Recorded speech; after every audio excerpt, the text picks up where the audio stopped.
Welcome, my dear family. Before we begin our spooky journey tonight, remember to like the video, subscribe to the channel, and share this video with anyone who enjoys bedtime scares. I'd love to know where you're watching from and what time it is, so leave a comment below and cheer me up a bit on YouTube. Now relax, dim the lights, and let's dive into tonight's story. I thought I was alone on that gravel road, until I found 3 photos on my SD card of my own back taken from just a few feet behind me. If you decide to read this on your channel, I need you to understand something up front. I'm not sending this to the police. There's no crime. I can prove no clear suspect. No body, no damage, nothing you can put in a report. What I have is a drive full of photos, a handful of dates and addresses, and one night in the woods that changed the way I feel about being alone in a place. My name doesn't matter. I'm a 30-something IT support guy out of Knoxville, Tennessee. I fix printers that never should have been bought, reset passwords for people who swear they never changed it, and spend most days under fluorescent lights with the sound of air conditioning hissing in the ceiling. That's my day life. My night life, the part that paid for my truck and half of my debt, was taking photos of cabins. You've probably seen places like them 100 times on Airbnb or Vrbo without thinking twice. Warm wood, fake fireplaces, generic signs about gather together, 4 or 5 stars, perfect couples getaway in the Smokies. I'm the guy they call to make those photos look honest, but better than real. I go in when nobody's there, flip on all the lights, listen to the fridge humming in an empty kitchen, and try to make strangers want to sleep in a bed I've never seen in daylight. For a long time, it was just that. Easy money, long drives, empty rooms. Then I got the cabin they called Hickory Rise. It was a rush job on a cold, wet evening in late December. Extra cash if I could shoot it that night. No service on the road in one narrow gravel lane through the trees, a porch light burning like a little yellow eye at the end. I told myself it was nothing I hadn't done before.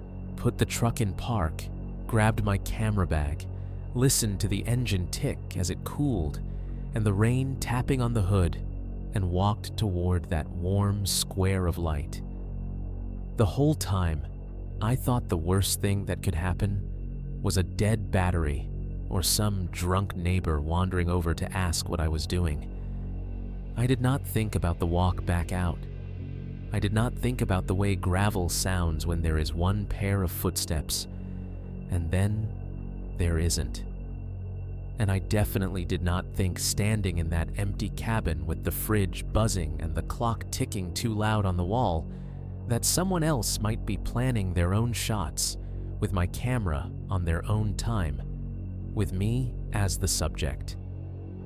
So when I tell you that I later sat in my apartment miles away and opened a folder called Hickory_Rise and found 3 photos of my own back taken from behind on that same gravel road, I thought I was walking alone.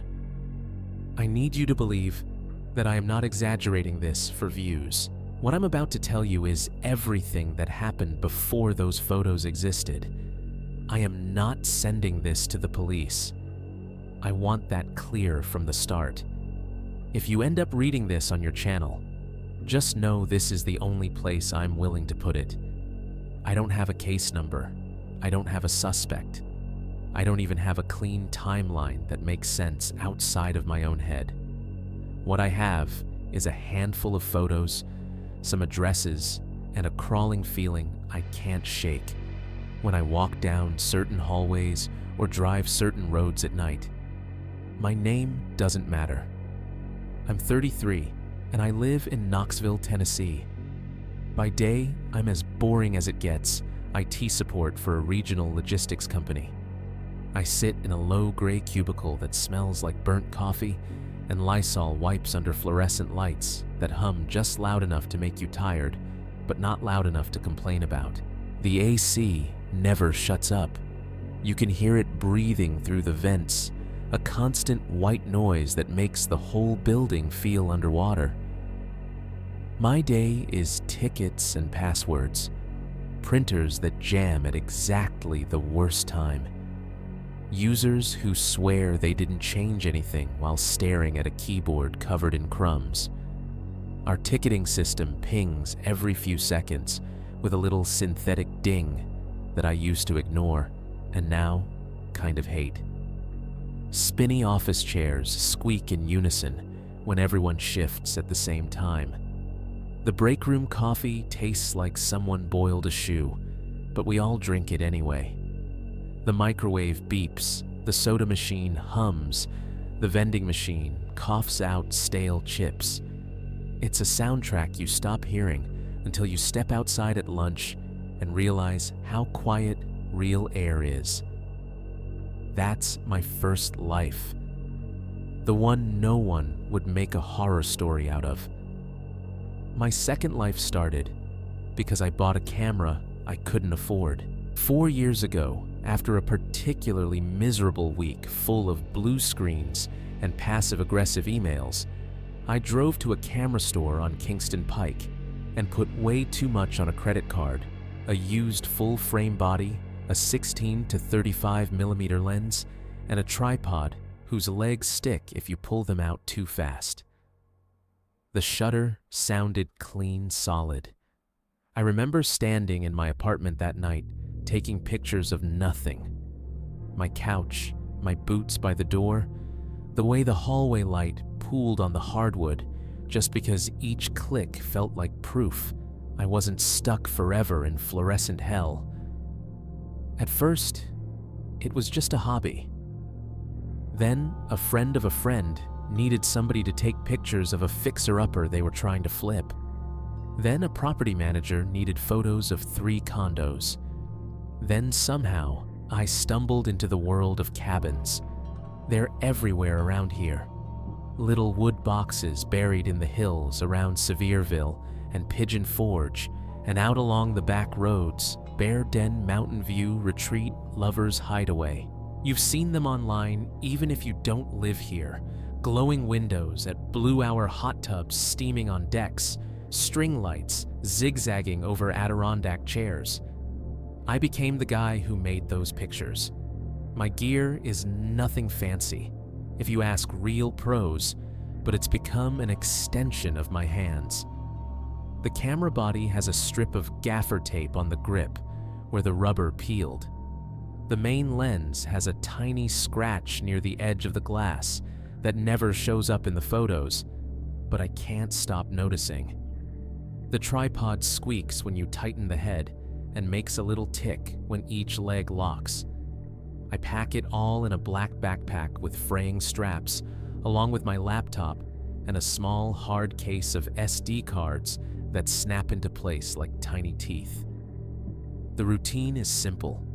Finish my day shift, rush home, swap collared shirt for hoodie, grab the bag, and drive an hour or 2 into the hills. Shoot the cabin right around sunset, if I can sometimes stay to get a night shot, then drive home in the dark. Upload, edit, send the files, get paid. I'd like to say I did it for the art, but that's only half true. The other half is numbers. Truck payment every month. 2 credit cards that never seem to go down. An ER bill from a stupid fall on the ice 2 winters ago that my insurance only half cared about. There's always something. Cabins paid better than overtime at the office, and they paid in cash or instant transfer instead of the company's next pay period promises. So yeah, I said yes a lot. If the money was decent and the drive wasn't insane, I took the job. I went alone 99% of the time. I brought a pocket knife I never used and a cheap flashlight that rattled when I shook it, and I told myself that was enough. For the most part, nothing happened. If I ended the story there, it would be an ad for side hustles not a horror story. But looking back now, Hickory Rise wasn't the first time something felt wrong. It was just the first time I let myself admit it. There were other cabins before that, little things that didn't line up. At one place up on a ridge off Wares Valley Road, there was a motion sensor floodlight over the driveway. It flicked on the moment I pulled in, stayed bright, while I unloaded gear, then shut off as soon as I locked my car. I didn't think much of it until I was inside, deep in the house, shooting the upstairs loft. Through the window, I saw that same light flare back on no car, no wind, nothing moving that I could see. It stayed on longer that time, like it was trying to burn through the glass. At another job, a modern cabin with all glass front walls, I left the TV muted on some generic Roku home screen while I shot the bedrooms. When I came back to the living room, a true crime documentary was playing at medium volume. The remote was still on the coffee table, pointed away from the TV. Maybe the last guests left it halfway through, and the owner had some weird power save setting. Maybe. Then there was the door. It was a simple A-frame out near Cosby, nothing special. I remember clearly shutting the back door myself, pushing it until it clicked, twisting the deadbolt double-checking because the wind kept gusting. I walked through the cabin shooting every angle. 10 minutes, maybe 15. When I swung back through the kitchen, that same back door was open 3 inches. Just 3. Enough for a blade of cold air to slide in and touch my ankles. All of those things at the time I filed under old wiring and cheap fixtures, and my imagination in an empty house. I told myself, cabins move differently up there. Boards settle. Thermostats, cycle owners forget to mention quirks. I didn't report anything to anyone because what was I supposed to say? Your TV unmuted itself. Your back door might be haunted. So I laughed it off. I took the money. I moved on. I think that's important to say because I don't want you to hear the rest of this and assume I walked into it looking for ghosts. I really didn't. I was tired. I was underpaid. I was just a guy with a camera and bills. The night Hickory Rise came into my life, I was exactly where you'd expect me to be. Sitting in my cubicle at 4:37 p.m., staring at the little clock in the corner of my monitor, pretending to care about a ticket I'd already solved. The office smelled like microwave lasagna and burnt popcorn. The AC was still hissing. Someone in the next row over was coughing into a tissue every 30 seconds. My phone buzzed against the desk screen, lighting up under the pale office glare. New message, unknown number. Hi, got your contact from a FB group. Need a rush shoot tonight for a cabin near Sevierville. Extra $100 if you can deliver photos by tomorrow noon. Interested? There was a pin drop of a location, a rough address, and the name of the property, Hickory Rise. Later, when I went back through my messages and emails, I couldn't find which group they meant. None of my usual hosts admitted to passing my number along. The account that sent that first DM doesn't exist anymore. But sitting there in my squeaky office chair with the AC breathing down my neck and the ticket system pinging for the 10th time in an hour, none of that mattered. All I saw were 4 words glowing on the screen. Extra $100, if tonight. So I typed back, yes without thinking, shoved my phone in my pocket, and told myself it would be just another cabin. I clocked out at 5 on the dot. Nobody noticed me leaving. That's one weird comfort of office life. You can vanish at the end of the day, and the only thing that reacts is the time card system. I shut my monitor off, listened to the faint whine of the fluorescent lights. For 1 extra second, then walked down the hallway past the break room. Someone had burned popcorn again. It hung in the air like a dirty blanket. Outside, Knoxville was in that in-between light, where everything looks flat. The sky was a solid gray lid, no real clouds, just this low ceiling pressing down on buildings and traffic. Cars hissed past on the wet street. It had rained earlier, left the asphalt dark and shiny. I drove the 15 minutes back to my apartment first. I always do. I hate hauling my camera bag into work. Too many questions, too many greedy hands. The hallway in my building smelled like it always does: fried food fabric softener and old carpet. Somebody 2 doors down had cooked something with garlic and oil that seeped under the door seams. The elevator fan hummed overhead, a tired, breathy sound, and the fluorescent panel inside flickered twice before settling. As I stepped out onto my floor, I heard my neighbor's TV through the wall, some game show with canned laughter that sounded like a crowd trapped in a tin can. I unlocked my door, the deadbolt giving that familiar metal scrape, and was hit by my own apartment smell, cheap citrus cleaner from mopping the night before, and the faint stale note of coffee grounds left in the trash. I tossed my work bag on the couch and went into autopilot. Camera bag from the corner. Check batteries, 2 fully charged 1/2. Lens cloth spare SD cards in their little plastic coffin. Tripod by the door legs still speckled with dried mud from the last cabin. Laptop in its sleeve. Small flashlight from the junk drawer. Click, click, zip. It's a strange feeling packing for a place you've never seen except as a pin on a map. I stood for a second in the doorway, looking back into my own space couch kitchen, the dim hall to the bedroom, and thought not for the last time about how safe this all feels compared to the places I drive to. My phone buzzed while I was tying my boots. New message from the unknown number. Leaving soon, no emoji, no name, just 2 words and a question mark. I typed back, heading out now. ETA around 6. They replied almost instantly. Okay, door unlocked. Lights should be on. Turn left at County Road 218, then follow sign for Hickory Rise. The way they typed bothered me a little, and I didn't know why at first.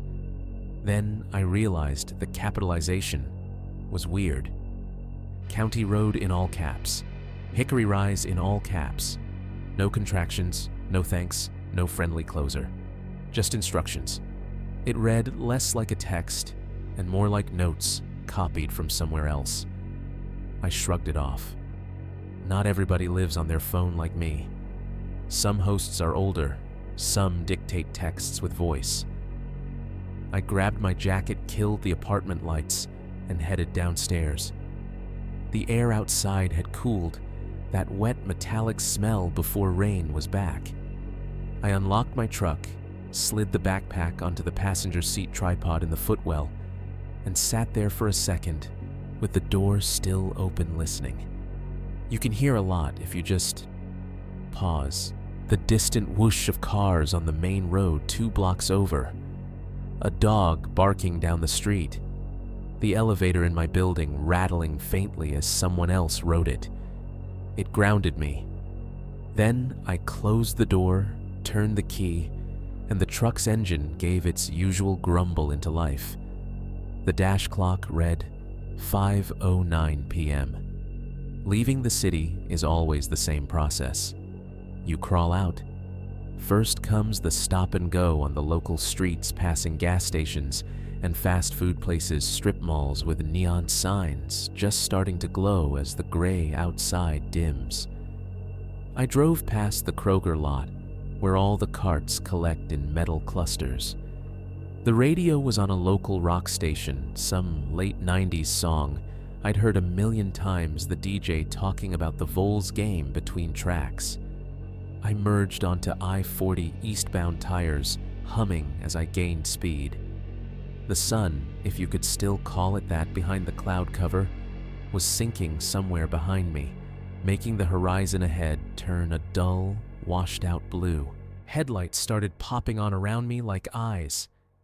I know that drive so well I could draw it the big green signs for Asheville and Sevierville, the exit numbers, the billboard with the woman selling injury law with a plastic smile and a phone number that sticks in your brain. The further you go, the more the city peels away.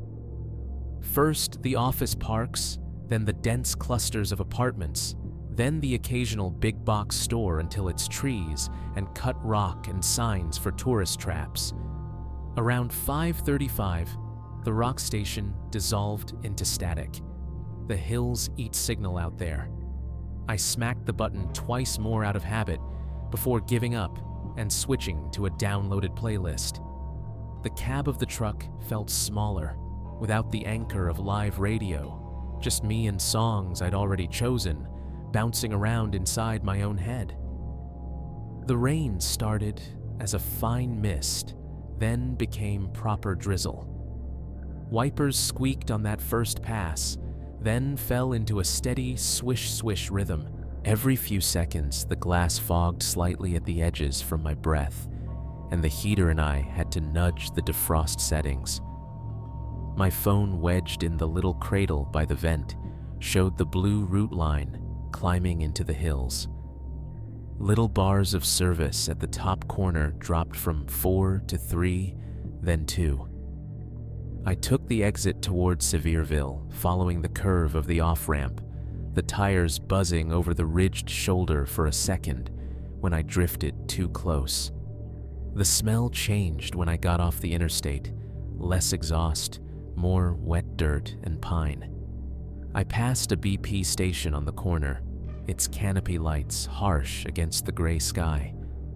For a second, I considered stopping top off the tank, maybe grab a better coffee than the office sludge still sitting in my stomach.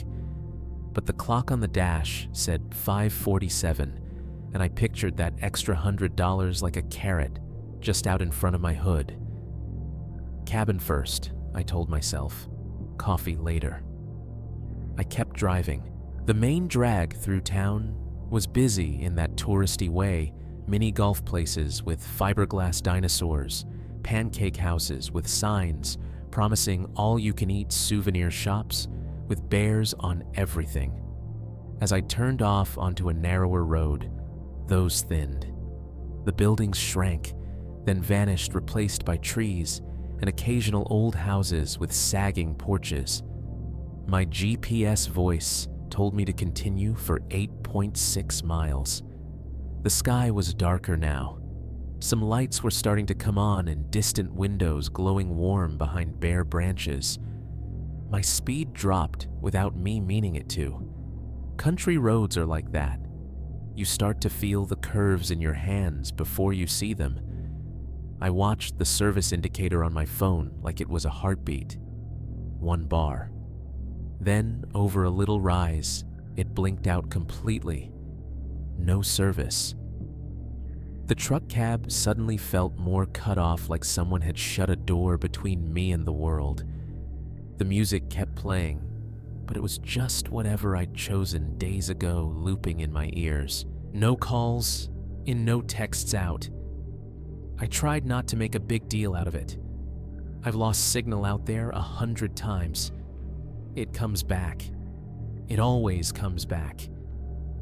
But there was still that tiny tickle at the back of my neck as the sky dimmed another shade, the drizzle thickening against the windshield wipers, working a little harder. The directions on my phone updated to an offline version of the map. Ahead, a turn County Road 218. The text from the client echoed in my mind. Turn left at County Road 218. Then follow sign for Hickory Rise. The sign for the road itself was small and tired. A green rectangle with white letters leaned slightly to one side. I flicked on my blinker, even though there was no one behind me, and made the left. County Road 218 was narrower than I expected. 2 lanes technically, but no lines painted down the middle, just faded patches where tires had worn a path. Trees crowded up close to the shoulders. Here and there, a mailbox perched at the end of a gravel driveway, tilted like it was listening. Houses showed up less and less. A trailer with a half-collapsed porch, a brick ranch with 4 trucks in the yard, and a dog chained to a stake barking once as I passed. A 2-story farmhouse with a swing hanging from an oak, moving just slightly in the breeze. Then, even those fell away. It was mostly woods. The hand-painted sign appeared about 10 minutes later, nailed to a post at the mouth of a narrower gravel road that cut off to the right. It was a plank of wood stained dark, with white letters someone had clearly brushed on themselves. Hickory Rise Arrow. The arrow pointed into the trees. The letters were neat, but old. The white had faded to a sort of bone color. There were rust streaks under the nails. I slowed almost to a crawl turn signal, clicking loudly in the quiet cab. I could smell the stale coffee in the cup holder, the artificial new car scent from the little cardboard tree hanging on the mirror, and under all of that, the faint mineral smell of damp earth seeping in through the vents. Before I turned, something on the left side of the main road caught my eye, a squat cinder block building set back from the shoulder, a flagpole out front, with the flag hanging limp in the damp air. A small sign stood by the drive, County Sheriff Substation. 1 patrol SUV sat in the lot, dark, no lights on inside. The windows of the building were dim. I couldn't tell if anyone was actually in there. It struck me just for a second how small it was, how far from anything, how many more miles of trees there were behind me, and how many more ahead if I kept going. I remember thinking almost idly, if anything really bad happened out there at night, this is as close to help as you're getting. Then my blinker clicked off automatically as the wheel straightened. I turned it back on, eased the truck onto the gravel road beneath the Hickory Rise sign, and drove into the woods. The moment my front tires left pavement and rolled onto the gravel, the sound changed. On asphalt, the truck makes this low, steady hiss. On gravel, it's like driving over broken shells. The tires crunched and popped, little stones pinging the undercarriage with sharp, hollow ticks. I eased off the gas without thinking, letting the engine settle into a softer hum. Out here, it feels wrong to be loud. The road narrowed immediately. 1 lane if you were generous. Trees pressed in on both sides, their trunks dark and wet bark glossy under my headlights. Branches leaned overhead, bare limbs interlocking into something like a tunnel. Every time the truck bounced in a rut, the beams jumped, throwing moving shadows across the trunks, like something slipping out of sight. Someone had nailed a short post to a tree on the right, with a cheap round reflector bolted into it. Ooh. When my lights hit it, it flashed back white and cold, a single, unblinking eye in the dark. The drizzle had turned into a steady light rain. It tapped on the hood and roof, occasionally running in thick rivulets across the windshield, when a gust shook the branches high above. The wipers worked in their slow, tired rhythm. Swish, swish, swish, squeaking a little at the end of each arc. I kept my hands light on the wheel, careful to stay in the packed down strip where other tires had gone. To the left, I could sense a drop off the land falling away into more trees. To the right, the woods climbed a bit. Every now and then, my headlights picked out the pale glint of a rock face or a cluster of wet ferns. The GPS had stopped trying to help. The screen showed my little truck icon crawling along a gray nothing. I don't know how long that road went on. Time stretches weird on those 1-lane cuts where you can't see more than 50 feet ahead. and there are no landmarks except trees that all look the same. A minute can feel like 5. It might have been half a mile, might have been a full mile. It felt longer. Then just when I started wondering if I'd somehow wandered onto the wrong driveway, the woods broke.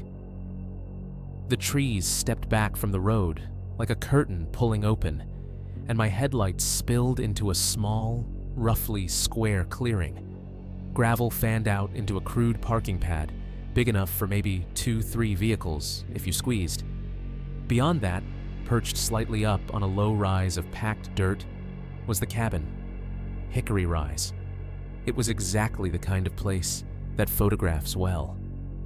1.5 stories warm, honey-colored wood, siding a steep roof, with dark shingles slicked shiny with rain. A porch stretched across the front, 3 wide steps leading up. At the far end of the porch, a wooden swing hung from chains swaying just a little in the damp breeze. The porch light was on. It glowed a warm, almost golden yellow, cutting a clean circle into the gray-blue gloom around it. That light hit the wet railings and turned the water drops into lines of tiny, trembling stars. Big picture windows faced the gravel pad. From where I sat, they were mostly dark, reflecting my headlights back at me in dull rectangles with a faint suggestion of interior shapes. I rolled to a stop in the center of the pad, shifted into park, and let my hand sit on the wheel for a second. The engine idled deep and steady. The rain pattered. Out here with no other engines, no traffic, no office vents hissing in the background, even my own heater fan sounded too loud. Old habit, I checked my phone before I did anything else. No service, no surprise, no comfort either. A little icon in the corner of a screen, but it might as well have been a closed door. I sat there, thumb resting on the dark glass, and told myself what I always tell myself when I'm out of signal range. You're in and out. You're not camping. You've done this 100 times. Cabin, photos, lockup. Back to town, where the worst thing you can run into at night is a drunk college kid weaving over the yellow line. I killed the engine. The world shrank even more. The hum under my feet vanished, leaving my ears chasing after smaller sounds. The tick-tick-tick of hot metal, cooling the rain working steadily at the windshield, the faint hiss of air moving through the vents as the fan wound down. Then even that faded. For a moment, I sat in the silent truck, just breathing. Then I opened the door. Cold air slid in like a hand damp and smelling of wet leaf litter and mud. There was that rich, dark, sweet forest smell under it, decomposing leaves and soaked bark. Somewhere farther off, I caught a thin thread of wood smoke. Somebody miles away had a fire going. I stepped down onto the gravel. The rocks shifted under my boots, letting out a softer version of the crunch they made under the tires. When I shut the door, the thunk echoed odd and dull in the trees, swallowed almost immediately by the rain. I pulled my backpack from the passenger side and slung it over one shoulder. The weight was familiar, a kind of anchor. The tripod I carried in my other hand, the rubber feet already beating with tiny drops of water. As I started toward the cabin, something else slid into my nose. Faint, just above the smell of wet wood and dirt, a sharp metallic tang. Like standing too close to a breaker box, or the air right after you plug in too many things at once. Not quite burning, not quite plastic. Ozone, maybe. Or damp wiring. It made the back of my throat itch. I paused in the middle of the gravel pad, frowned, and lifted my head to sniff again. It was there, then gone, like someone had cracked a door on an electrical room and shut it again. Bad insulation. I muttered more to myself than anything. Great. The porch steps were damp and darkened, each one, holding a small crescent of water near the front edge, where shoes had kicked it up before. I climbed them slowly, boot soles squeaking once on wet wood. The swing at the far end moved just enough to make one of its chains creak a small, tired sound in the stillness. The porch light hummed. It was a cheap fixture. You could tell by the way the bulb buzzed faintly in its housing, giving off not just light, but that little insect-like whine you only notice when everything else is quiet. Insects themselves were absent, too cold. The only things moving in my peripheral vision were raindrops chasing each other down the railing. I pulled my phone out again, just in case. Still, no service. The lock screen reflected my own face back at me, pale and a little stretched by the glass. The last text from the client sat near the top of the screen. Gray bubble door is unlocked. Utilities on. Please lock up and text me when you're done. I could recite it in my sleep already. I flashed the screen off and slid the phone back into my jacket pocket. The cabin door stood to my right under the porch light, a solid-looking slab of stained wood with a black handle and a keypad lock that hadn't been installed yet, the numbers still covered by blue tape. I walked over to it, my boots hollow on the boards. As I passed the front window, I glanced in automatically. My reflection stared back, dark hoodie camera bag strap across my chest, tripod in hand. Inside, I could make out the ghostly outline of furniture, hazy shapes of a couch, and what might be a dining table. No movement. The closer I got to the door, the more aware I became of how quiet everything was. No road noise, no wind in the trees, just the tick of rain hitting leaves and the soft drip from the porch roof. No TV from inside the cabin, no muffled voices, no music. And under it, so faint, I almost missed it, a steady mechanical murmur, coming from somewhere beyond the wall. It was the sound of a refrigerator compressor, that low, continuous "rrrr" you hear in every kitchen and never think about until it's the only thing between you and silence. No other sounds, no footsteps, no drawers closing, no pipes groaning. If anyone else was here, they were very, very good at holding their breath. I told myself that was normal. Owners rarely waited around. Half my jobs were like this key under the mat door, unlocked lights on timers, or left on. Still, the skin on my arms prickled under my sleeves, hairs standing up like they were listening for something I wasn't. I stopped with my hand halfway to the knob and took one more look back over the gravel pad. No other cars, just my truck, sitting alone like a toy left on a rug, headlights off windows, dark drops of water sliding down its sides in the porch glow. The trees formed a black wall beyond the little square of gravel, dense and unknowable. I couldn't see past the first rank of trunks. Anything could have been standing 5 feet in, and I'd have no idea. A vibration against my thigh made me jump. My hand flew back from the door before my brain registered it was just the phone in my pocket. My heart hammered hard once, twice. I fished the phone out with fingers that didn't feel entirely steady and lit the screen. New message, same unknown number. Be sure to get good shots of the backside too, especially the tree line. I stared at those 2 sentences for longer than I should have. Backside made sense. Hosts loved shots that showed off privacy views, anything to suggest their place wasn't crammed next to someone else's. But especially the tree line landed in my stomach, like a small stone. It was specific, weirdly specific. Not the view, not the deck, not the hot tub, the tree line. I thumbed a quick, got it back before I could think too much about it.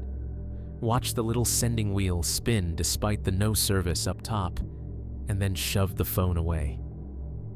The porch light hummed, The fridge buzzed on the other side of the wall. Somewhere out there in the dark beyond a line of trees I hadn't even seen yet, rain fell on ground that might or might not belong to the people who'd hired me. I put my hand on the door handle, took a breath that tasted like wet wood and faint electricity, and opened the door to Hickory Rise. The doorknob turned without resistance.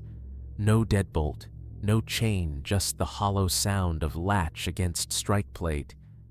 The door swung inward on smooth hinges, and a different kind of air slid over me, cool and dry with that unmistakable smell that every new cabin seems to share cut wood cleaning chemicals and paint that has barely finished curing. If you've never walked into a brand new rental cabin by yourself, it's hard to explain how staged it feels. Like stepping onto the set of a commercial where everyone went home and left the lights on. The first thing I noticed was the smell. Pine sol or something close to it, sharp and lemony, riding on the sweeter resinous scent of fresh boards and sawn beams. Under that fainter was the chalky tang of new drywall and the faint plasticky breath of packaging that had only recently been peeled off a TV or an appliance. It was colder inside than I expected. The HVAC was off. I could hear that because there was no steady whoosh from vents, no background sigh of air. Instead, the sound that claimed the empty space was the fridge. I couldn't see it yet, but I could hear it clearly, a low, continuous hum coming from somewhere to the right, punctuated every so often by a soft click as the compressor cycled.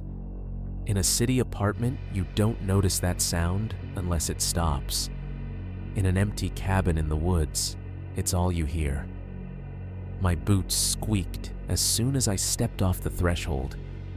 The floor was spotless laminate or hardwood, hard to tell at a glance, wiped down until it gleamed in the porch light and the overhead fixtures. There was enough cleaning product on it that the rubber soles of my boots made this small, protesting noise each time I shifted my weight. I let the door fall shut behind me. It closed with a solid, insulated thud that seemed to snuff out what little noise was bleeding in from outside. The rain, the trees, even the faint hiss of my truck's cooling engine, all of it became a memory. Inside Hickory Rise, there was only refrigerator hum and the faint buzz of electricity. Living room first. It always is. A gray sectional couch sat facing a big flat-screen TV mounted over a fake fireplace. Someone had thrown on the couch in a way that was meant to look casual, but came off like a furniture store display. The pillows were too puffed, the throw too perfectly draped.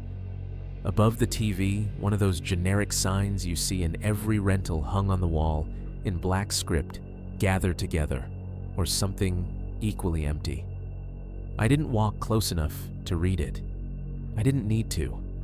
I've seen 100 of its cousins, live, laugh, love. This is our happy place. Words mass printed for people having a weekend away from their actual lives. The fireplace was one of those electric units that imitates flame with orange lights and moving plastic. It was off-screen black, reflecting a warped slice of the room and the faint hint of my own shape when I shifted just right. A clock on the far wall ticked. Not a soft, modern tick you barely register, but a defined tock every second, like a metronome. White face, black hands. Cheap, but loud. It felt out of proportion for the space that insistent little sound. To the right, the kitchen opened up stainless steel appliances, a square of granite counter that looked almost too nice for a cabin, meant for bachelorette parties and family reunions. The fridge, a shiny silver monster, took up most of one wall. It hummed steadily, door sealed tight, ice dispenser dark. Brand stickers still clung to the corners of the dishwasher and oven. The microwave had that protective plastic half peeled on its display, a tab of blue film hanging down. Above the counter, a strip of LED under-cabinet lights cast a cool, flat white onto the backsplash. They also emitted a high-pitched whine, barely audible at first, that drilled itself into my head the longer I stood there, a tiny electronic mosquito in the background. No dishes in the sink, no crumbs on the counter. A dish towel folded with its edges exactly aligned. It was the kind of cleanliness that felt less like someone had just used the place, and more like no one ever had. Down the short hall were the bedrooms. The first door on the left opened to a queen bed with a navy comforter and 2 rows of pillows arranged by height, like somebody was preparing for a photograph, which, to be fair, I was. A pair of nightstands flanked the bed, each one holding a cheap lamp with a neutral fabric shade. The bulbs were bright white, not the warm kind, and when I clicked one on, it made everything look a little too harsh, too vivid. There was a window over the headboard. At this angle, all I saw in it was a black rectangle. The glass reflected the room back at me, faintly, bed lamp my own shoulders, and beyond that reflection, there was nothing. No shapes of trees, no hint of sky. Just a flat, depthless black, dark enough that my brain kept trying to fill it with something. The second bedroom was nearly identical. Different color scheme, a soft green instead of navy. A different, meaningless quote framed on the wall, but the same pristine bedspread, the same lamps, the same windows staring straight into that same painted black darkness outside. Standing in those rooms, I became aware of another sound, the occasional abrupt clunk from the kitchen, when the ice maker in the fridge decided to dump a batch. It came at irregular intervals, loud enough to jumpstart my heart each time. The kind of sound that, if you were staying the night, you'd eventually learn to sleep through. I hoped I wouldn't be there that long. I went back to the main space and did what I always do when I want to stop thinking about how empty a place feels. I went into work mode. I set the tripod down and popped its legs out, each one snapping with that familiar tick as the locks clicked into place. Camera out of the bag lens cap off, quick wipe with the cloth to clear any smear. Battery and SD card clicked, home power on. The camera woke up with a muted beep and a flicker of the rear screen. I talked to myself more than I should have. Okay, wide shot from here first, then move to the corner. Watch that glare on the TV. My voice sounded wrong in there. Too soft, swallowed up by the emptiness, the words falling flat and hanging in the air just long enough for me to hear how alone I was. I framed the first shot standing in the far corner of the living room lens, at its widest, catching couch, fireplace, TV, and a piece of the kitchen. The porch light outside bled in from the windows, adding a little orange to the otherwise cold LED interior. Not bad. I pressed the shutter. Click. The sound was sharp, mechanical, reassuring. It echoed once off the wood, and then disappeared into the fridge hum and clock talk. I stepped carefully, mindful not to scuff the floor, moving the tripod a few feet at a time. Each adjustment came with its own set of familiar noises, the soft scrape of rubber feet, the creak of the ball head, the tiny beep of focus confirmation when I half-pressed the shutter.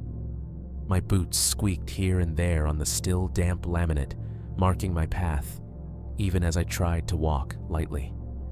As I worked, the cabin started to feel less like a stage and more like a project. Living room, then kitchen, then back again. I shot the counters, the sink, the stainless steel fridge with its perfect empty magnet surface, I took a dedicated shot of the stove with all the burners turned on so the blue flame would show hosts love that. The under-cabinet LEDs buzzed overhead, steady and pale. Every now and then, the ice maker would dump again with a hollow chunk that made my shoulders jump. Jesus, I muttered after the third time. Warn a guy. My voice didn't even reach the opposite wall.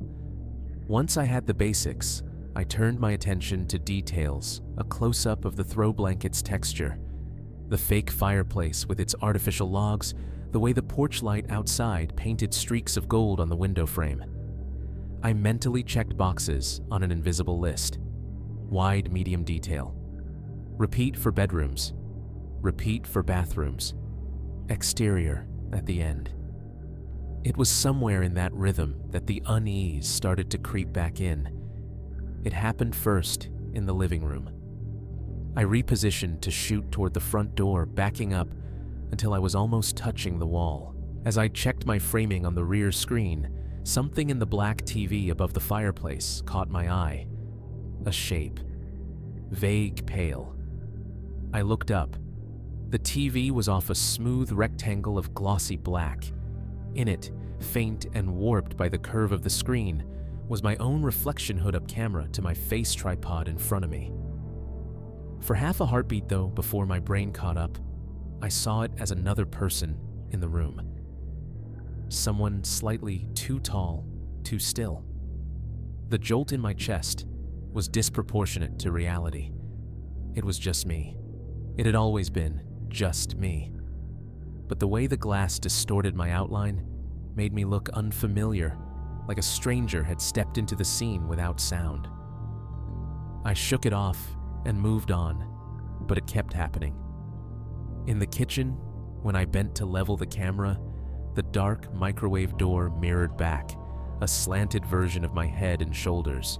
In the hallway, the small framed art over the console table hid a patch of glass so dark it showed me again, this time, elongated and gray. And in the bedrooms, those windows, those big, perfect, real estate-friendly windows with their perfectly ironed curtains, pulled back, showed me my own silhouette with the black outside swallowing everything else. A flat cutout of a man in a hoodie camera, lifted like a weapon, floating over emptiness. Every time my body reacted before my mind. A quick spike of adrenaline, a tightening in my throat, a tiny step back. Then, recognition, then a low-level embarrassment at being startled by my own ghost. I've got to stop doing that, I muttered once under my breath while shooting the second bedroom. The clock in the living room answered with a far-off talk. The fridge hummed. The ice maker clunked now and then. My shutter clicked, clicked, clicked, cataloging a perfect empty cabin. From the inside, at least nothing moved behind the glass. But me. The back of the cabin was where the money shots usually lived. People do not pay to stay in a box of wood. They pay to stay in a box of wood that looks like it is almost swallowed by nature, but not quite. Close enough to the trees to feel immersed, far enough to still get decent cell signal and not think about who else might be out there. From the living room, 2 big windows face the backside. Floor-to-ceiling glass framed in dark wood with simple gray curtains pushed to the sides. I turned toward them once I had the inside basics done. From a distance, they looked like rectangles of matte black mirrors that had forgotten how to reflect. As I walked closer, the room around me slid into them, slowly couch lamp, the faint glow of kitchen lights behind. At about 3 feet away, my own outline floated there too, layered over whatever was outside. I stepped right up to the glass and let my eyes adjust beyond my own ghost. The first thing that hit me was how close the tree line actually was. There wasn't much of a yard, no sweeping lawn, no fire pit circle, no long view. Just a narrow strip of ground, maybe 20-30 feet of patchy grass and mud, and then trees. Tall trunks, mostly bare this time of year, pressed together shoulder to shoulder. The kind of dense woods where branches knit into each other until you can't tell where one tree ends and another begins. Rain beaded on the outside of the glass, tiny droplets catching the light from inside and turning into a moving skin over the view. Beyond that liquid veil, the world was layered shades of dark charcoal, ground black-brown trunks, vague gray shapes of rocks or low bushes. It took me a second to realize what was wrong with the picture.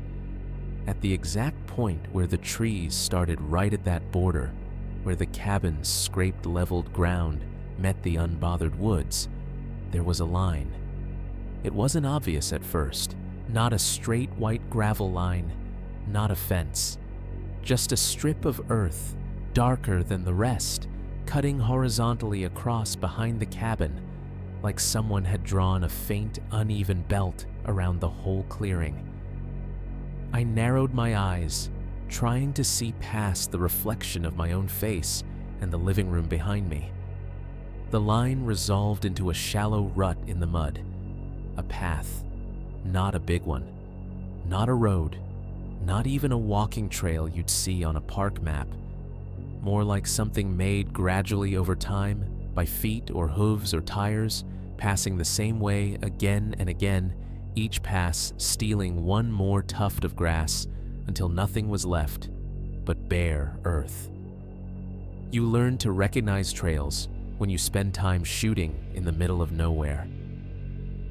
Deer make one kind narrow secret punched into the underbrush in a way that flows around obstacles. People make another straighter boulder ignoring things until they're forced to go around them. This one sat somewhere in between. It wove slightly, but not the way an animal path does. It was almost level with the cabin, like whoever made it liked to stay just inside the line of trees, within sight of places like this. A little shiver crawled up my arms. I raised the camera more out of habit than anything, framed the window as if I were already seeing the eventual shot in the listing cozy interior hint of wild outside. Then, I zoomed in past my own reflection, focusing on the border where yard ended and woods began.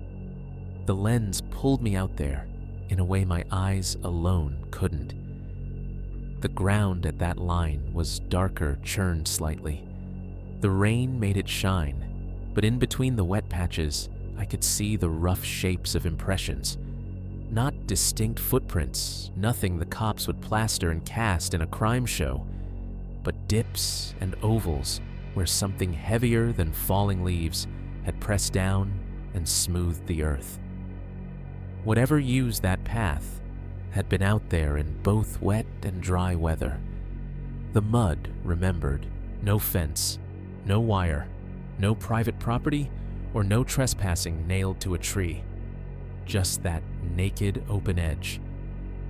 I let the camera drop back to my chest and rested my forehead lightly against the cool glass. The pain vibrated faintly under my skin, a subtle humming I hadn't noticed until then. It took me a second to realize the fridge sound had faded. I pulled back listening. The hum that had underpinned everything since I walked in was gone. No compressor running, no ice maker primed. Just the tick, tick, tick of the clock in the living room and the soft thrum of blood in my ears. The air felt thicker, like the barometric pressure had dropped by a notch. My ears popped once, a tiny involuntary adjustment, the way they do on an airplane when the cabin pressure changes. For a moment, even the faint noise of the rain outside seemed to mute, like someone had shut a door between here and there. The room tightened around me. My own breathing sounded too loud. Then, as if someone had snapped their fingers behind the walls, the fridge kicked back on. A low whir followed by the familiar hum. The ice maker in the freezer answered a beat later with a cracked, hollow clunk that made me flinch. I exhaled too quickly. Acoustics, I told myself. Weird wiring. No big deal. Still, it took effort to peel myself away from the window. I needed exterior shots of the back, especially with that path now etched into my brain. And the text from the client nudged at me as clearly as if I had it on a sticky note. Good shots of the back, especially the tree line. They'd said it like they knew exactly what the cabin backed up to, like they cared less about the cabin and more about the line where it ended. There was a door off the kitchen that led to a back deck. I'd clocked it earlier, a sliding glass door with a handle you had to lift and tug at the same time. The handle was colder than the air inside condensation beating along the metal when I unlocked it and pulled the seals let go with a wet, rubbery sigh. Outside the deck, boards were damp and slick. Someone had swept recently. There were no leaves, no dirt, just that sheen of rainwater on stained wood. As I stepped onto it, the board under my left foot gave a complaining creak, a drawn-out "ee" that sounded almost human in the quiet. The rain was steadier now, but still light, a constant tapping on the deck railings and the roof above. Beyond the small halo of light spilling from inside the woods hissed softly the sound of countless drops filtering through branches and leaves. Standing out there without the glass between me and the trees, I could smell them better. Wet bark soil churned up by water, something green and sharp from unseen plants. And there again, under it, all that faint electric tang like a transformer in the distance. I walked to the edge of the deck and looked out. From this angle, the cabin's advantage disappeared. It didn't feel like a cozy retreat with a view. It felt like a stage built 2 steps from a wall of bodies. The strip of ground between deck and tree line looked even narrower from here.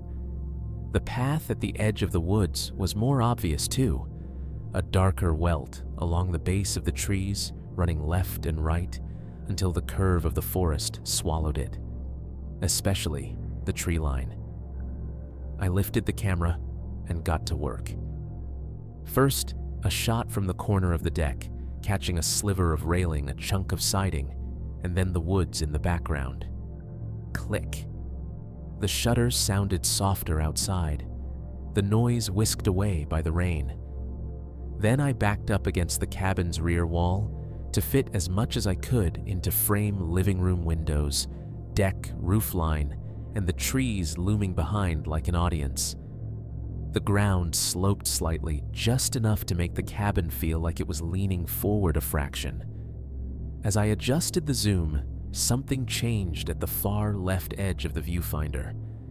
It was subtle, a tiny shift, more suggestion than action. Like a piece of darkness pulling itself a little deeper into itself. My finger froze on the shutter. For a heartbeat, I thought I was finally seeing someone out there, a hunter maybe, or a neighbor who liked to walk at the edge of other people's property. But when I focused as tight as I could, the lens resolved only bark and shadow. A knot in a tree where I'd thought there was a shoulder. A vertical line that could have been a leg, but was just another trunk half hidden. I held the camera there anyway, breath shallow, waiting to see if the movement repeated. Nothing. Just rain, weaving its fine strands from branch to branch. I made myself take the shot. Click. The sound jolted me back into my own body. I took one more frame for safety, then lowered the camera and immediately thumbed the playback button, walking under the cover of the eave to keep drops off the screen. The image filled the LCD cabin on the right deck rail in the foreground trees, crowded in the back. I zoomed in with little taps of my thumb pushing deeper into the grainy darkness at the far left. Tree, shrub, black gap, nothing. If something had been there, it had either known how to stand perfectly still or had ducked back the second it felt my attention. On the screen, it was just woods, just trees and darkness. By the time I circled back to the front of the cabin, night had finished what it was doing. That flat gray sky I'd driven under was gone, replaced by something heavier and lower. The clearing felt like the center of a small private universe, one where the only stars were porch lights and the dim glow from windows, and everything beyond that radius was just gone. I slid the back door shut, heard the seal suck into place, and walked through the living room one last time. The clock on the wall read a little past 7. The fridge was humming steadily again. The ice maker had gone quiet, at least for the moment, as if it had finally emptied whatever frozen ammunition it had. I flipped light switches off as I went bedrooms first, then the kitchen, then the living room, leaving only the porch light and a single lamp by the window on. Hosts always liked a warm glow in at least one room if I was going to do exterior shots. It made the place look occupied, even when it wasn't. At the front door, I paused with my hand on the knob and listened. Silence is never really silence, but this came close. The rain had softened for a minute, just a fine whisper on the roof. No distant road noise, no plane engines, even though we weren't that far from flight paths. No wind in the trees, no branch scrape, nothing.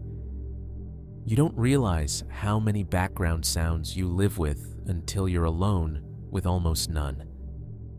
I opened the door and stepped out onto the porch. The porch light threw a wide circle of yellow on the steps and gravel, and another weaker one on the trunks of the nearest trees. Beyond that, darkness thickened quickly. The rain showed itself in that cone of light as slanting lines, each drop a silver streak for a fraction of a second before it vanished into the black. My truck sat where I'd left it, the wet hood catching a smeared reflection of the cabin windows.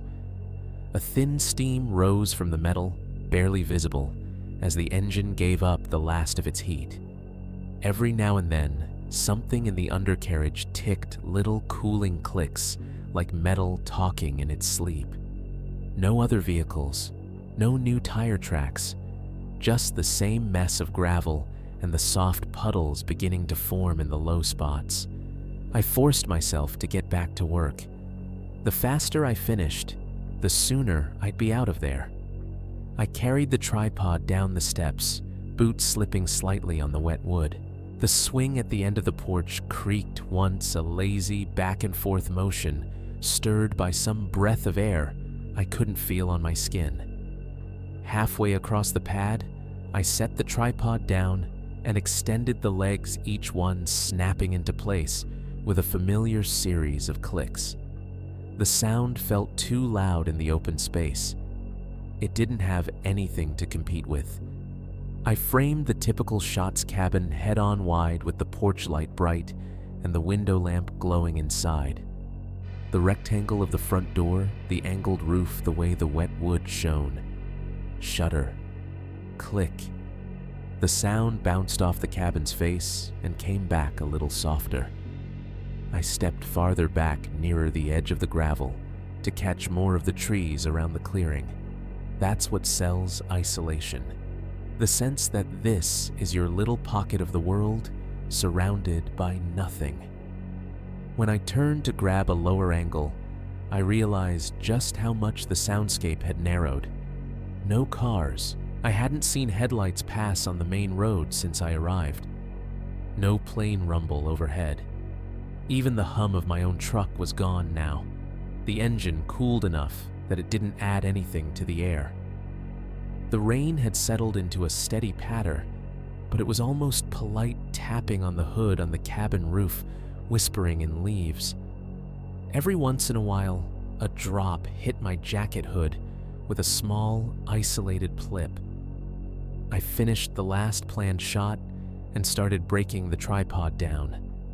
There's always this moment on jobs like this where your focus shifts from I'm working to I'm in the middle of nowhere, and I'm about to not have an excuse to still be here. My fingers moved automatically on the clamps and knobs, but my brain had already half moved to the idea of the drive back of merging onto the interstate of gas stations and lit signs and other people. That's when I heard the gravel. Just one sound at first. A small, deliberate crunch somewhere to my left. Not under my feet. Not under the tripod. Out beyond the edge of the light, near where the clearing faded back into trees. I froze. The tripod was halfway collapsed, 2 legs in one still stretched. I kept my hand on the cold metal and lifted my head slowly, turning in the direction the sound had come from. My first thought was deer. It always is out here. Or raccoon, or some kind of stray dog. Something 4-legged and nervous, watching the light and deciding whether I was a threat. I squinted into the darkness, letting my eyes try to adjust. The porch light behind me cast my own shadow, long and tall across the gravel, stretching toward the tree line, like a stretched-out stain. Beyond that, I could see the trunks of the first row of trees, their wet bark catching just enough light to gleam. For a second, there was nothing. Just shapes and absence. Then something moved. Not much. Just enough. At the very edge of where the porch light died, a figure leaned out from behind one of the thicker trees. Only half of it entered the light, a shoulder, an arm, a slice of torso, the edge of a head. The rest remained welded to the darkness. Not a deer, not an animal at all. He was tall. Even from that distance, even with half of him hidden, I could tell he had at least a head on me. The jacket he wore was bulky and work-worn, the kind of canvas coat you see on construction sites and farms and in hunting blinds. Carhartt style. It looked dark brown, or maybe just wet the shoulders darker, where the rain had soaked in. Jeans below that, darker at the cuffs, suggesting heavy boots just out of sight. One arm hung down at his side. I couldn't see his hands. On his head, a dark hat. Baseball cap, maybe something with a short brim. It cast his face into shadow. All I could really make out was the underside of his chin, a rough jawline, the suggestion of stubble, and what might have been a faint glint where glasses or wet skin caught the porch light. We locked eyes, I think. I couldn't see his, but I felt the collision. That moment when your brain stops sorting shapes into tree rock shadow and acknowledges person. The shock hit first, then the cold. My fingers tightened on the tripod so hard the metal bit into my palm. And then, as quickly as he'd leaned out, he disappeared. Not by stepping forward, not by walking toward me, or backing dramatically into the darkness. It was a snap movement, his visible half withdrawing behind the trunk in a single, smooth shift.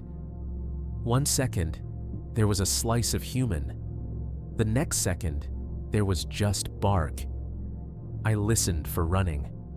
For the pounding of boots on wet ground, the crash of underbrush, even the crack of a twig. Nothing. There was a subtle shuffling sound like a weight shifting once, and then stillness again. The rain didn't even seem to change tempo. I realized I'd stopped breathing. The air in my chest burned as I dragged in a slow, shallow lungful. "Hello," I called out. My voice sounded wrong. It didn't carry the way I expected. The trees swallowed it and handed back something smaller, like an echo that had been sanded down. No answer. "Hey," I tried again, forcing more volume. "You okay out there?" Nothing but rain and the faint, delayed drip of water from the cabin's gutters. A drop landed somewhere on the truck, pinging off metal, with a tiny, isolated note. I told myself, it's a neighbor. It's the owner. It's some guy checking on his property. He doesn't owe you conversation. Still, panic was very quietly threading itself through my ribs.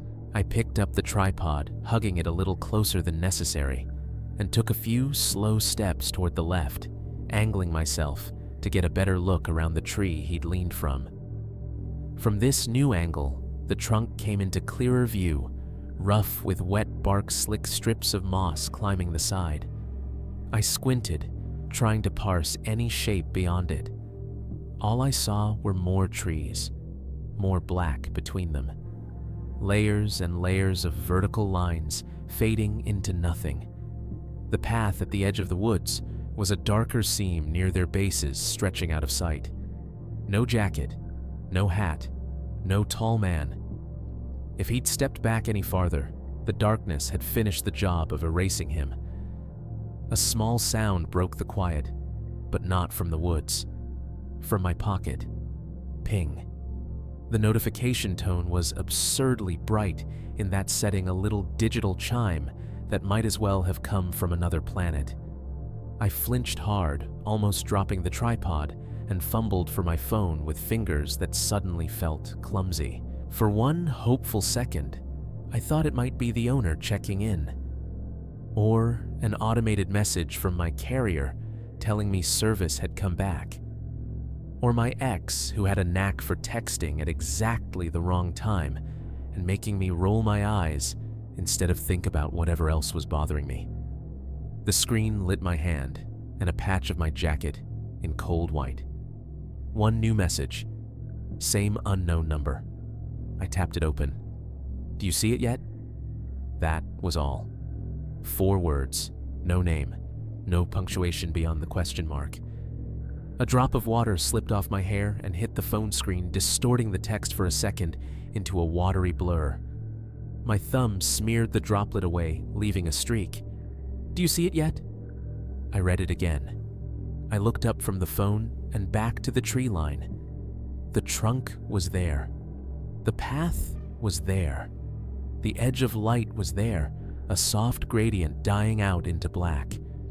Whatever he meant by it, whoever had sent that, there was nothing standing there now. Nothing that I could see. There's a point on every job where you stop thinking like a photographer and start thinking like a person who just wants to go home. For me, that point came standing in the wet gravel with my phone in my hand, staring at those 4 words. "Do you see it yet?" And knowing that wherever the sender was, they were asking about something I'd already seen. I didn't reply. My thumb hovered over the keyboard for a second, then I hit the side button and killed the screen. The porch light hummed behind me, painting my shadow long and warped across the pad, cutting off right at the line where the darkness started. Whatever had been behind that tree was gone, or it was better at hiding than my eyes were at finding. Either way, I was done. I picked up the tripod with a clumsy 2-handed grip and crossed the clearing in quick, uneven steps. The gravel slipped under my boots, a little stones, grinding tiny bits, pinging off the underside of the truck as I got closer. I yanked the back door open, and the familiar smell of my truck's interior rushed out at me. Stale coffee fast food salt, the artificial forest scent of the hanging air freshener old upholstery. For the first time since I'd started this side gig, the cab felt like a safe place. I tossed the tripod across the back seat, not caring this time if it scuffed anything. The camera bag went in after it, landing with a soft thud. I slammed the door harder than I needed to, liking the solid mechanical sound of it, shutting the way it echoed off the cabin siding and bounced into the trees. Then I climbed into the driver's seat. The instant the door closed, the world shrank. Rain became a muffled hiss on the roof rather than a cold sensation on my face. The porch light was just a yellow flare in the side mirror. The dark trees became a wallpaper of black beyond the fogged glass. My hands went automatically to the lock switch. Thunk. All 4 doors clicked down. I felt a little stupid for how much better that made me feel. I sat there for a second, just breathing. The steering wheel was cold under my fingers, the textured plastic familiar. The dash lights glowed gently speedometer needle at 0 fuel gauge, comfortably above half-engine temp, low check engine light, blessedly off. My reflection looked back at me in the darkened windshield, faint and ghostly. Just a neighbor, I said out loud to the empty passenger seat. Some guy out for a walk. Maybe he doesn't like strangers with cameras. That's all. Saying it made it sound less like the truth and more like a line I was trying out on myself. Either way, it didn't matter. Once the engine was running, I'd be backing out of this clearing, bumping down the gravel, and pointing my hood toward town. In 20 minutes, I'd be on the interstate with hundreds of other people, and this would be something I shook my head about later over a beer. I slid the key into the ignition and turned. The dash lights dipped. Something under the hood gave a tired half grunt. Instead of the familiar crank and rumble of the engine catching, I got a rapid series of dry clicks. Tack, tack, tack, tack, tack. The sound was sharp, insect-like, and ugly. It rattled around inside the cab, got inside my teeth. I pulled the key back hard, doing an unpleasant little lurch.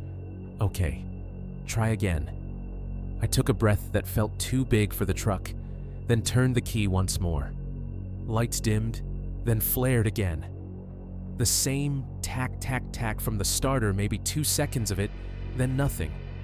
No crank, no ignition.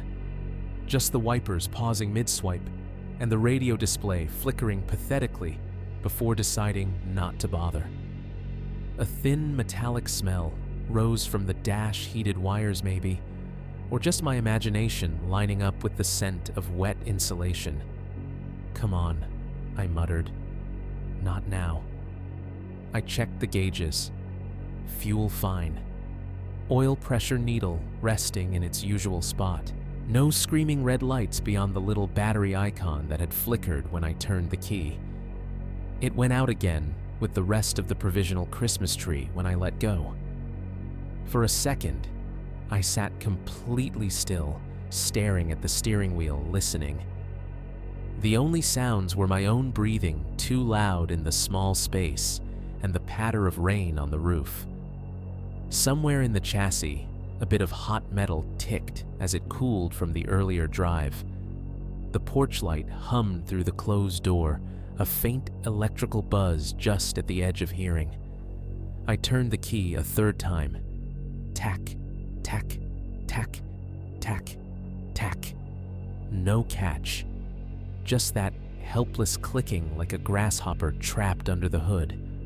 On the list of things you never want to hear in the middle of nowhere, after dark with no one else around, that sound is pretty high up. I let the key sit in the on position for a second, watching the dash lights glow. Then I backed it to off and pulled my hand away, flexing my fingers to get rid of the tension. Fine, check the basics. Fuel again, still good. I flicked the headlights on and off. They responded bright and steady. Radio powered up when I jabbed the button, then only hissed low static when I turned the volume up like a whisper in a language I didn't understand. I turned it off again, quickly. Out of habit, I tapped the little icon bar at the top of my phone screen. No service didn't change. The list of available Wi-Fi networks was empty. No cabin router name, no nearby hotspots. Just a blank white space. No tow truck then. No AAA call, no quick rescue. If the truck wasn't going to start on stubbornness alone, it was going to require something more old-fashioned than an app. I sat there feeling the options line up like doors in a game show. Door 1, go back inside the cabin. Lock the door. Text the owner somehow in the morning when I could get a signal.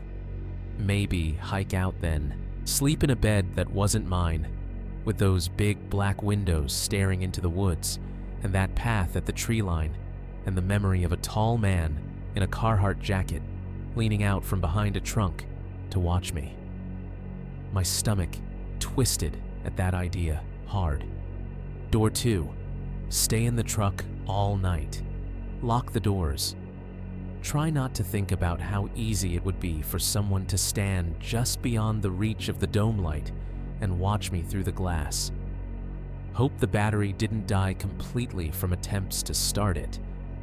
Hope it didn't get much colder. Hope nothing and no one tested the locks. Door 3 walk. The main county road wasn't that far. I'd driven it. I'd seen the sheriff's substation not 10 minutes past the Hickory Rise sign. If I could get back to that intersection, I could flag someone down. Maybe catch a deputy if I was lucky. Gravel roads feel different on foot than in a truck, especially in the dark. But I'd take that over, pretending this clearing didn't feel like a mouth that had closed around me. I realized I'd already chosen when my hand moved toward the door handle. "Okay," I said to no one, my voice sounding small. "Okay, we're walking." I grabbed the flashlight from the cup holder and checked it, thumbing it on. A clean white beam cut across the steering wheel and through the side window, catching the rain for a second before I clicked it off again to save the battery. My camera bag sat behind me, half unzipped. For a moment, I thought about taking the camera out, holding it in my hands, instead of leaving it back here. Some part of me, way in the back of my skull, whispered that a camera can be a kind of witness, proof. If anything weird happened, I could know. That was melodramatic. I was not going to be the idiot who stopped to take art shots in the middle of a problem. I twisted in my seat, grabbed the backpack, and shoved it down into the passenger side footwell so it would be less obvious through the windows. The tripod could stay sprawled on the back seat. If someone wanted to break in for a beat-up camera and a squeaky stand, they deserved the disappointment. I killed the headlights and pulled the key out of the ignition. The cab went darker, lit only by the soft residual glow from the porch light through the windshield. My reflection in the glass was suddenly sharper eyes too wide. I unlocked the door, hesitated, then hit the lock button again just to listen to it. Thunk. 4 satisfying clicks. I opened the door a crack. The rain's voice surged back in louder, cooler. The smell of wet trees and gravel and that faint electric tang wrapped around me. I slid out, keeping the flashlight in my pocket for now. No reason to draw more attention to myself than the porch light already did. When I shut the truck door, it felt more final than it should have. I walked around to the cabin front to make sure I'd actually locked it, boots crunching in the gravel. As I climbed the porch steps, the light above my head flickered. Just once. A quick, almost imperceptible dimming, like the bulb was taking a breath. For that half second, my shadow on the gravel stretched at a weird angle, elongated, and pulled toward the woods, like something was grabbing it. The hum from the fixture got louder with the flicker, a tighter, more insistent buzz, then settled back to its previous level. I reached for the door handle, making sure it was shut tight. The latch caught solid. For a heartbeat, I considered going back in, turning off every light, double-checking every window lock, doing a sweep like I was clearing a crime scene. Instead, I put my palm flat against the door, feeling the coolness of the wood, the slight vibration of the fridge on the other side, and said very quietly, "We're done here."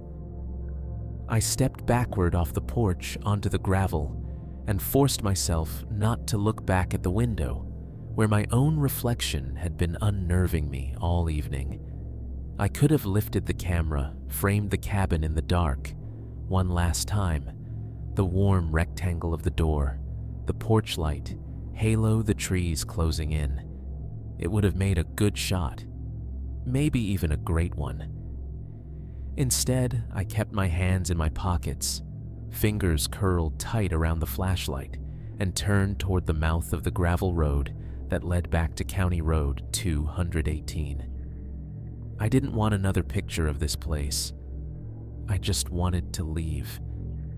The clearing shut behind me faster than I expected. One moment, the porch light was still on my shoulders, stretching my shadow out in front of me like a long, shaky smear. The next 2 more steps, and it was behind me, and the trees on either side leaned in just enough that the yellow glow shrank to a dim patch, then to a suggestion, then to nothing.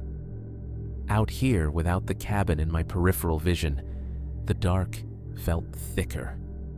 My eyes tried to drink in whatever they could: ghostly outlines of trunks, the lighter ribbon of the gravel road under my boots, but it was the flashlight doing the real work.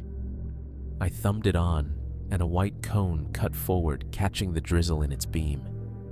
Each drop turned into a brief streak of silver, 100 tiny meteors falling past my face and chest, before vanishing into the ground.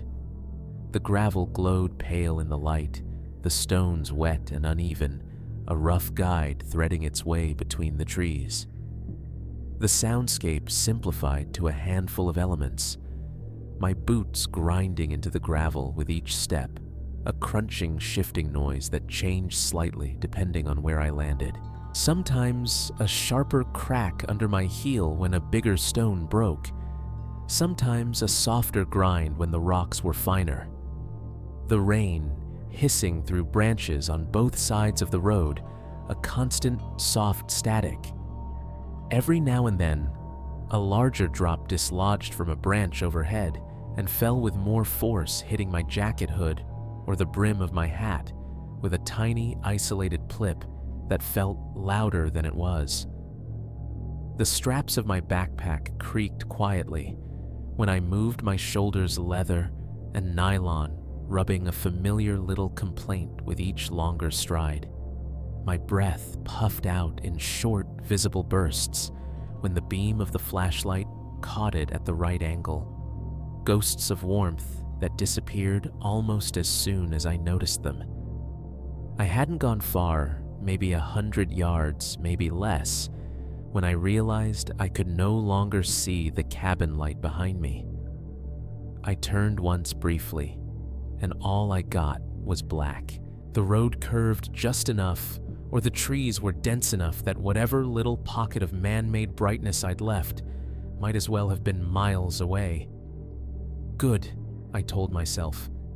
Distance. That's all I needed. I faced forward again and kept walking. Time on that gravel road stopped behaving like real time. Without landmarks, without houses or mailboxes, or even proper driveways, the only way to measure distance was by sound and by breath. Step after step, crunch after crunch.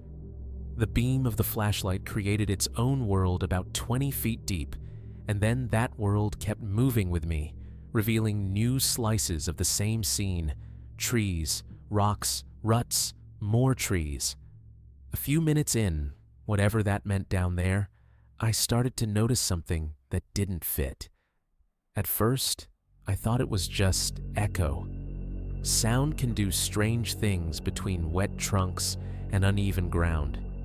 My own footsteps would bounce off a rock face and come back a half second later. I've heard that before on narrow roads. You clap or shout and get something back that's almost yours, but not quite. But this wasn't like that. I became aware of it gradually, the way you notice a smell has been in the room the whole time. My boots hit the gravel in a steady rhythm. 1, 2, 1, 2, left, right, left, right. Under that, a half beat behind, there was another crunch. Not every step. Not a perfect mirror. Just often enough to be wrong. I tried to ignore it. Focused on the flashlight beam on the small pool of gravel in front of me, on the faintly visible ruts where vehicles had passed. Told myself it was just the sound bouncing off the trunks, getting delayed, warped by the trees. It persisted. Step crunch, step crunch, step crunch. The timing stayed off. My foot would be lifting when the other sound landed, like someone walking behind me trying to match my pace, but never completely in sync. My chest tightened. The air felt thinner despite the humidity. The first test wasn't conscious. My body decided before my brain did. I stopped. It was an abrupt, full halt. 1 second, my boots were chewing up gravel. The next, my heels dug in and my knees locked. Half a second later, from behind, came a single, extra crunch. It wasn't particularly loud. No twig snapped dramatically. It was just that unmistakable sound of weight pressing rock into rock, then settling. The exact same tone my own steps made, but delayed and not attached to any movement I was making. Every muscle in my back went rigid. I spun around, raising the flashlight with more violence than necessary, its beam careening across the trees and the road like a panicked searchlight. The gravel behind me stretched back in an uneven wet strip, shining where the rain had pooled. My own footprints, such as they were just darker patches where the stones had shifted. The trees on either side were tall and straight, their bark slick and dark. Nothing moved. Nothing stepped back. Nothing ducked behind anything. I panned the light, slowly aiming it into the woods off the side of the road. The beam cut through wet branches, revealing layers of trunks and undergrowth. Drops of water flashed and disappeared. Background became foreground, became a wall of vertical lines. Hello. The word came out of me without permission. It sounded thin and stupid and instantly swallowed by the damp air. No answer. I held the beam still for a few seconds, pointed at a random patch of trees. If something was out there, it would have had to breathe, to flinch, to do something. I watched the edges of the trunks, waiting for a shape to detach itself. Nothing did. I turned the flashlight back down the road toward the direction I was supposed to be going. The circle of light found the center again, obedient and blind. My heart was beating too hard. I could feel it in my throat, chewing up the quiet. Echo, I muttered. Just echo. Rocks shifting, deer running. I threw the excuses out like breadcrumbs, hoping one would be heavy enough to sink into belief. I started walking again. This time, I counted. 1. Crunch. 2. Crunch. 3. Crunch. On 4, just as my right foot hit the ground, there it was again, a second crunch, slightly behind.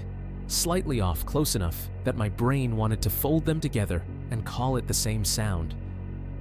But it wasn't. Not if you listen. Not if you know what it feels like to be the only one making noise. I swallowed mouth dry despite the damp. My hand tightened around the flashlight handle until the plastic creaked softly. I tried my second test. Instead of stopping hard, I gradually shortened my stride. The flashlight beam dipped and rose as my pace changed. My footfalls came closer together, then farther apart.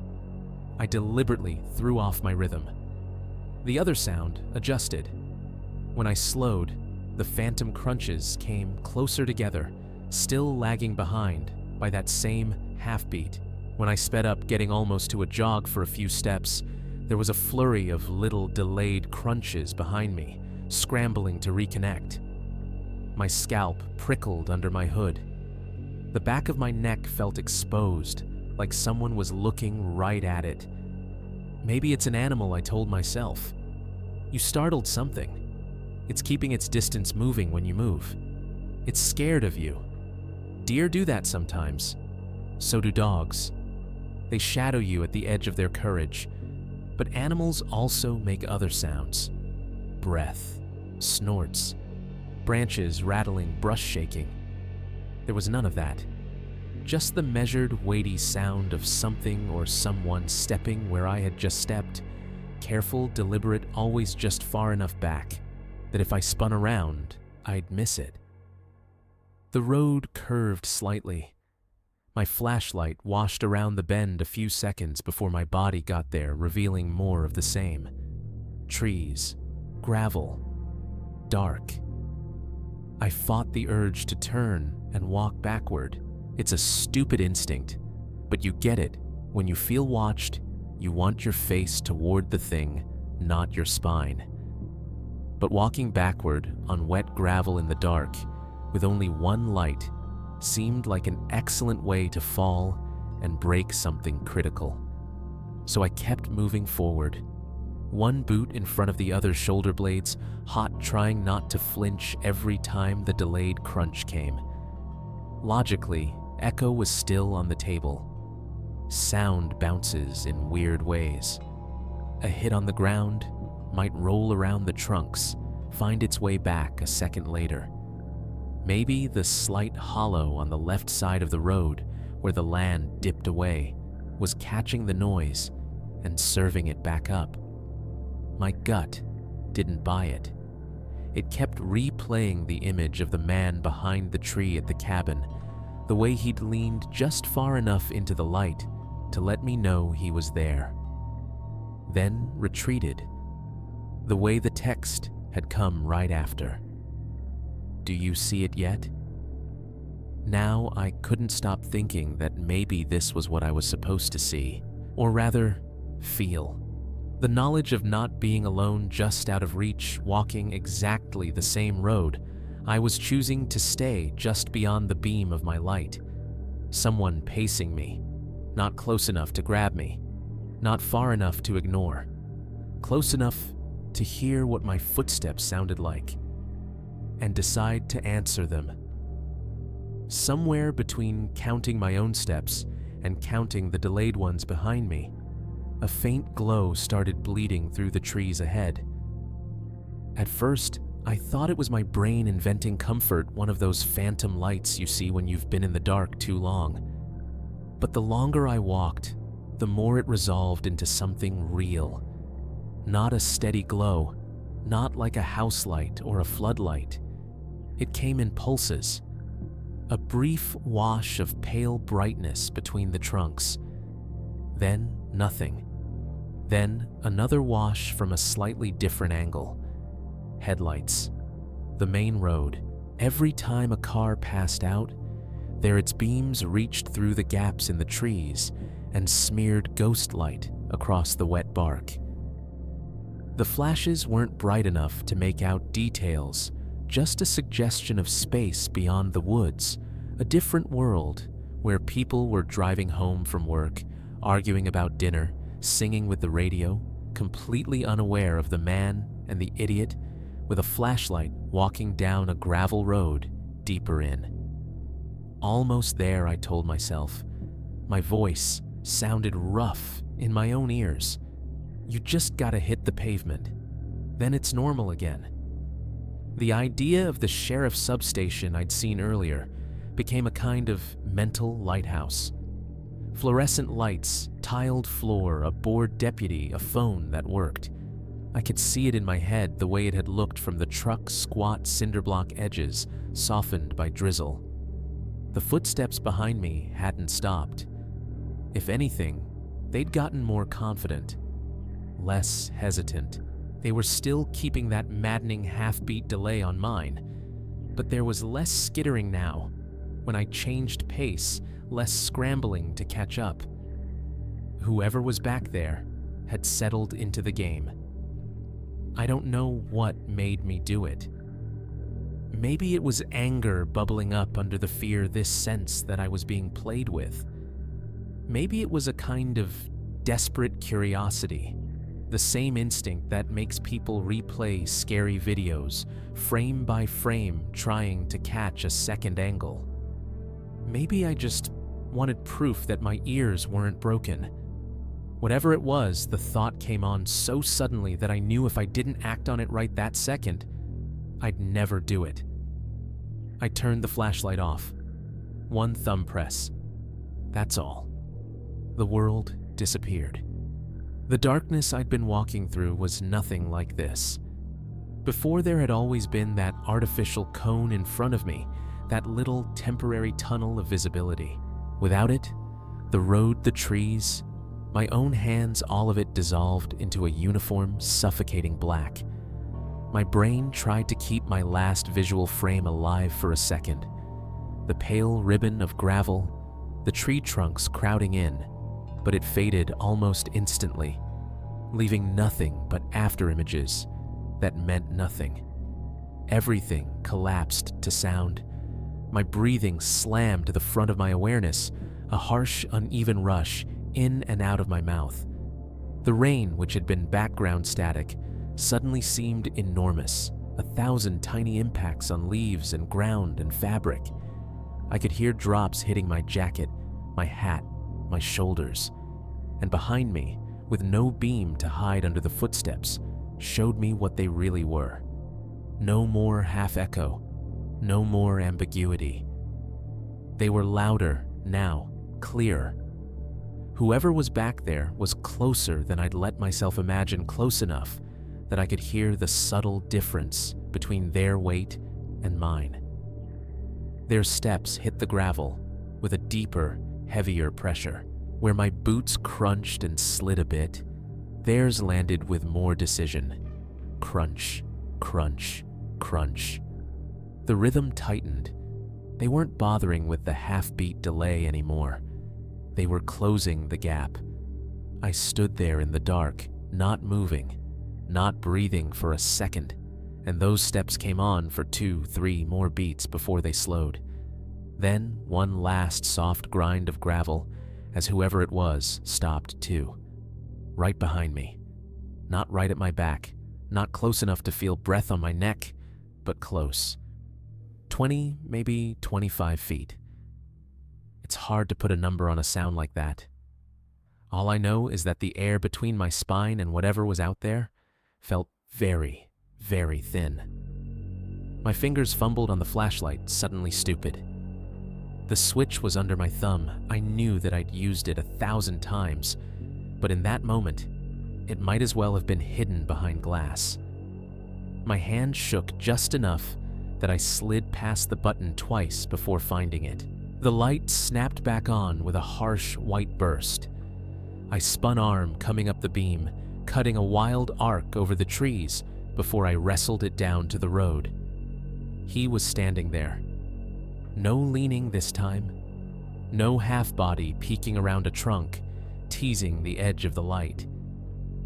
He was fully in the middle of the gravel road, dead center, about 20 or 25 feet back from where I'd been facing. He looked exactly like the slice I'd seen by the cabin, but somehow worse for being complete. Tall, taller than I'd guessed from that first glimpse. The Carhartt-style jacket hung off him, heavy, and damp shoulders, squared fabric darkened by rain. The hat sat low on his head brim, shadowing the upper half of his face completely. The lower half, a strong jawline, hints of stubble. Maybe a thin mouth was all I could make out, and even that was hard to trust.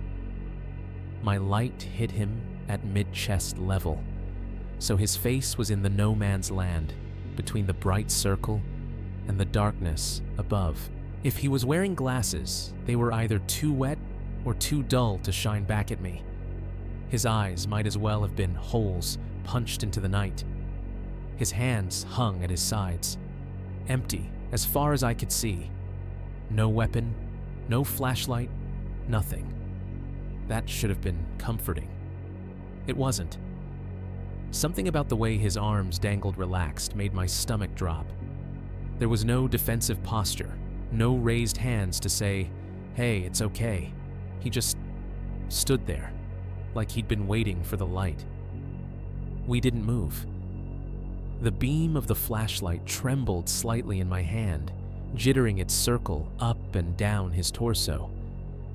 The fabric of his jacket soaked up most of the brightness, turning it into a dull patch. Raindrops glinted along the shoulders, making tiny lines of shine. The rest of the world shrank away. The trees, the rain, the distant flashes of car headlights through the branches, they were all still there, but they felt like a backdrop. The only real things were me, the man, and that thin white line between us. My brain scrambled to find words. "Are you the owner? Do you live out here? Were you following me?" Why, what came out of my mouth was nothing. My throat closed on all of it. We stood in that electric stillness for what felt like a full minute, but was probably closer to 5 seconds. Then he moved. Not a step, not a lunge, just his head. He tilted it slightly to one side just a few degrees, and that small, unnatural angle made my skin crawl. It was the kind of motion you see when a dog hears a noise it doesn't understand. Curious, not cautious. When he spoke, his voice was nothing like what I'd built for him in my head. I'd expected a backwoods snarl or a drunk slur or even a terse, angry shout about trespassing. Something rough, something jagged. Instead, it was calm, low, almost amused. "Keep going." 2 words, the edges soft, as if he wasn't putting any effort into them at all. No regional drawl I could pin down, no obvious accent. The sound sat right in the middle, neutral, but with this faint undertone that said he knew exactly how much control he had over the situation. It wasn't a threat, not on the surface. It was an instruction, a suggestion. The same way you'd tell someone in a grocery aisle to keep moving so you could get past. I didn't move. My body locked up every muscle waiting for something. Another word, a step toward me, a hint about whether I was supposed to run past him or back away. The light shivered in my hand, edging up toward his throat, then down toward his belt as my focus wobbled.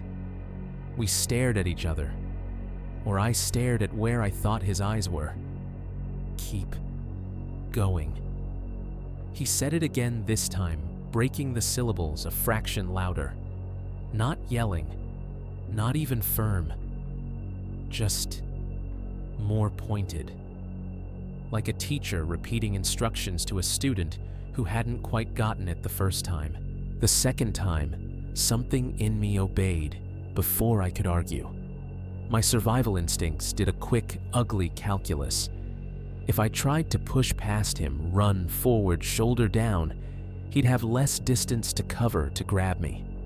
If I turned and ran back toward the cabin, I'd be heading deeper into his territory, away from the road, away from that intermittent glow through the trees, away from other people, forward or back, him or the idea of the sheriff's station, the man who had appeared exactly where my light wasn't, or the faint promise of fluorescent and linoleum.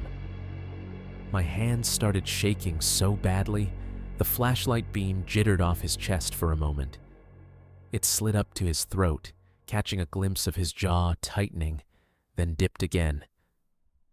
I broke the eye contact I wasn't sure we'd actually had.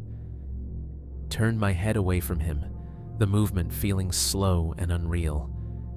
My shoulders followed.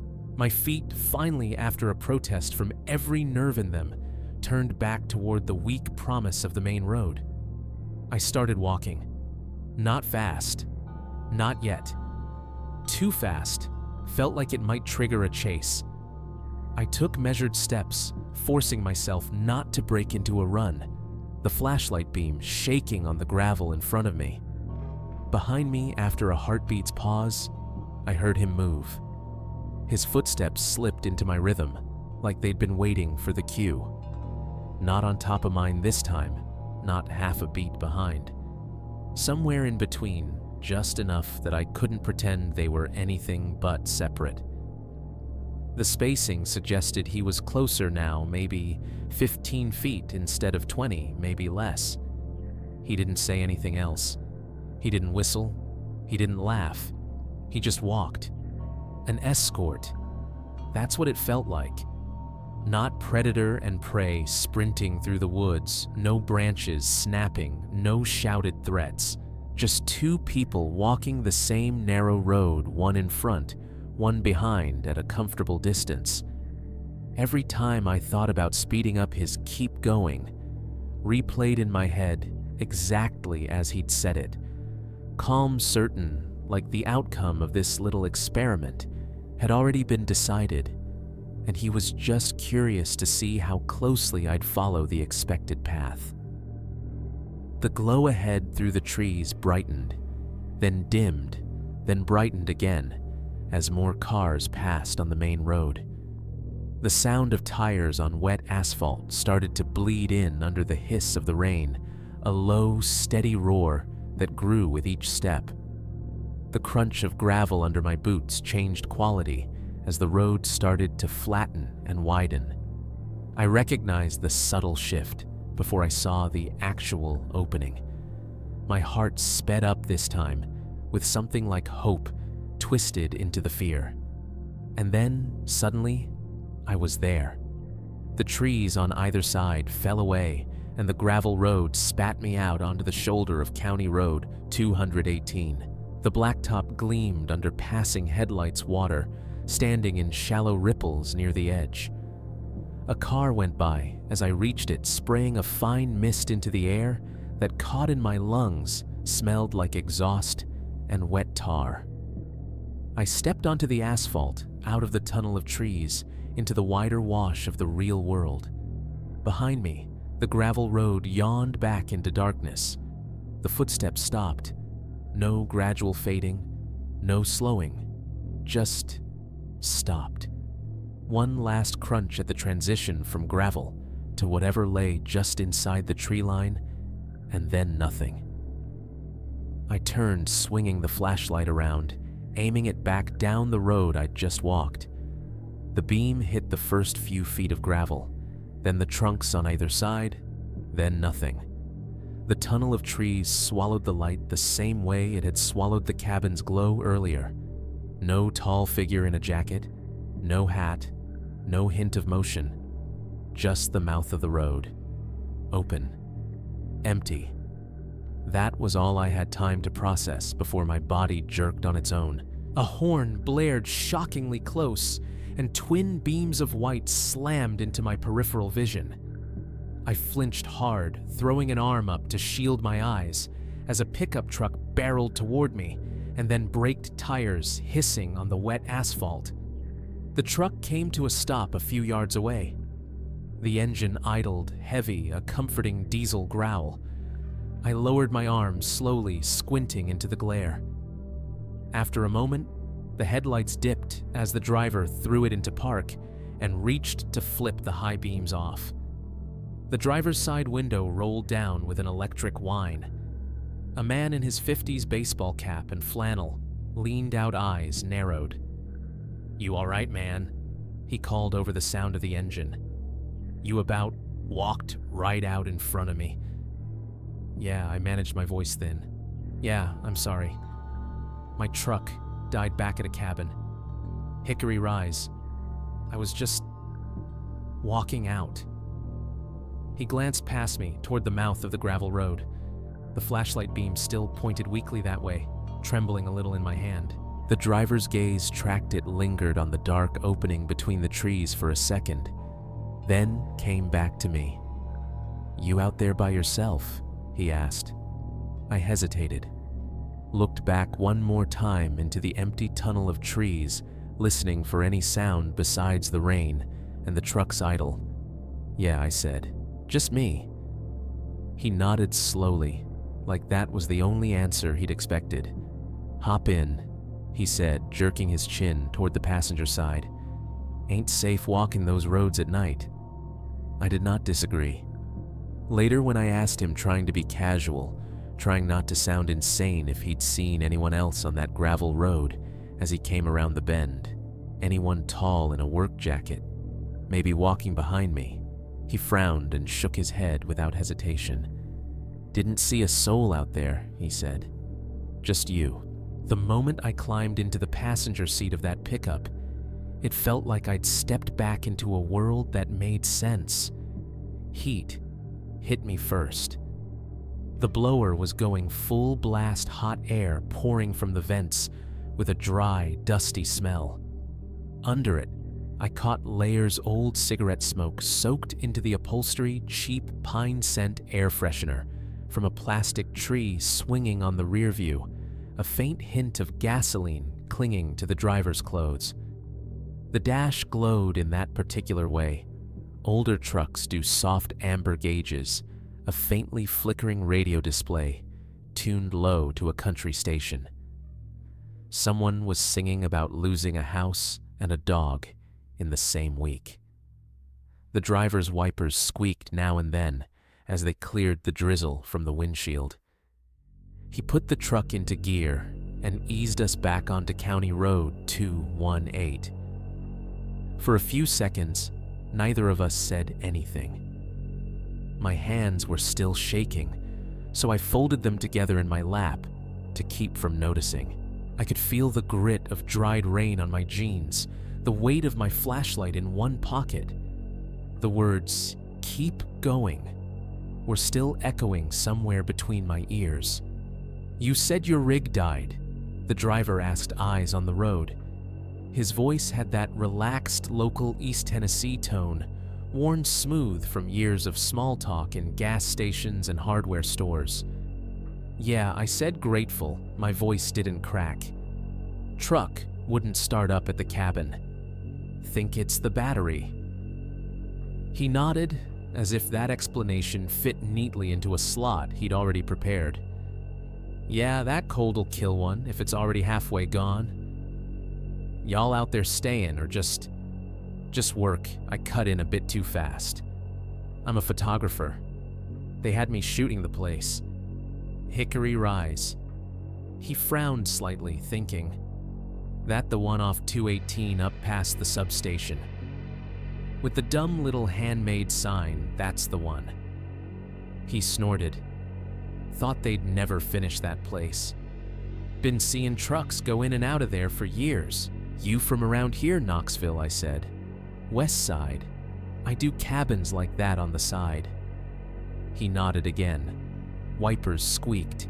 The heater roared. The radio murmured something about a river and a memory. I could feel him weighing whether to ask the obvious question. "What were you doing walking out alone on that road at night?" When he finally spoke again, he rounded the question, softened it. "You break down up there, you should have just stayed put," he said. "Long walk down in the dark." I stared at the wet ribbon of road ahead, the way the headlights turned the drizzle into streaks, and chose my lie. "Didn't want to get stuck if the storm got worse," I said. "Figured if I could make it back to the main road, I could get a ride and a tow. You were the ride." He seemed to accept that, or he didn't care enough to press. He gave his name as Earl somewhere along the way. I gave mine. We talked about the weather, about how the cold had come in too fast this year. Safe topics that fit well in the warm bubble of his cab, the wipers ticking time. The further we got from the cabin road, the more the glass filled with familiar shapes. Mailboxes, the silhouette of that sheriff's substation. Then a cluster of buildings, gas stations, a closed diner, a mini-mart with bright red signage bleeding into the night. He swung into the lot of a gas station that had seen better days. The fluorescent lights under the canopy buzzed audibly, casting everything in a sickly, humming white. Fuel pumps stood in two tired rows. Behind them, A small building squatted with a combo sign. Food a beer. Lotto. Towing. Jimmy'll fix you up, Earl said, putting the truck in park. He's got a wrecker does call-outs. I gotta head on, but you tell him Earl sent you. He'll know. I thanked him more times than was polite, grabbed my bag, and stepped out into the cold, wet light. Inside the gas station felt like a different planet from the cabin. Tile floor, slightly sticky in spots. The air smelled like old coffee fryer oil and artificial cinnamon from one of those seasonal displays near the counter. Refrigerated soda coolers lined the back wall, their compressors humming in overlapping drones. A TV mounted in the corner played some muted sports recap. A single cashier sat behind the counter neck, bent over a phone, the blue glow painting the underside of his face. Mid-20s bored, wearing a faded polo, with the station logo half cracked off. "Evenin'," he said, without looking up fully. "Hey," I replied, voice still distant in my own ears. I need a tow. Truck died up at a cabin off 218. Guy named Earl said Jimmy could help." At the name Jimmy, he perked up a bit, set the phone down. "Yeah, that's my uncle," he said. "He's out back. You can use the phone there if you want, but he's probably just in the shop." Navigating by his vague directions, I found Jimmy in a grease-scented bay behind the station, leaning over the engine of an old Ford, a trouble light hanging above him. He was in his 60s, coveralls stained a dozen different shades of black and brown, a gray beard trimmed close. Earl had been right once I dropped his name and mentioned the cabin. Jimmy wiped his hands on a rag, grabbed keys from a hook, and said, "Let's go get your truck." The tow rig was an older flatbed with peeling white paint and a light bar that had seen some things. The cab smelled like oil, and cold dust layered over with whatever brand of chewing tobacco Jimmy favored. He drove with one hand the other, resting lightly on the top of the steering wheel, eyes narrowed against the oncoming glare of other vehicles. So he said, as we left the gas station lights behind, and the dark folded in around us again. "Battery just quit on ya. Wouldn't turn over," I said. "Starter just clicked. Happened once before in town, but it started on the second try. Tonight, it just didn't." He nodded, rumbling a low "muh" in his throat. "These new batteries will leave you flat when they feel like it," he said. "Cold don't help. Sometimes they'll give you that clicky-click for months, sometimes they just decide they're done." He drove in silence for a minute, wipers slapping slower than Earl's had, more methodical. "You up in those rental cabins a lot?" he asked eventually. "Fair bit," I said. "I shoot for a couple of property managers." Another low rumble. "Seen some weird stuff up there." He didn't elaborate right away. I didn't ask. The tow truck's diesel engine hummed under our feet, a deeper note than my pickups vibrating through the seat and into my bones. Chains on the bed clinked softly every time we hit a bump. A ratchet strap handle tapped against the metal with a light, irregular tick. "Kids," he said finally. "Parties. Folks rent 'em for the weekend, act like the law can't find 'em up there. Cops get called for noise fights, all that." I nodded. I'd seen beer cans in bushes behind cabins more than once. Cigarette butts smudged into decks. Messages scratched into paint in places owners forgot to inspect. Sometimes, Jimmy added, you get folks who ain't just kids. Meth heads, thieves.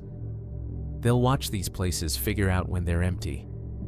Go in, strip the copper steel TVs. That slowed some since owners started putting in cameras, but, you know, Hill's got eyes same as anywhere else. The phrase landed heavier than I liked. He glanced over at me just long enough to register my tension, then turned his attention back to the road. Probably just your battery, he said. But you're smart not to sit up there by yourself when things get weird. We turned onto County Road 218, then onto the gravel cut marked by the hand-painted Hickory Rise sign. The truck's heavier weight made the rocks crunch louder, the cab rocking more than my pickup had, and headlights speared into the tunnel of trees, painting bark and branches in harsh white. When the clearing opened, it was like stepping back into a snapshot. The cabin looked exactly as I'd left it. Porch light still burning a warm yellow lozenge in the night. No extra vehicles. No sign of anyone standing at the edge of the light. No tall, jacketed shape leaning out from behind a tree. My truck sat in the same patch of gravel hood, still beaded with droplets, windows dark. "Nice place," Jimmy said, killing the tow truck's engine. The sudden absence of that bass rumble made my ears ring for a second. We stepped out into the cold. The crunch of the gravel under our boots sounded too familiar. The porch light hummed steady, no flicker. I kept glancing at the trees, while Jimmy popped the hood of my truck and propped it, metal groaning softly. He clamped the booster cables on with quick, practiced motions, red to positive, black to ground. The tow truck's engine growled back to life, the cables shivering slightly with the transfer. "Try it," he called. I slid into the driver's seat of my truck, the interior smell wrapping around me again. My fingers felt clumsy on the key, but I managed to get it into the ignition and turned. This time, the engine didn't hesitate. It cranked strong, caught, and roared into life like it had never given me trouble. The dash lights flared bright. The battery symbol winked on, then off. The heater fan sprang back up, blowing colder air that would warm soon enough. "See," Jimmy said when I climbed back out, his breath puffing in the air. "Borderline battery, don't like cold. Could last you 6 more months, could die tomorrow. I'd get it swapped when you get back to town." He unhooked the cable's coils, clinking as he stowed them. The whole operation had taken less than 5 minutes. I paid him in the wash of the tow truck's headlights bills, fluttering once in the breeze before he caught them. He nodded, stuffed the cash into a pocket, and gave my shoulder a brief, solid clap. "Don't break down on me twice in one night," he said with a faint smile. "I go to bed early." I watched his rig back up turn and crunch its way out of the clearing, the red taillights shrinking to nothing between the trees. When the sound of his diesel finally faded, the clearing went back to being itself porch light, hum fridge buzz faintly through the wall rain, and the knowledge that the man in the Carhartt jacket had been here and might still be watching from some angle I couldn't see. I didn't go back inside the cabin. I didn't take any more photos. I slid behind the wheel, shut the door, locked it, and put the truck in gear. The drive back to Knoxville was a blur of dark highway and intrusive memory. On the interstate, my tires hummed on asphalt, the sound rising and falling as I passed over expansion joints. Thump, thump, thump, thump. Orange sodium vapor lights arched overhead at regular intervals, casting the wet road in an almost cozy glow. Other cars flowed around me, red taillights and white headlights, weaving ordinary and oblivious. Wipers beat time on the windshield. The heater droned. The radio played something I didn't really hear. In the side mirror, the strip of blacktop behind me stretched into infinity. Every time I checked it, expecting to see a single pair of headlights locked at a strange, consistent distance behind me, I saw only the normal chaos of night traffic. Safe, my rational mind said. Normal. You're fine. But underneath that, a different reel kept playing the feeling of someone's footsteps falling almost exactly where mine had been, The way they'd grown louder in the dark. The way that man had stood in the center of the road, like he'd just been waiting for me to turn around and see him. And under all of it, like a low frequency buzzing in my skull, his voice, "Keep going." By the time I pulled into my apartment lot, the storm had mostly passed the city by. The asphalt in the parking lot was still slick and black, reflecting the orange sodium vapor lights like melted glass. My tires crackled through a shallow sheet of water as I eased into my usual spot 3 down from the flickering lamppost, across from the dumpster that always smelled faintly of stale beer and cardboard. I killed the engine. The sudden absence of the motor's hum made the creak of the cooling metal louder, tiny tick-tick-tick sounds rising up from somewhere under the hood. For a second, sitting there in the dark cab with my hand still on the wheel, I felt like I hadn't moved at all, that I was still in the clearing, still about to turn the key and hear nothing but tack, tack, tack. The glow from the building stairwell broke that. It spilled yellow onto the pavement, catching the damp spots and oil stains, reminding me there were walls and neighbors and Wi-Fi inside. I grabbed my camera bag from the passenger seat, slung it over my shoulder, and stepped out. The air smelled different here. Less trees, more asphalt and laundry detergent, the faint ghost of somebody's dinner-fried chicken maybe clinging to the breeze. Inside the stairwell, lights buzzed faintly. My boots thudded dully on the concrete steps, echoing off cinder-block walls, painted a color that had once been white and was now something else.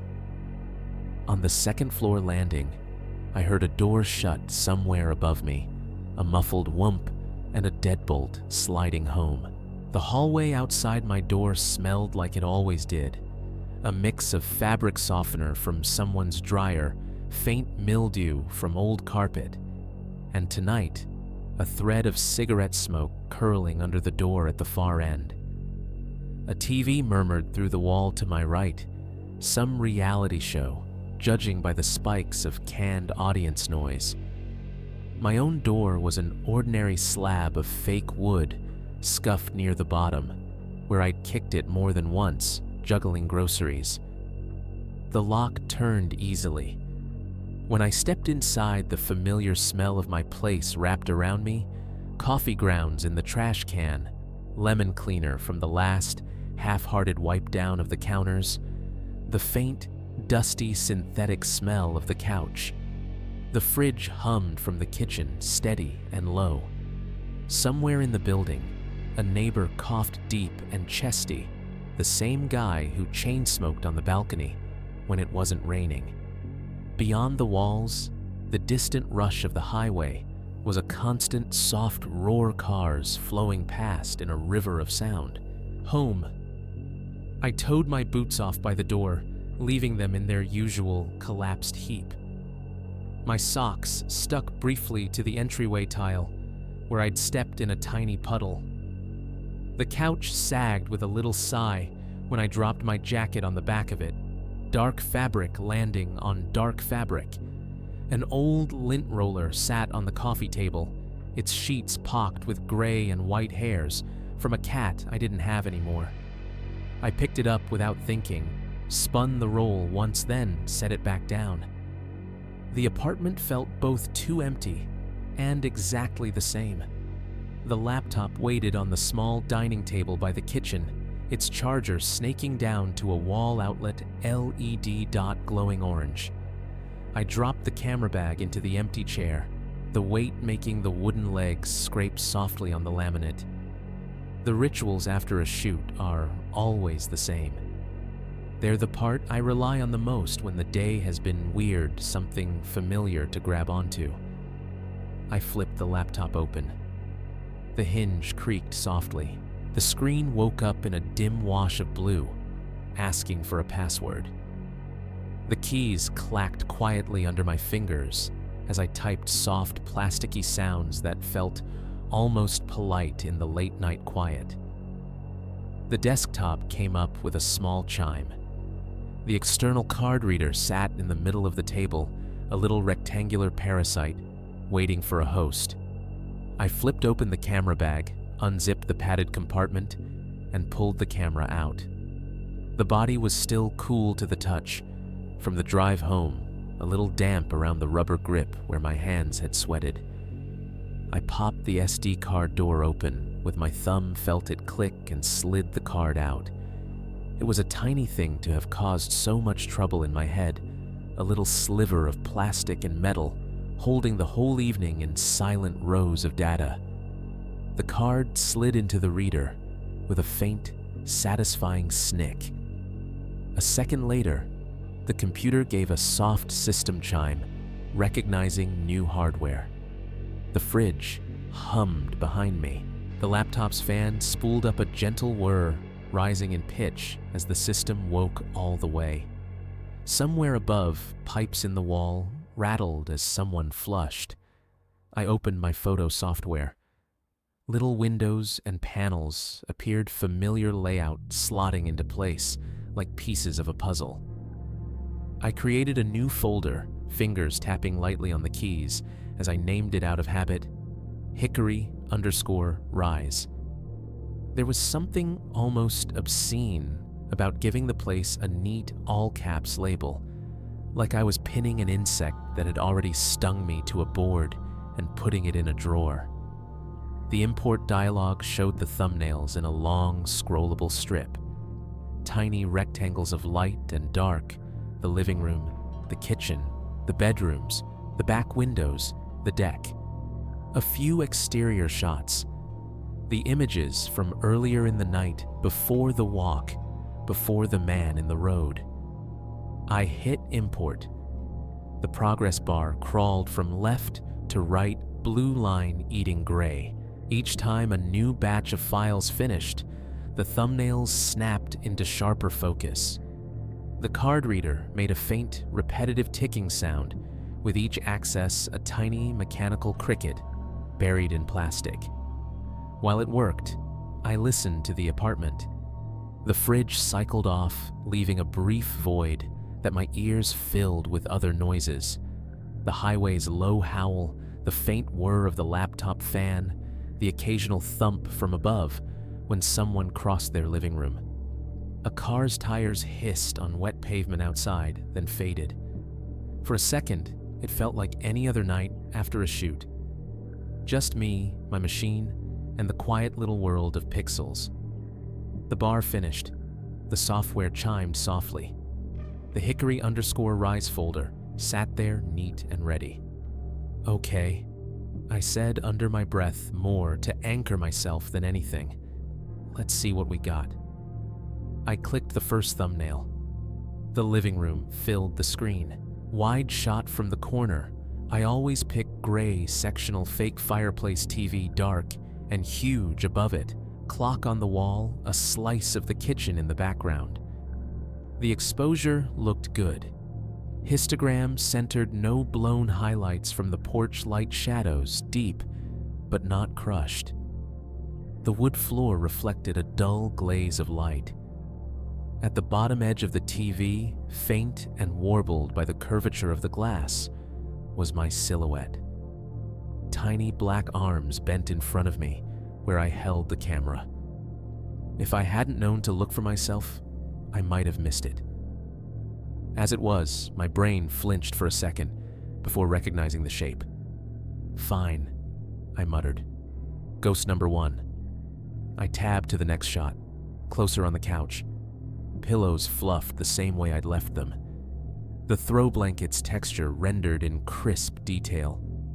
The fake fireplace below the TV, with its orange plastic logs, gave off a glow that lit the underside of the mantel. My reflection in the TV was smaller here, just a smudge. Another. Kitchen this time. Stainless steel appliances gleamed LED under cabinet lights, throwing cool white onto the counters. You could almost hear the hum they made if you stared long enough. The granite looked expensive, a river of gray and black with little sparkles that caught the light. A folded dish towel hung from the oven handle, its edges perfectly aligned. I checked focus on a couple shots zooming in. Knobs sharp, counter corners sharp, no motion blur. My hands had known what to do even when my head was half somewhere else. Back window shot. I clicked it and sat up a little straighter without meaning to. From the inside, the glass was like a mirror. The room reflected clearly, lamp couch, arm the ghost of my own shoulder. But beyond that, in the darker layer, the outside world was still there if you went looking for it. I zoomed, dragging a selection box over the lower third of the frame. The tree line appeared in more detail. Trunks, dark and wet. The narrow strip of ground between cabin and woods slick with rain. And there at the very edge, running horizontally along the base of the trees, was that darker seam, the path. Even through the distortion of the glass and the noise of the low-light image, you could see the subtle smoothness of it. The way the mud and grass gave way to bare soil. It looked like a scar, a line where the forest had been rubbed raw. I stared at it for a few long seconds, screen glow bright on my face in the dim apartment. On its own, in a photograph, it was nothing. A hunter's trail, maybe. A game path. No footsteps visible. No tall man in a work jacket, standing with one shoulder out, watching the cabin. Just the suggestion that people or animals had been there before and would be there again. The laptop fan spun up another notch, whirring softly. The sound grounded me. I backed out of the zoom, moved to another image. Deck shot taken from the corner railings, slick with rain trees crowding close, no movement. Another of the deck from below cabin looming above, with warm light in one window. Pictures perfect for a listing. Pictures that would make someone click book now and imagine peaceful mornings with coffee and birdsong instead of what it had actually felt like to stand there. The more I clicked through, the easier it became to believe I'd overreacted. Alone. No cell signal. Weird battery issue. A stranger in the woods who didn't like being watched. The human brain is great at building monsters out of shadows, especially when you give it a little time and not enough oxygen. In here, under my own ceiling, with the fridge humming again and someone's TV laugh track bleeding faintly through the wall, the night started to feel smaller, contained. Just lines of pixels on a screen. Just a job. I nudged the trackpad fingers, making soft, repetitive taps. Another image. Another angle. The shutter had done its work. Everything was where it should be. I almost convinced myself that was all Hickory Rise was going to be: another folder, another invoice, another set of images that would slowly sink into the backlog of my hard drive. It wasn't until I scrolled to the very end of the thumbnails, past the living room, past the kitchen, past the windows and the deck and the front exteriors, that I saw the first file I didn't recognize taking. But at that moment, before I clicked it open, the apartment still sounded normal. The laptop fan was still just a fan. The night was still just a night. I'd brought home in neat, organized rows of photographs. The thumbnails marched neatly across the bottom of the screen. Little postage stamps of the cabin, warm rectangles of light, clean counters, bedspreads, smoothed within an inch of their life. I scrolled through them with the trackpad, the cursor gliding left to right, each tiny image blooming larger in the preview window as I hovered. DSC0101, DSC0102, DSC0103. The numbering was automatic, a counter that had been ticking up for years across jobs. I barely noticed it most days, but tonight, something about the pattern snagged my attention. DSC underscore 0110, back deck trees close. DSC underscore 0111, the cabin from the side. DSC underscore 0112, the front shot with the porch light. Then at the very end of the strip, 3 more files I didn't remember making. DSC underscore 0156 DSC underscore 0157 DSC underscore 0158. No DSC underscore 0113 through 0155. Just a clean skip like a piece of tape that had been fast forwarded. I frowned and slid the cursor over the first of the odd trio. The thumbnail was tiny, dark, more shadow than anything. It looked like an underexposed mess. I clicked anyway. The image blew up to fill the center of the screen. For a second, my brain refused to process it as anything but road. Gravel, trees, the weak oval of a flashlight beam pooling on wet stones. Then the rest of it clicked into place. I was looking at my own back. Centered in the frame, or almost centered slightly to the right, was a man in a navy hoodie hood, up shoulders hunched against the drizzle. Dark jeans damp from mid-calf down. Boots I recognized immediately, the same scuffed brown pair I'd left by my door 10 minutes earlier. Straps of a black backpack crossing between the shoulder blades, one twisted slightly, where I'd yanked it on in a hurry. The flashlight beam cut out from his right hand in a shaky cone hitting the road, just ahead of his feet, the brightness blown a little by the exposure. The edges of the beam lit the sides of the gravel path, turning the wet rocks into tiny mirrors. Mist hung in the air, caught as faint streaks. There was no question about who it was. The slope of the shoulders, the set of the head, the way my right foot turned out a little when I walked. I knew that posture in a way you only know your own body from mirrors and shadows and bad cell phone photos. It was me, walking down the gravel road, shot from behind. The composition was wrong in a way that made it worse. It wasn't a careful picture. The horizon line was slightly tilted. I was a little too far to the right, leaving a sliver of empty space on the left where the trees encroached.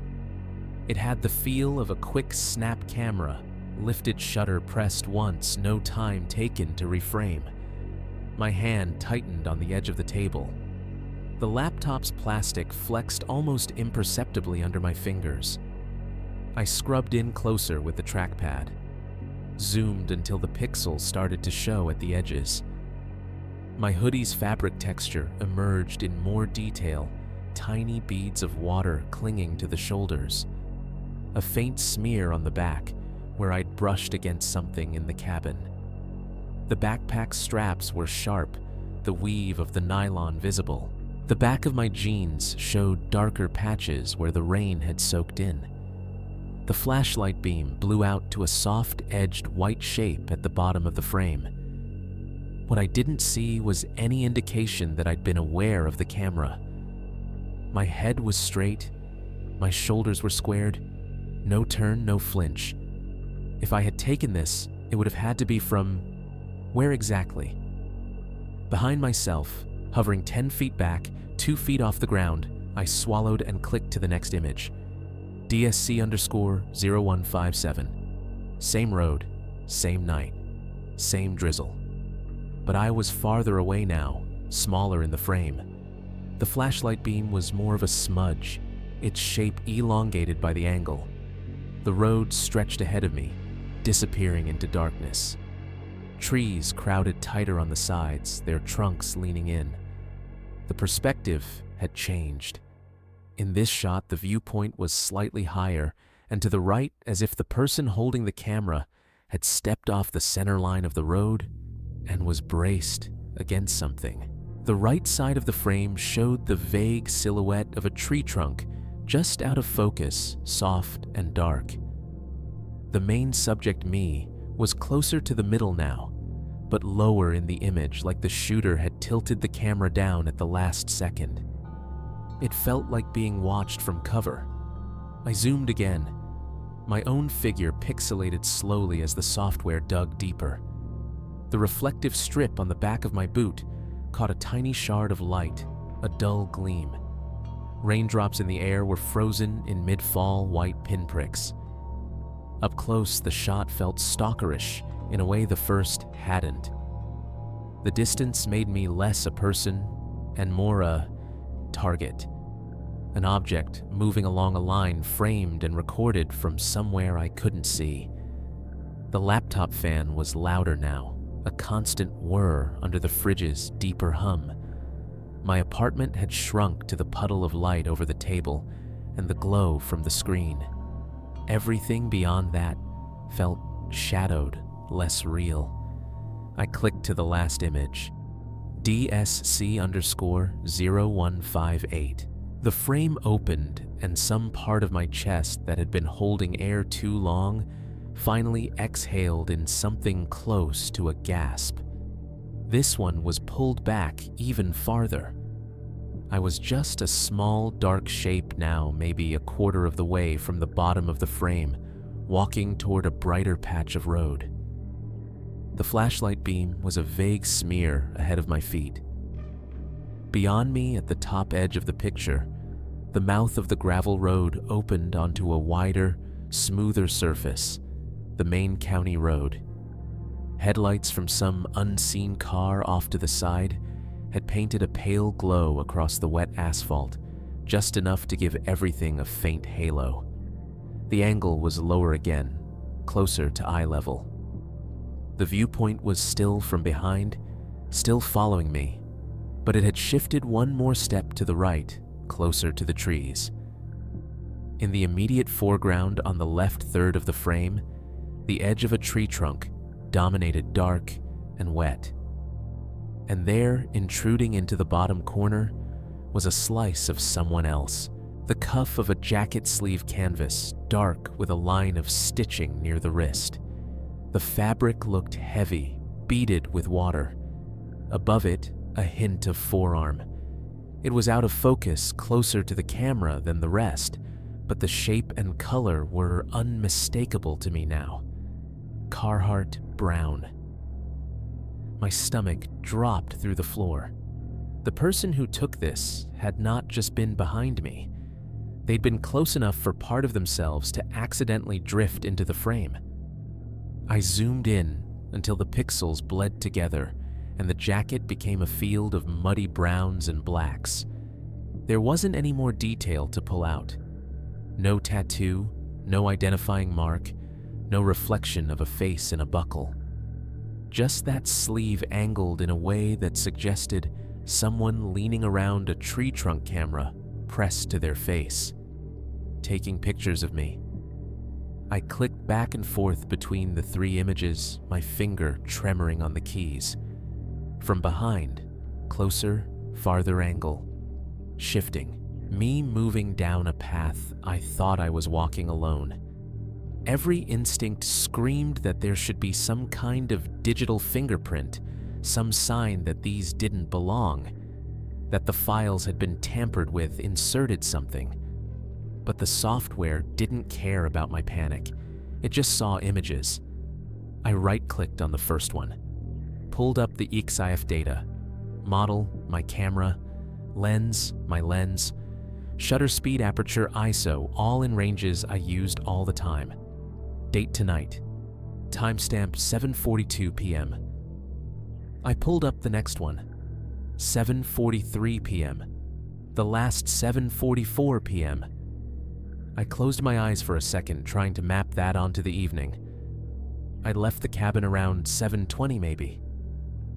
The walk down the gravel to the main road had felt longer than it probably was, but 10, 15, 20 minutes would put me right in the pocket of those numbers. The tow, the ride, the drive home, those had taken the rest of the time. It matched too well for comfort. I checked one of the interior shots, living room wide, the one I definitely remembered taking. Timestamp 6:58 p.m., Another of the kitchen, 7:05 p.m. No gaps, no overlaps. Just a neat line of my work marching up in minutes, and then these 3 strangers at the end, planted like landmines. Same camera, same lens, same night. "So when did you do it?" I whispered, not sure if I was talking to myself or the man with the jacket sleeve in the photo. I rewound the night in my head, replayed it frame by frame. From the moment I'd stepped out of the cabin to the moment I killed the truck's failing engine, the camera had been in one of 2 places in my hand, slung at my side by its strap, or zipped in the backpack. I hadn't slung it once I decided I was done. I remembered tossing the bag in the truck, the tripod, the sound of the door closing. When I'd left on foot, I'd grabbed the backpack, tightened the straps, pulled the zipper all the way across the top. The camera had been inside, wrapped in its padded compartment. On the road, my hands had been busy. Flashlight in the right, phone in the left for part of it. When I checked the time, the dead no service indicator. I'd stuffed it back in my pocket when the footsteps started to sync with mine. I pictured myself from behind, like in the photos, hoodie backpack, hood up beam of light ahead. Zipper just behind my neck, pull tab resting against the fabric. If someone had been close enough to match their steps to mine, close enough to walk in that thin envelope of darkness just outside my flashlight's reach, they could have done a lot of things. They could have lifted the zipper an inch at a time, letting the teeth part as our feet hit the gravel together. They could have slipped a hand and fingers brushing the back of my head through the fabric and wrapped them around the camera body.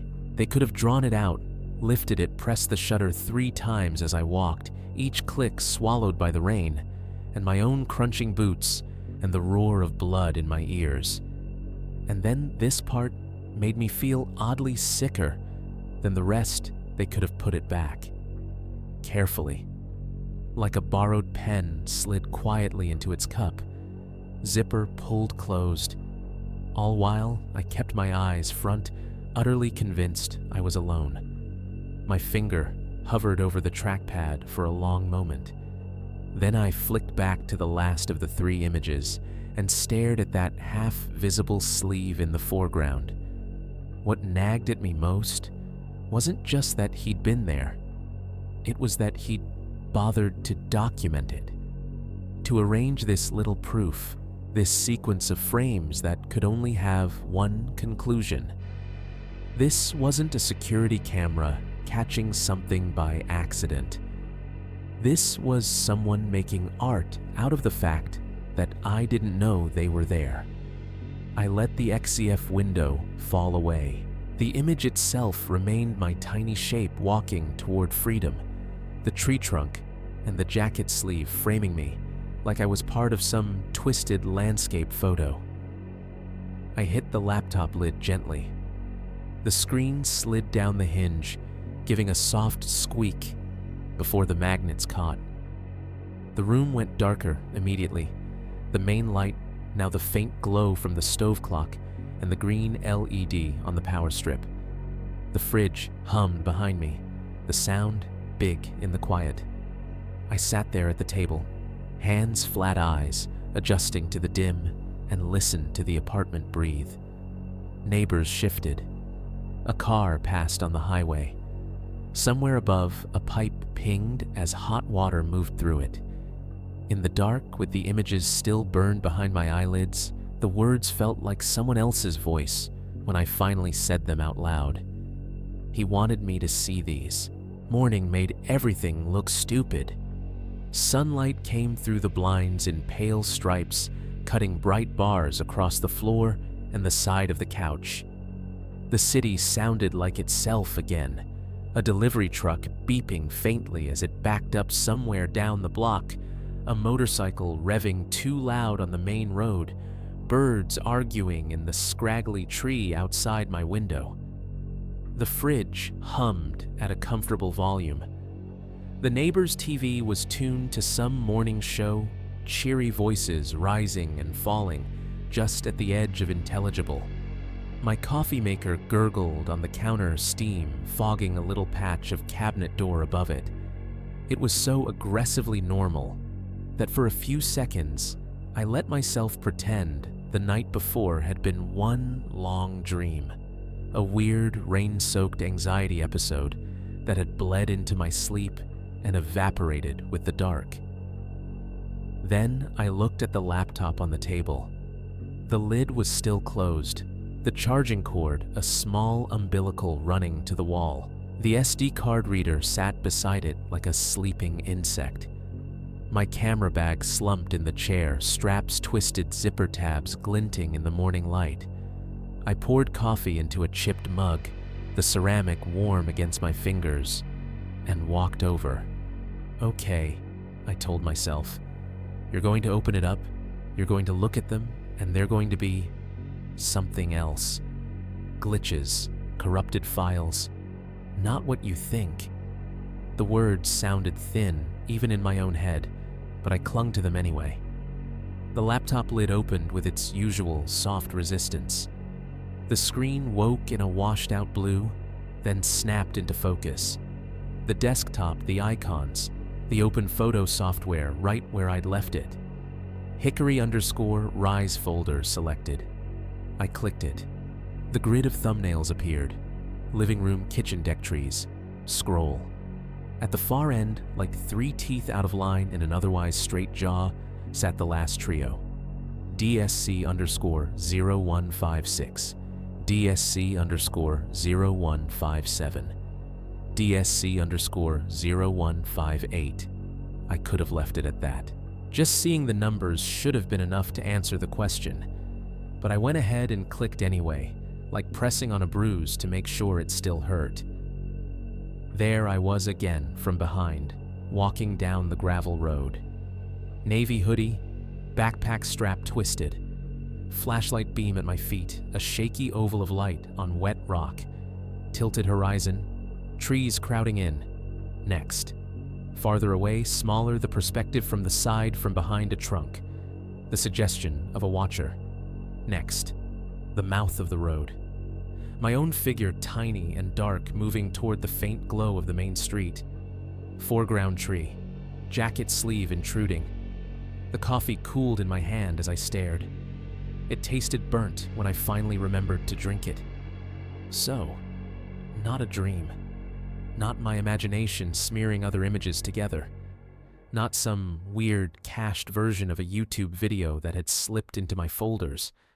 My camera, my lens, my walk. I backed out of the viewer and let the thumbnails slide away to the bottom of the screen. The Hickory_Rise folder sat calmly in my file browser, as if it weren't a crime scene. Rational, I said. If I said the word enough times, maybe something in my brain would click into the gear it belonged in. Rational step 1. Look at everything that actually happened. Not the story version I'd already started telling myself. There'd been a job, a text, directions, a cabin I could physically point to on a map if I needed to, a battery that refused to start my truck and then suddenly decided under a tow driver's coaxing that it would. A stranger in a Carhartt-style jacket, half hidden behind a tree, then fully visible in the road. A voice telling me to keep going. Footsteps that matched mine, then dropped away at the main road, like someone honoring a boundary I hadn't known was there.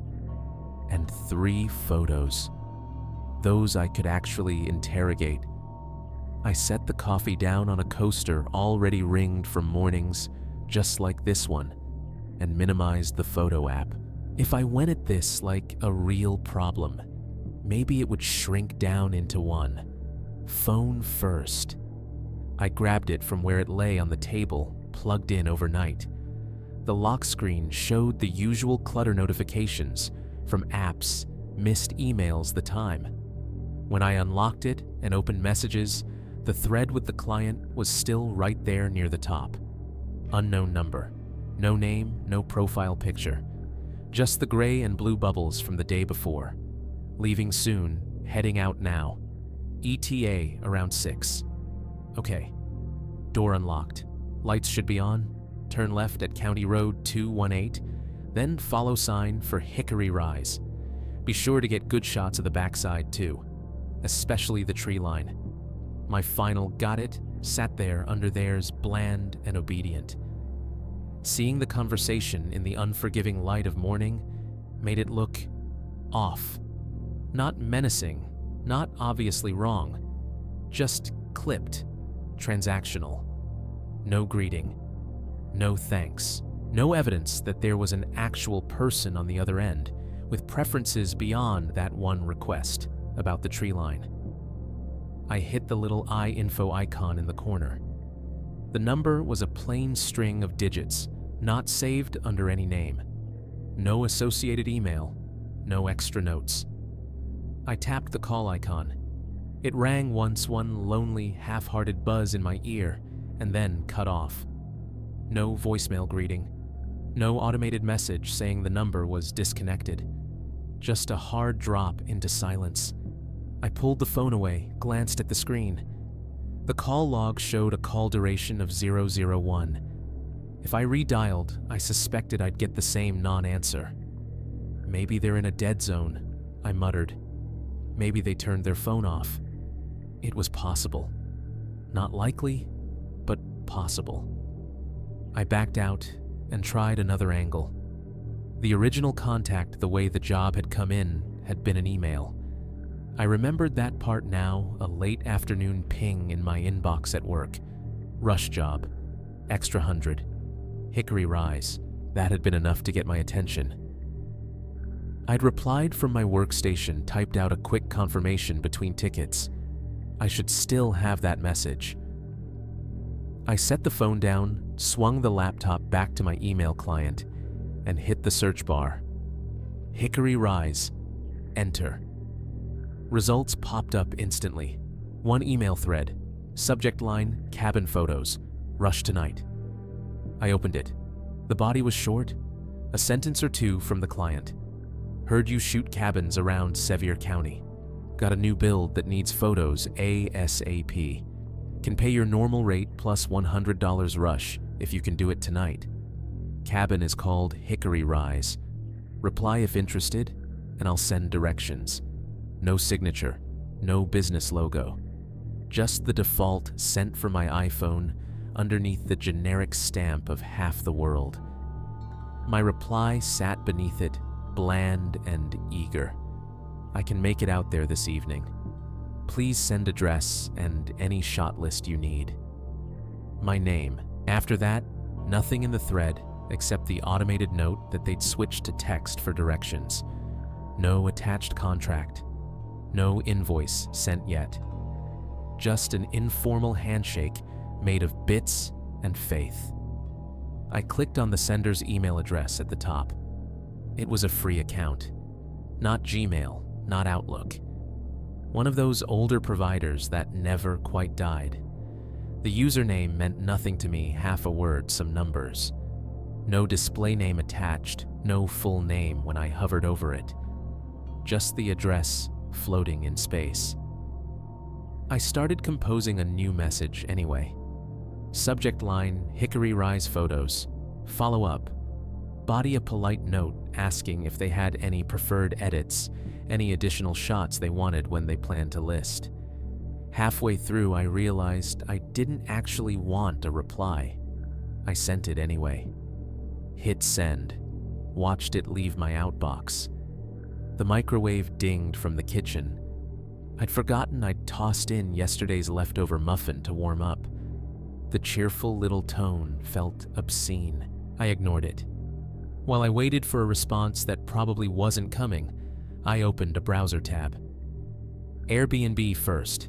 I typed into the search box, Hickory Rise, Sevier County, Tennessee. Nothing. It gave me cabins with Hickory in the name. Hickory Ridge, Hideaway. Hickory Hollow Retreat. A Hickory Hill cabin with a hot tub and terrible floral bedding. But no Hickory Rise. I broadened it. just Hickory Rise, Tennessee. The results didn't improve. A church in another county. A subdivision 3 counties over. No rental listing, with photos even remotely like the ones I'd taken. Okay, maybe they hadn't published it yet. Not every owner knows how to set up the listing first and then get photos. Some do it backwards, pictures, then profile. Some stay off the big platforms altogether, booking through Facebook groups or private websites. I flipped to another tab.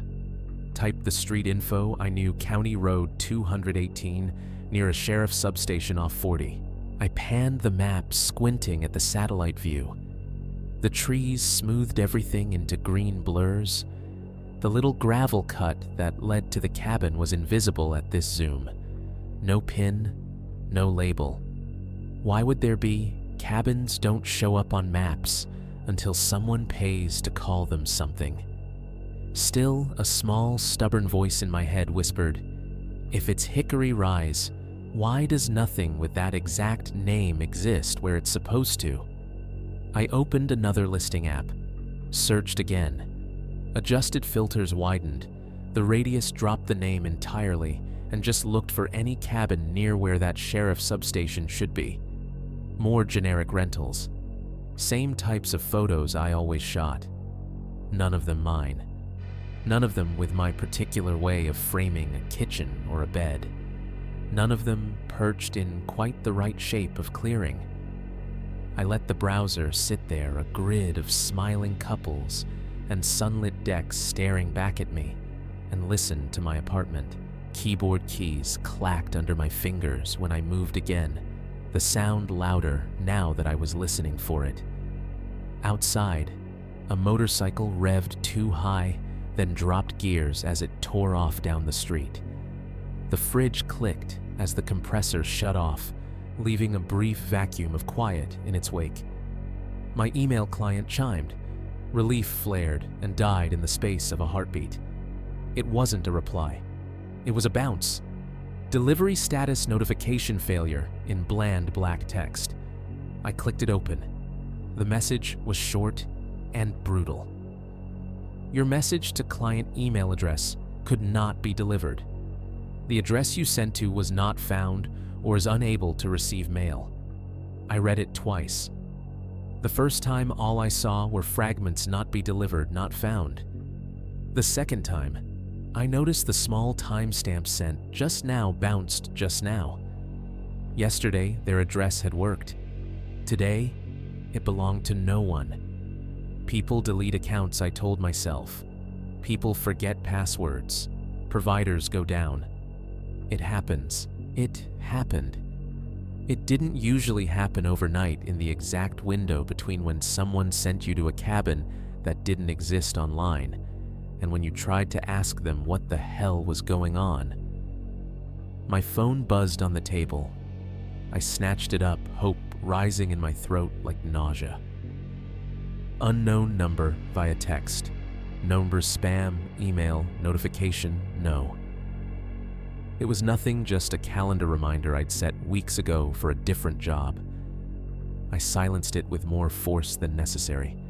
I sat back in the chair, the wood creaking under my weight, and stared at the open tabs, the email failure notice, the folder name, glowing calmly in my file explorer. Be rational. Rationally, cabins get built before they get listed. Owners can set up disposable emails. People can use burner numbers. Batteries die in the cold. Strangers walk on public land. If you take enough jobs in enough hills, you will eventually run into someone who doesn't feel like giving you their full name. But rationally, 2 people who hire photographers to shoot a brand new cabin usually want those images attached to something. A listing, a website, a Facebook page with at least a couple grainy phone photos. They want their address easy to find, not buried behind landmarks and hand-painted signs. Rationally, if the job came through a contact friend of a friend, a referral, another host, I should have been able to scroll back a couple messages and figure out how they'd gotten my number in the first place. I opened my message. History scrolled up past the thread with the unknown client trying to trace where the conversation had begun. There was no earlier handoff. No. Hey, this is so-and-so. My buddy needs photos. Here's his number. The first appearance of the client's number in my phone was simply there. An incoming message, free-floating, as if it had been dropped into my inbox by someone who already knew I'd say yes. Outside, a car honked sharp and impatient. The microwave, long forgotten, beeped again, as if to remind me the muffin was stone cold now. The world kept doing normal world things. On my screen, Hickory_Rise sat in its neat little folder, and the number that had sent me up there had just proved it had nowhere else to go. On my next day off, I did the thing I told myself only crazy people in horror stories do. I went back. Not to the cabin itself, not yet. I told myself that was the line. This wasn't about confronting anything in the woods or trying to catch the tall guy in the Carhartt jacket on camera. This was about paperwork, billing, liability. That is the story I sold myself. Anyway, if I'm going to invoice somebody for this, I should know who somebody is. If something happens out there later, I should at least be able to say whose land it happened on. It sounded responsible enough to be almost true. I left Knoxville late morning, under a sky that couldn't decide if it wanted to be blue or gray. Traffic heading towards Sevier County was the usual mix: tourists in rental, SUVs, locals, in trucks that looked too big for their lanes, a biker or two splitting gaps they had no business splitting. The interstate hummed under my tires. The same mile markers, the same billboards yelling about pancake houses and zip lines and live bears in cartoon fonts.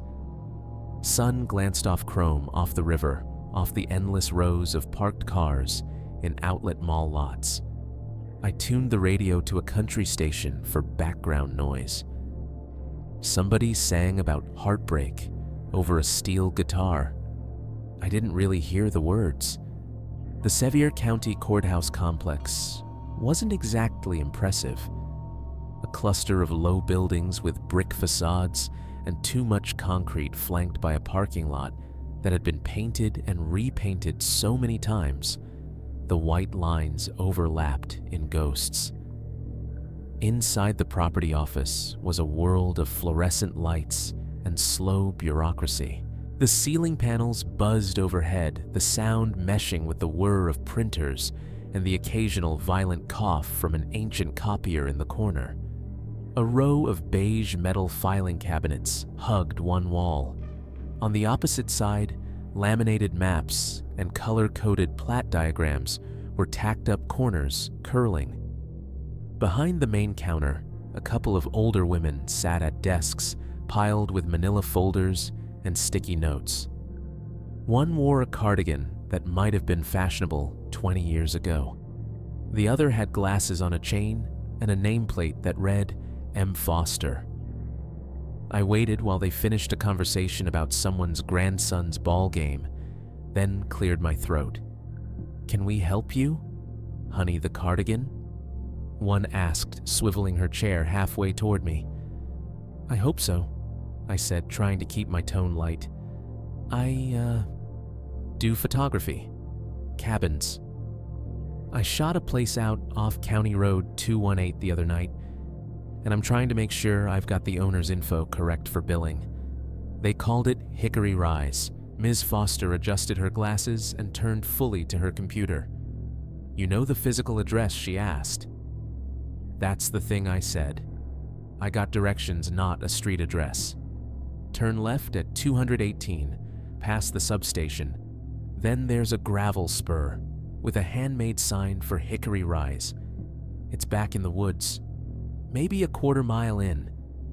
They exchanged a look that said tourists and Airbnbs and ugh without words. Miss Foster rolled her chair closer to the screen, fingers clacking softly on the keyboard. "We can try," she said. "Sometimes y'all are out there taking pictures before the ink dries on the permits." She pulled up a map interface older than Google, but obviously wired into county records. I leaned in slightly as she typed County Road 218 into the search bar and hit enter. The map zoomed to a familiar curve. "All right," she muttered. "Here's 218. "You said, a substation?" I pointed. "Yeah, right about there. Little sheriff outpost." She clicked the mouse, making tiny, deliberate taps on the desk. The map shifted labels, popping up in that faint, pixelated font. We zoomed in until the road squiggle filled the screen. Lines branched off at irregular intervals, driveways, gravel tracks, fire roads. None of them were labeled Hickory Rise. "That little spur," I said, tracing the air over a likely candidate. "I think that might be it." "Could be," she said. "We don't always have the little names folks paint on boards. That there's a parcel line C." She pointed to a faint rectangle in the trees, bisected by the spur. She clicked into it. A box popped up with text parcel ID, acreage owner's name, mailing address. The listed owner was a limited liability company with a name that sounded like it belonged to a Florida beachfront condo. The mailing address was out of state. "Use it for a rental," probably Cardigan Lady said. "Half the hills are owned by LLCs now." "What's the land use?" "Say Mary Ms." Foster squinted at the screen. "Vacant woodland," she read, then frowned and clicked again. "No dwelling listed. No improvement value." She pursed her lips. "That ain't right if they've put a cabin on it." "Could the system just not be updated yet?" I asked. "They might have finished building recently." "Could be," she said, shrugging one shoulder. "Depends when they pulled permits. We don't always get updated right away when folks take liberties." She emphasized liberties in a way that suggested she'd seen more than a few creative interpretations of the rules. Cardigan Lady swiveled her chair toward us. Sometimes she said they call it one thing on their Facebook or Voarbo or whatever, and the county's got it as something else. I seen Bear Cove listed as Lot 17 Phase 3 on a plat. Y'all come up with all kinds of cute names. "So Hickory Rise might not be in there as Hickory Rise," I said. "But the land's there." "Oh, the land's there," Ms. Foster said. "Lines on paper and all. Just don't show no structure yet." "It's got a cabin," I said. "And a sign." I hesitated. Tree line real close behind it. Path along the edge. Cardigan Lady hummed under her breath. "Not quite a song, not quite agreement. We got folks building all kinds of little hideouts up there," she said. "Sometimes they bring it by the book. Sometimes they don't. They'll get caught up sooner or later. Taxman always finds them." Her casual tone was almost reassuring. This was just another mildly shady rental, another line item in an overworked office. Not a ghost story. "What's the reason you're asking exactly?" Miss Foster said, glancing at me over the top of her glasses. I shifted my weight. "Just billing," I said. "I don't want to send an invoice to the wrong place. And, liability. If something happens out there, I'd like to know whose name is on it." "Send it to the email you got," she said. "Or the LLC address." She tapped the screen where the out-of-state mailing address sat like a taunt. "This is who owns the dirt, at least on paper." "Right," I said. "Thanks." On the way out, I passed a wall of framed black and white photos, old shots of the county. Men in suits breaking ground on things that now just looked like generic trailers. A picture of the courthouse when it was newer flags, crisp trees, saplings. In one shot, a hillside rolled away in the background, blank and treeless. No cabins, no signs. Outside, my stomach reminded me I'd skipped breakfast. The courthouse coffee had smelled like burnt regret. I followed my nose and my phone map to a diner a few blocks down, the kind of place that had a big breakfast all day banner that had probably never been taken down. Inside, the air was thick with bacon grease and coffee and the sugary edge of syrup. A grill hissed in the open kitchen. Plates clinked as a server stacked them.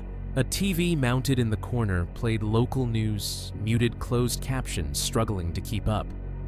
I took a booth by the window. Vinyl squeaked under me as I slid in. The table was sticky in that permanent, no amount of wiping will fix this way. A waitress in her 30s with her hair in a messy bun and a name tag that said Liz came over with a pot of coffee. "Top you off, hon?" she asked, even though my mug was empty. "Please," I said. She poured the stream, hitting the ceramic with a comforting hiss. Somewhere behind me, a spatula scraped metal, the sound of hash browns being corralled. Someone laughed at the counter, a short, barking sound. I ordered eggs toast, whatever she recommended. When she came back with the plate, I waited until she'd set it down before I asked. "Hey, can I ask you something kinda random?" I said. She smirked. "You'd be surprised what folks ask me before noon," she said. "Shoot. You know those cabins out past County Road 218? I asked, near the sheriff's substation. "There's one with a hand-painted sign, Hickory Rise. You ever heard of it?" She frowned, pulling a small notepad from her apron to jot something down for a different table, the pen hovering. "Hickory Rise," she repeated. I know Hickory Hollow. That's a whole development. Hickory Ridge is out toward Pittman. But Rise..." She shook her head. "Doesn't ring a bell." Her lack of recognition didn't surprise me by itself. There were hundreds of rentals out here, half of them built in the last 5 years. "But there's cabins up that way," she added. "Folks build all kinds of little hideouts back there. Some of them legit, some of them less so." She made a so-so gesture with her free hand. "You ever go up there?" I asked. She snorted softly. "Past the old fire tower road." She shook her head again. "Nah, not unless I have to. Roads get slick and people drive like idiots. Plus, that's where the crazies like to park. Hunters, partiers, whatever. I stick to town." Beside her at the counter, a man in a worn ball cap nursed a coffee. He had that look of a regular body parked in the same spot so often it had worn a groove into the stool. He was half watching the TV, half stirring his cup with a slow, absent-minded swirl. When I said yeah, this one had the tree line real close behind it, like barely any yard, just a strip of dirt, then woods. His eyes flicked over. It was quick. A sideways glance just long enough to register my face. My tone the words. Something shifted in his expression, like a muscle twitch beneath the skin, before he turned back to the screen. He didn't say anything, didn't ask which cabin didn't jump in with a, "Oh, you mean the one where?" He just sipped his coffee, eyes on the muted news anchor talking about a car wreck on I-40. Liz followed his gaze for a second, then looked back at me. "You do pictures out there or something?" she asked. "Yeah," I said, "just trying to get my info straight." "Well," she said, topping off my cup again, unasked, "if you figure out which one's called Hickory Rise, let me know. I'll add it to my list of places to avoid." She smiled when she said it, but something about the way the regular at the counter kept not looking at me made the eggs sit heavy in my stomach. When I left, the bell over the door chimed that tinny, cheerful sound that diners seem born with. Outside, the sun had ducked behind a bank of clouds, flattening the light over the parking lot.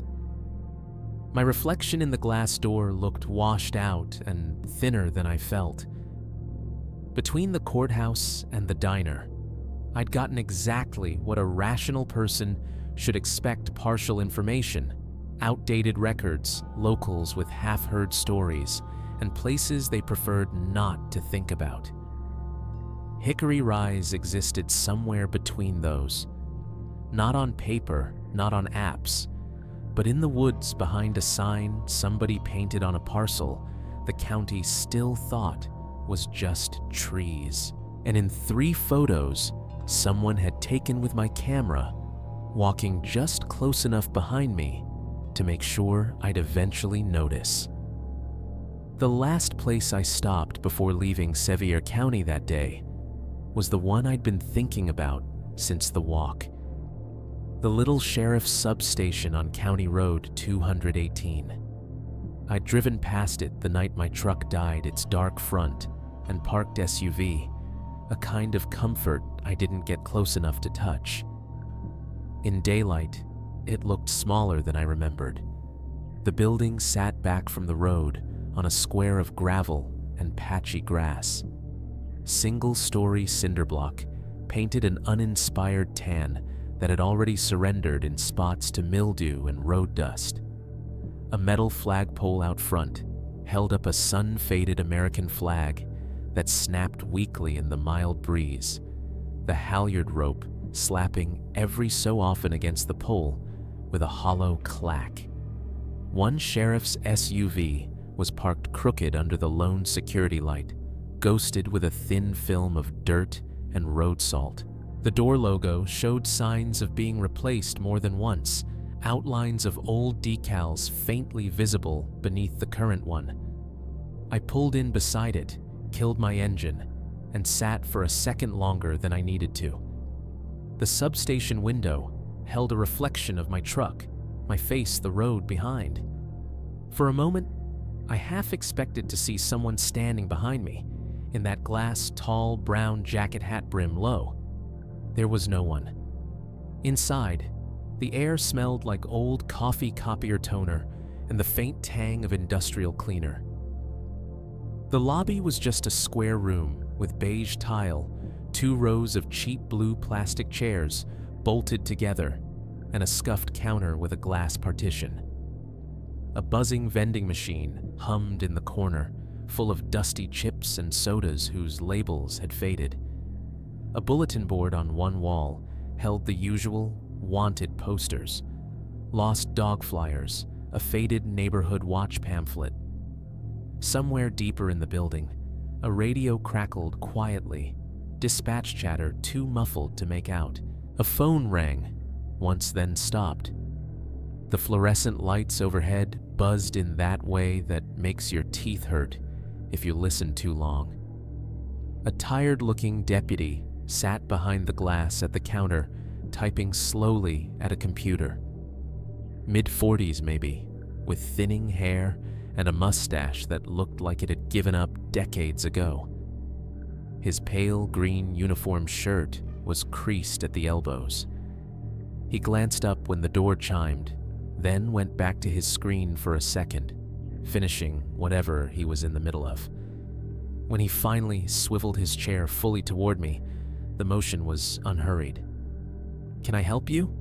he asked, voice flat from repetition. I smiled in what I hoped was a neutral, non-problem-causing way. "Yeah, I hope so," I said. "I'm not here to file anything. Just had kind of a weird night the other night up off 218, and I figured I'd ask if you've had any reports." His eyebrows crept up a fraction. Not enough to qualify as interest, but more than nothing. "What kind of reports?" he asked. "I'm a photographer," I said, reaching for my go-to explanation like a business card. "I shoot cabins out here. Couple nights ago, I was up at one they called Hickory Rise. My truck gave me trouble battery issues, so I ended up walking down the gravel road back toward the main drag. On the way, I felt like I was being followed." I picked my words carefully. Not stalked, not hunted. Just followed. Something that could be brushed off his nerves if he wanted to. Didn't see anyone, he asked. I hesitated. I saw a guy earlier, I said. Tall, brown work jacket, Carhartt type, hat. He was standing at the edge of the clearing near the cabin. Then he ducked back into the trees. Later on the road, I heard footsteps behind me. When I turned off my light, I saw him again. He told me to keep going. The deputy gave me the kind of look you reserve for people who might be wasting your time, but haven't proven it yet.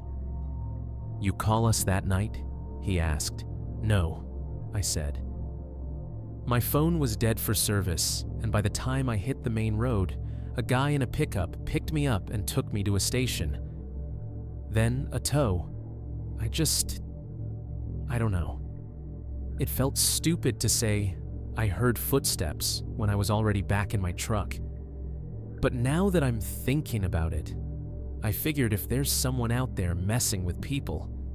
He sighed, leaned back in his chair, and steepled his fingers for a second. We get a lot of calls about someone in the trees, he said. Kids partying, poachers on private land, drunk husbands walking off after a fight in a rental cabin. Half the time, it's a deer or a neighbor they ain't met yet. Other half, it's somebody trespassing who's gone by the time we get there.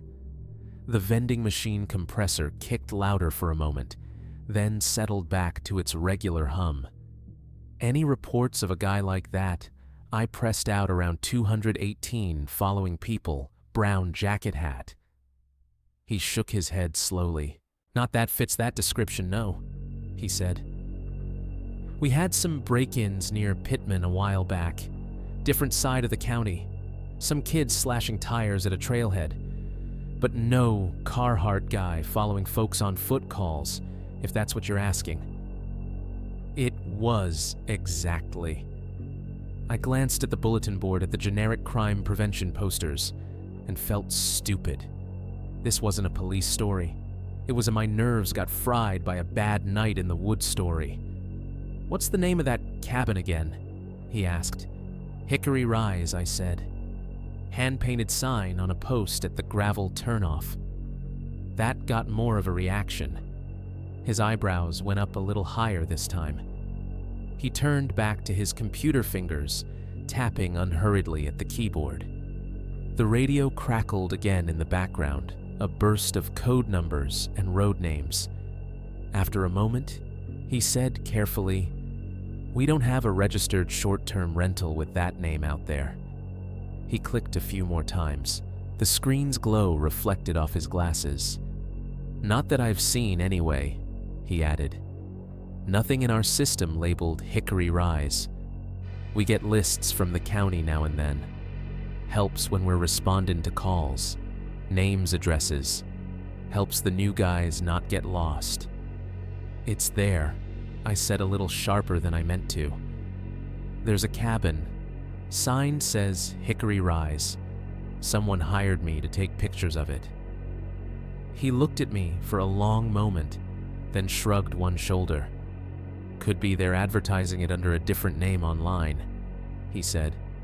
"Could be it's not permitted, right?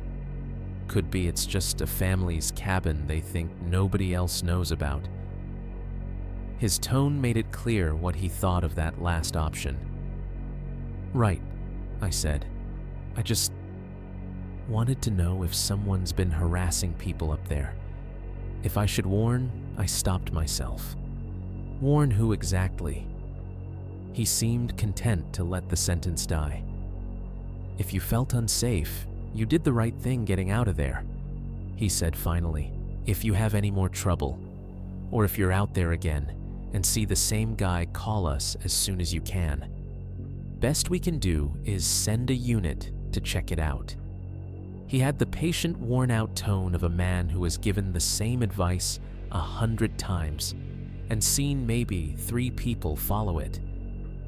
I nodded, stepped back from the counter a little. It was clear I'd squeezed about as much from him as I was going to. I was halfway to the door when it opened inward, and another deputy came in the cold air riding in on his shoulders. This one was younger, late 20s, early 30s, tops with close-cropped hair and a sharper uniform. He carried a fast food drink in one hand, a crumpled bag in the other. His cheeks were a little pink from the chill. He glanced at me as we did the awkward doorway shuffle. "Excuse me," he said, then called over my shoulder. "Hey Dale, I brought you one of those sausage biscuits you like." "About time," the older deputy Dale grunted behind the glass. I stepped aside, giving the younger guy space to cross to the counter. As he did, Dale said, "Fella here was just asking about some cabin. Hickory." He frowned slightly. "What did you call it? Hickory Rise?" I said, turning back toward them. The younger deputy paused mid-step. The paper bag crackled in his hand. "That's not what they called it last time," he muttered almost under his breath. It sounded like he was talking to himself more than anyone else. Every hair on my arms lifted. I latched onto the phrase like a lifeline. Last time would I ask the words out before I could soften them. He seemed to realize all at once that he'd spoken out loud. His posture shifted the loose off-duty slouch, tightening into something more formal. Nothing, he said quickly, mixing it up with somewhere else. He shot a brief look at Dale, something sharp and warning in it, then took a sip from his drink. For a moment, the only sounds in the room were the fizz of soda in the cup, the ever-present buzz of the lights, and the vending machine compressor wheezing to life again. I looked between them. Dale's expression had gone closed, opaque, in that practiced law enforcement way. The younger deputy took a loud bite of his biscuit, chewing, as if that gave him something else to do besides talk. "If that's all," Sir Dale said, shifting his attention back to his monitor, "you have a good day now. Like I said, you see anything else, give us a call." On the drive back to Knoxville, the afternoon, light turned weak and silvery clouds thickening over the hills. The radio played something upbeat that I didn't register.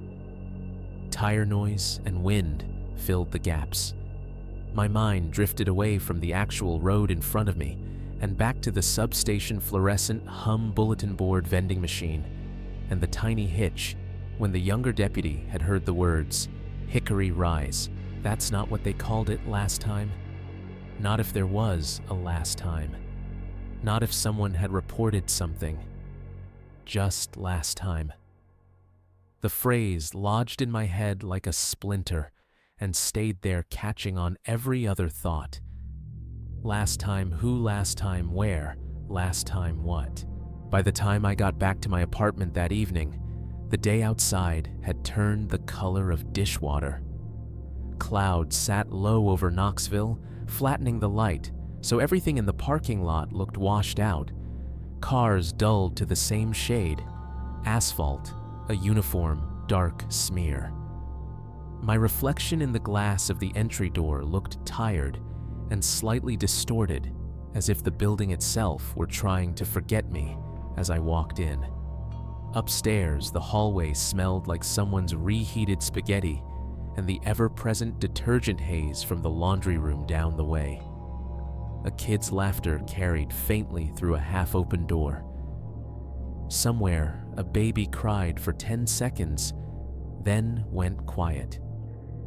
Inside my apartment, the sounds were exactly the same as they had been that morning, and the night before, and 100 nights before that. The fridge hummed in its familiar key. The neighbor 2 units over had their TV turned up just a little too loud. I could hear the rise and fall of canned laughter and a laugh track that didn't quite sync with the action. Pipes ticked occasionally in the walls when someone upstairs turned hot water on or off. The distant highway laid a soft, constant rush under everything like the world's biggest white noise machine. I shrugged off my jacket, dropped my keys into the bowl by the door, and stood there for a second in the entryway listening. If I closed my eyes, I could almost pretend that the night in the woods, the extra photos, the courthouse, the diner, the substation, none of it had happened. That I'd done a shoot, come home, and was now just tired in a normal way. But my laptop sat on the table where I'd left it, charger plugged in, lid closed like a sealed box I already knew contained something I didn't want. The SD card reader lay beside it, its cable coiled, the camera bag slumped in the chair like someone trying to disappear. I told myself, driving back from the sheriff's substation, that I was done. I'd gone farther than any reasonable person would go: county records, locals, law enforcement. I'd asked questions, gotten half answers, and hit the wall of what people would say out loud. But there was still one thing I hadn't done. The thing I'd been circling since I saw those 3 shots of myself on the gravel road. I hadn't checked the rest of my work, the other cabins, the other nights. The thought had been there in the back of my head since I found the jacket sleeve in that last frame. What if this wasn't the first time? What if this has been happening and you just never looked hard enough? I kicked off my shoes, padded to the table in my socks, and pulled the chair back. The wood legs scraped lightly over the laminate. When I flipped the laptop open, the fan spun up with a low whir, the machine rousing itself. The screen blinked awake blue, then normal icons sliding into place. The hickory_rise folder still sat open in my file browser, the 3 incriminating thumbnails lined up at the bottom like a row of teeth. I minimized it. For a second, I just stared at the empty stretch of my desktop, a photograph of some generic mountain vista I'd downloaded years ago as wallpaper, and tried to decide where to start. The logical place was the beginning. I opened the root directory of my photo archive.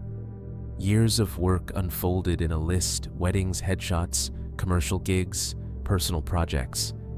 Inside the rental/cabin folder, a smaller universe awaited. Folders sorted by date and name: Smoky View _cabin bear _run retreat, whispering _pines foothills _hollow cedar top and on.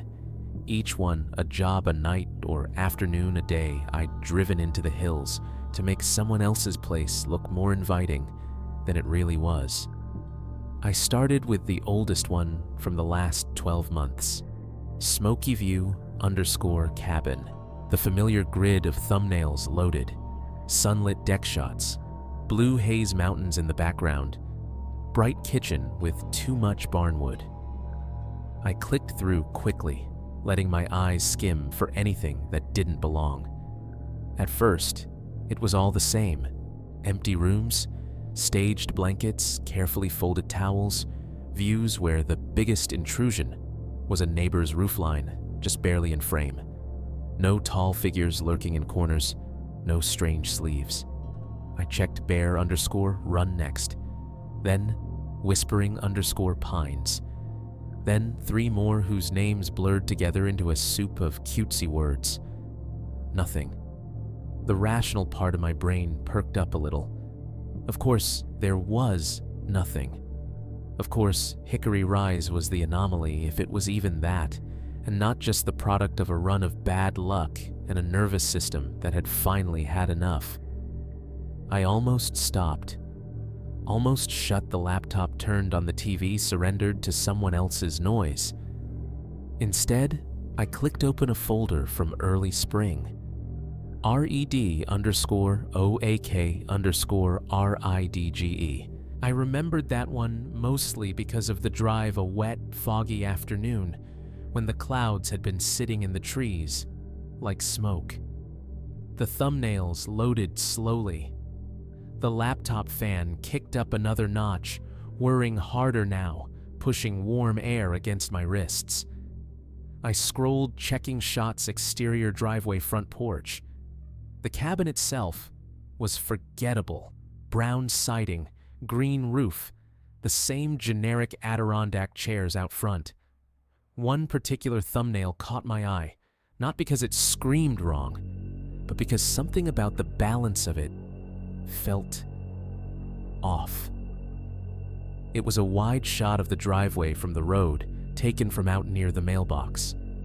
The gravel stretched up toward the cabin, rimmed by trees on both sides.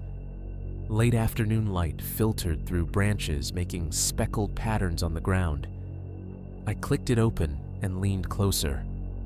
In the full-size view, the driveway dominated the frame like a pale tongue. On the right side, a wooden post stood at the edge of the tree line, a faded private property sign nailed to it at a crooked angle. Nothing unusual. Then, at the very edge of that post, where shadow met trunk, I saw something that wasn't just tree. A darker patch. The outline of a curve that didn't match the straight lines of the wood. I zoomed. The pixels broke apart slowly as I dragged a box over the shadow. The grain of the photograph resolved into noise. But underneath the grain shapes, differentiated. The post's edge was still there, sharp vertical. Behind it, half in shadow, was a mass of darker tone that curved where the tree behind it didn't. At the top of that mass, a small protrusion, just a few pixels wide, jutted out, then flattened. If I unfocused my eyes, it was nothing. Just shadow and compression artifacts. If I stared, if I let my brain start connecting dots, it became something else. A shoulder hidden behind the post. A sleeve, the brim of a hat poking out just enough to catch a smear of light. My breath got louder in the small room without me realizing it. The sound of it ghosted the laptop fan, the two noises combining into a kind of mechanical panting. I zoomed back out, then in again from a different spot, as if the shape might kindly rearrange itself into something more innocent.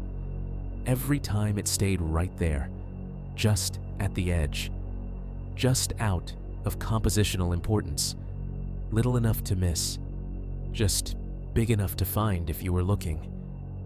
Coincidence, I whispered, though my mouth had gone dry.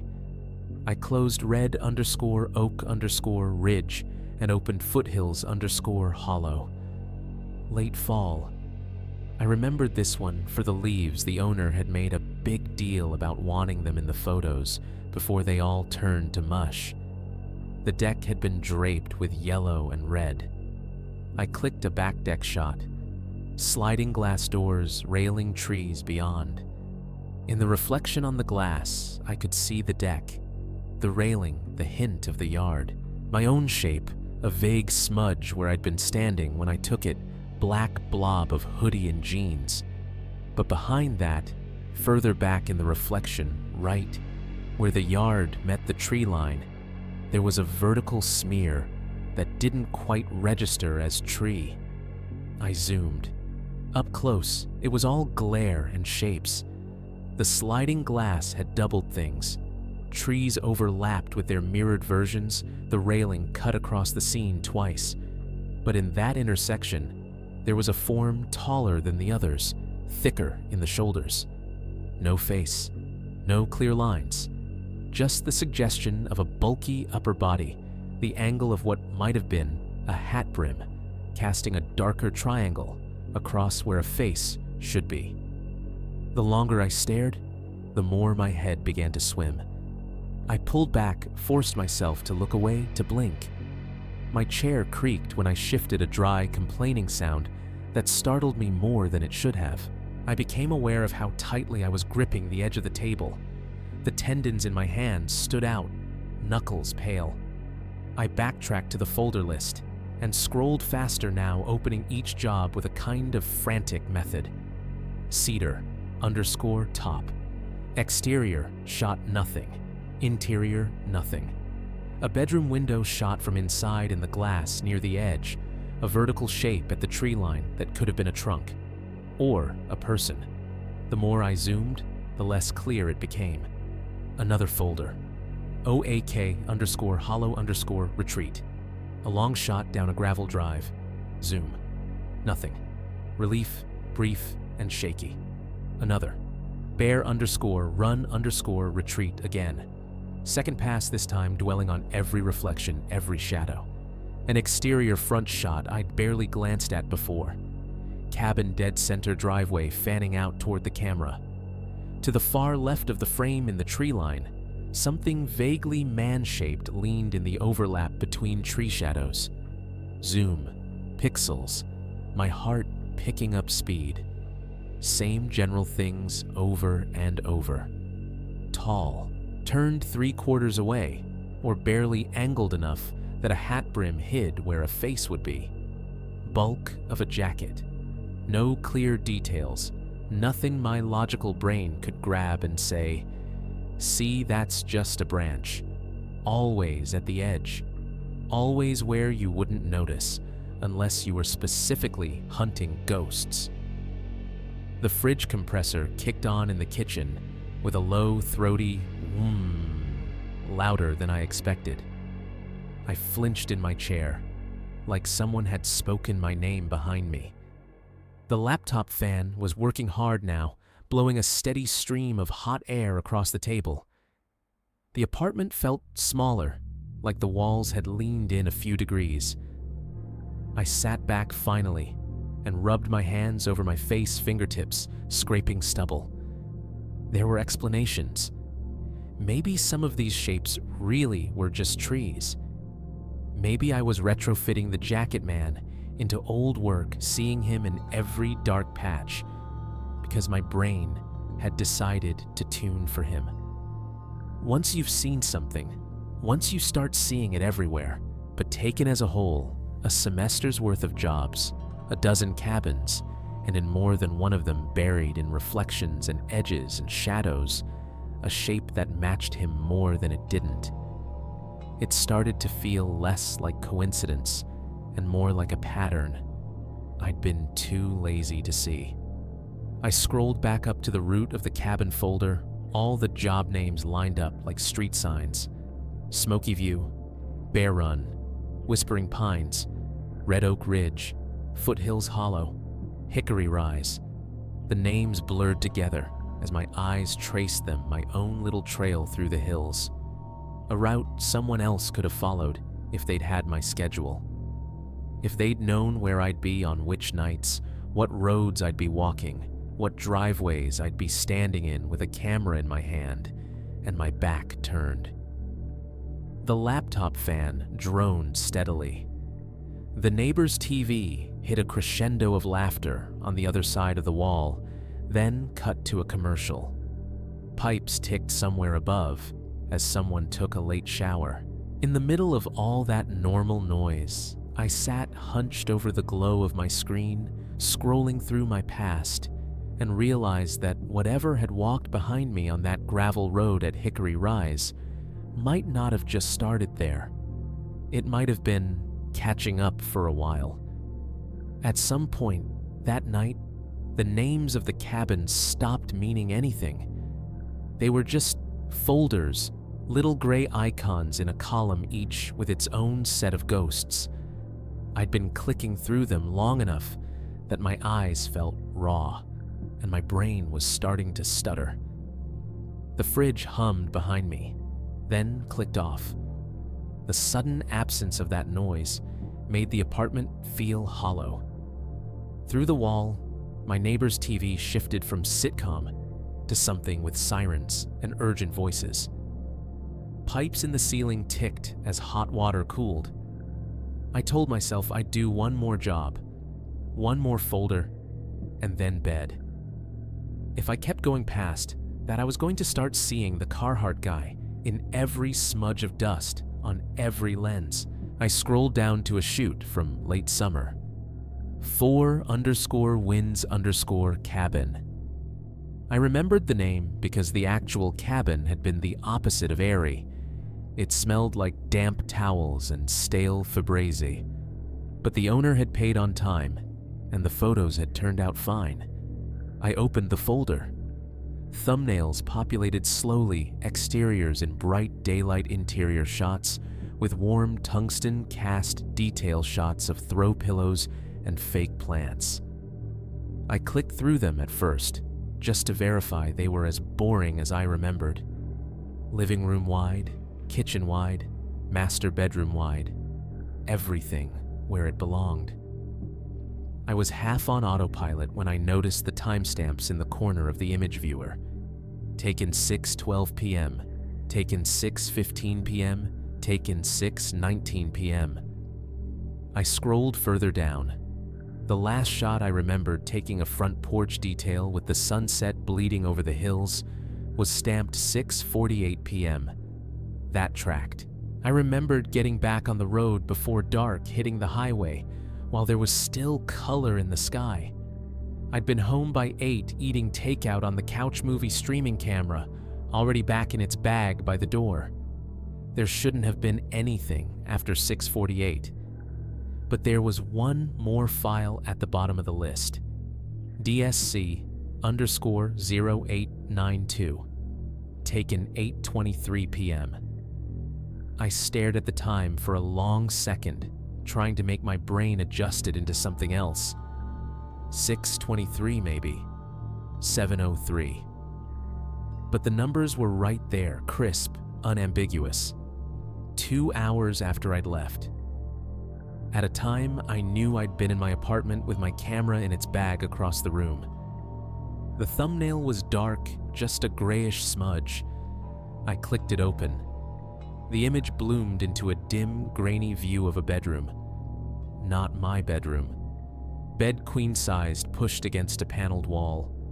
Generic gray comforter. 2 pillows, one of them a decorative one with "Dream Big" embroidered in loopy script. A small nightstand with a lamp.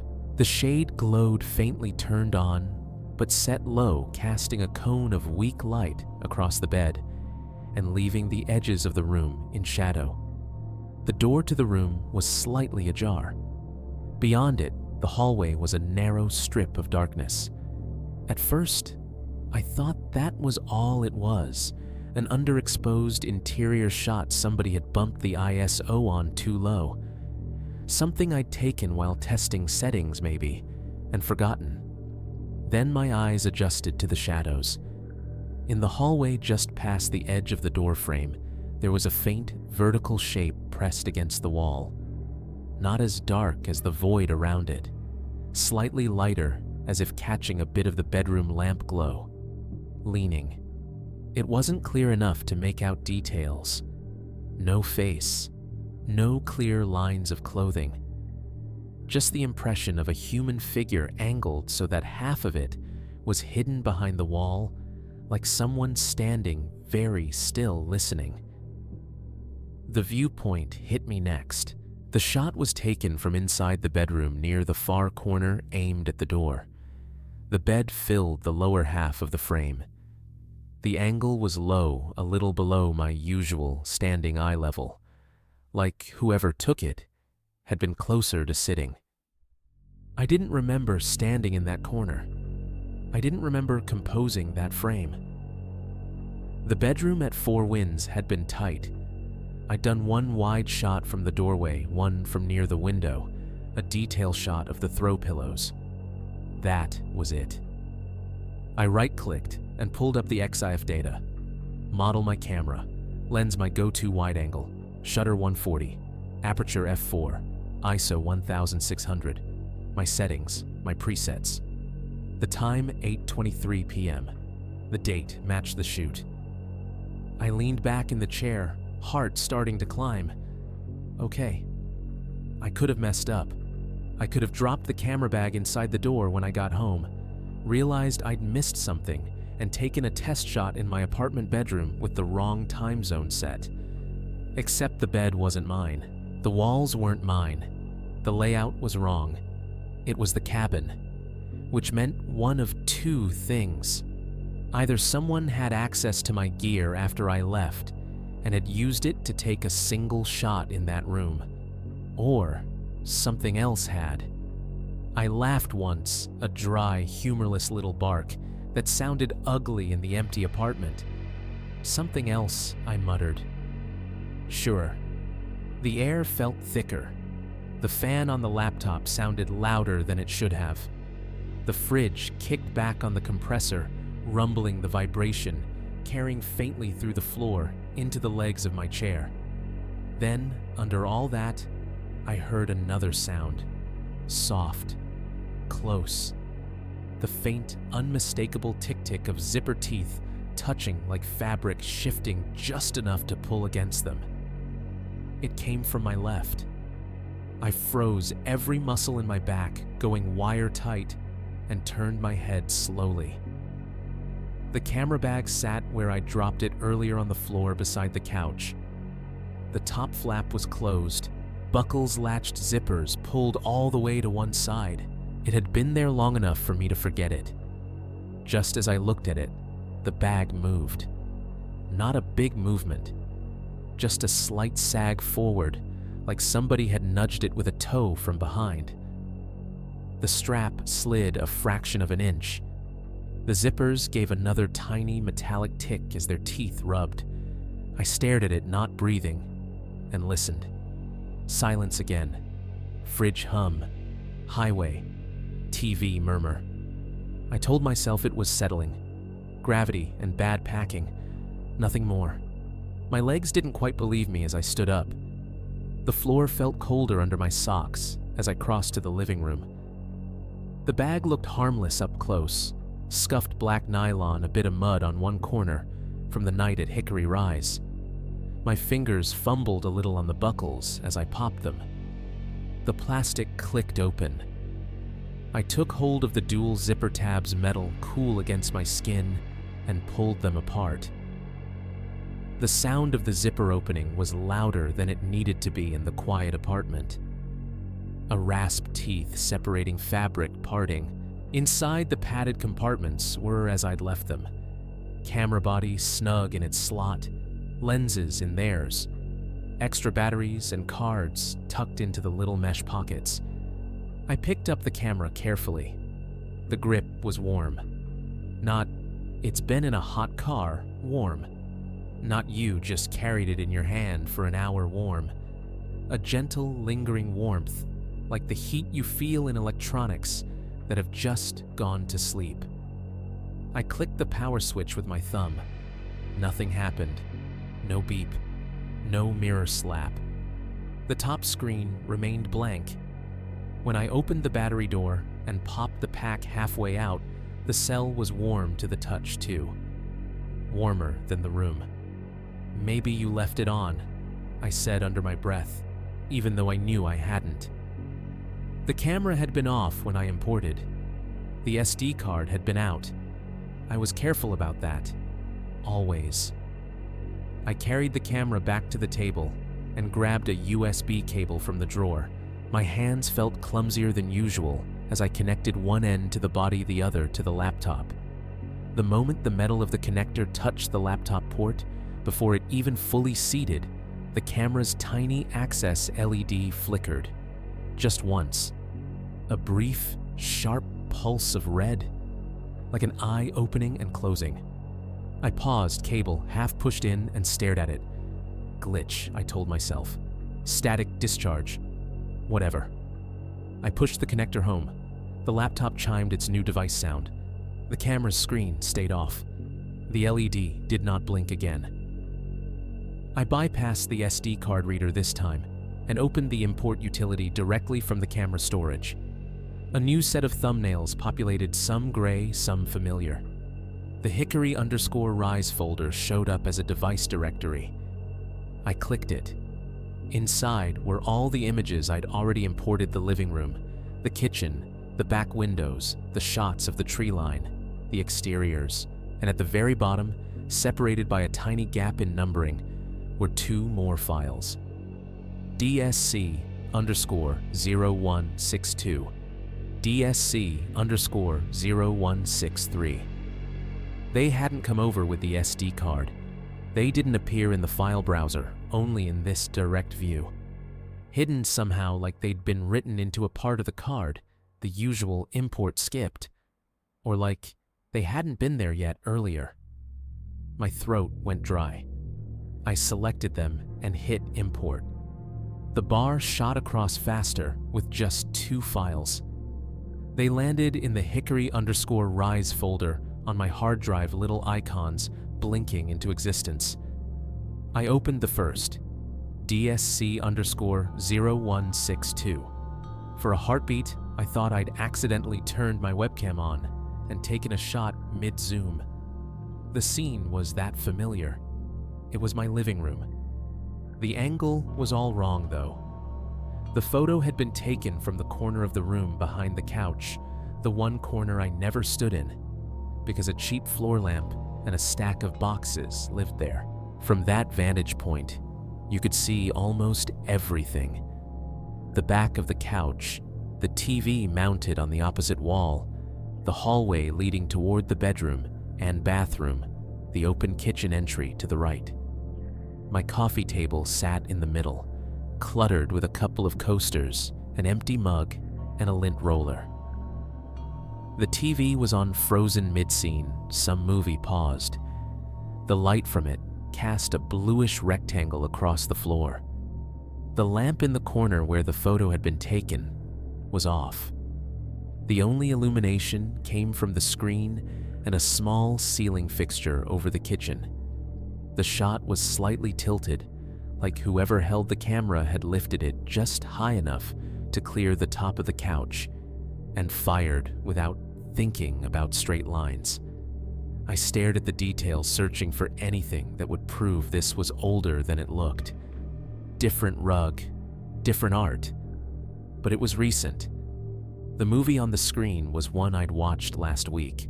The empty takeout box on the table was from a place that had only opened a month ago. The timestamp in the XF confirmed it when I checked 3 nights before Hickory Rise.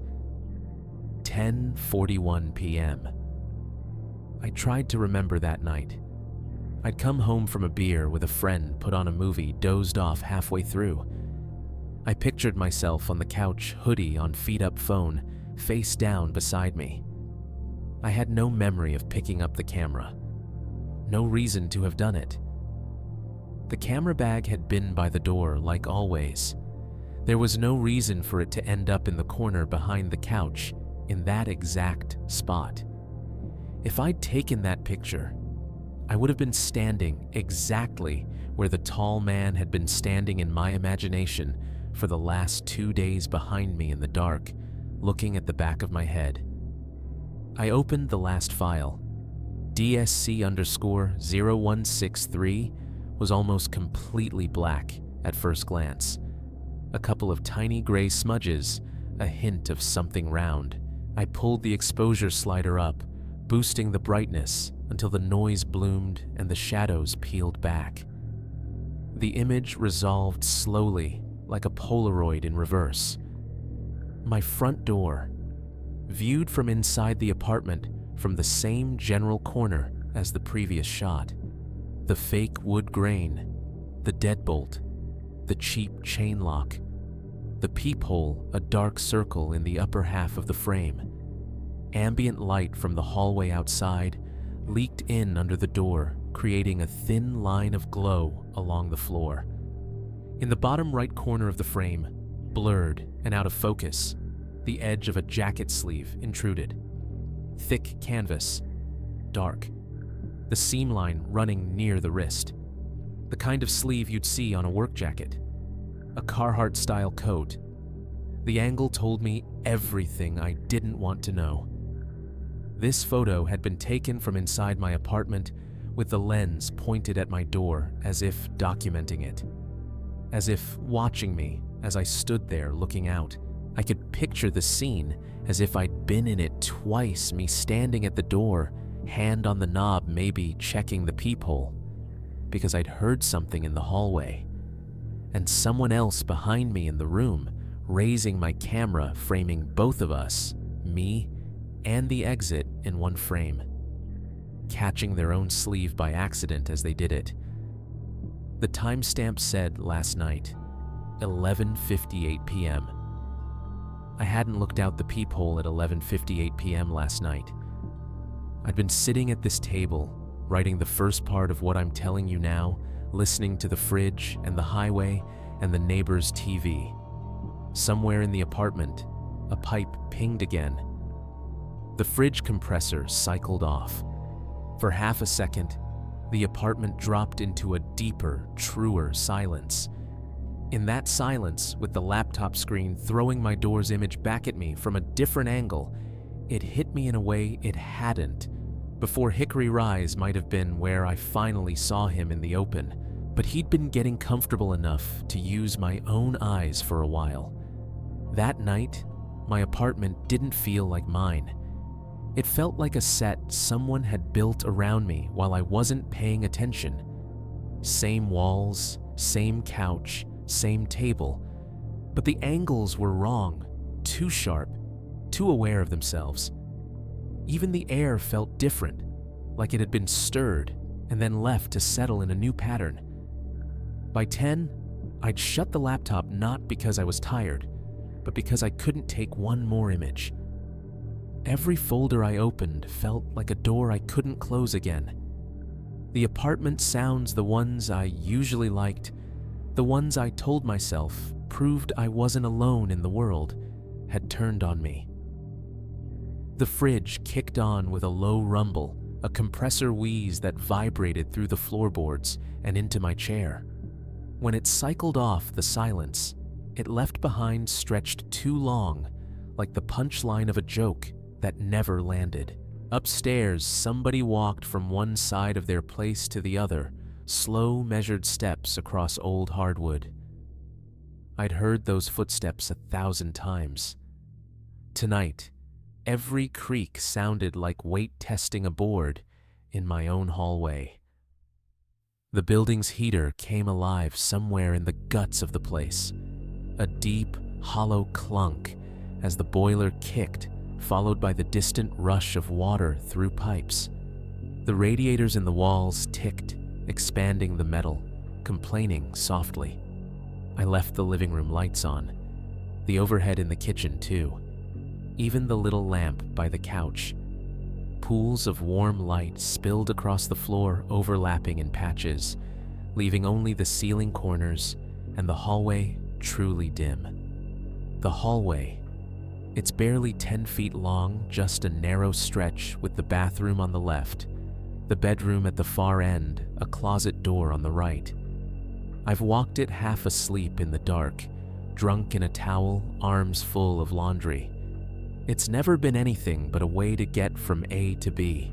Tonight, it looked like the gravel road all over again, longer than it should be. Two narrow shadows crowding in on both sides. The bathroom doorway on the left felt like a curve I couldn't see around. The bedroom door standing open was just a darker rectangle at the end. I stood at the mouth of it for a while, one hand on the wall listening. The hum of my computer tower in the living room, a low, steady vibration. You only notice when you're trying to fall asleep on the couch, suddenly sounded menacing. The phone charger in the outlet by the couch gave off that faint, high electronic whine I'd never heard before, like a mosquito at the edge of hearing. Then, all at once, both stopped. The computer fan spun down with a long exhale. The phone vibrated once as it hit full charge, and the whine disappeared. For a second, everything mechanical in the apartment seemed to pause, as if holding its breath. I forced my legs to move, socks whispering on the floor. I walked the hallway like I was back on the gravel counting steps, without meaning to aware of how long each one took to land. My bedroom looked ordinary. Bed unmade. Pile of clothes in the corner. A cheap wooden nightstand with a water glass ring etched permanently into the surface. the blinds on the window half closed, casting faint stripes from the streetlight outside. I changed on autopilot, pulling on a t-shirt and sweats.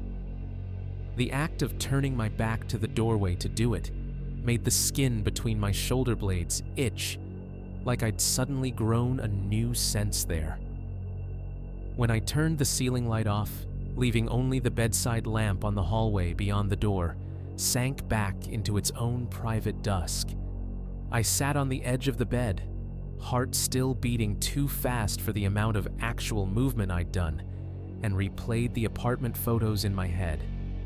The one from behind the couch, my living room framed by my own camera from a corner I never stood in. The television glow, the couch back, the line of the hallway leading toward where I was now, the one of the door, my fake wood front door, the peephole, the hairline of light underneath.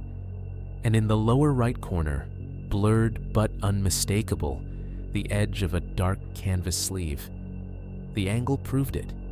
Whoever, whatever had taken those photos had been inside.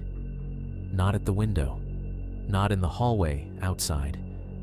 In the room with me standing in spots I didn't use, documenting the way out.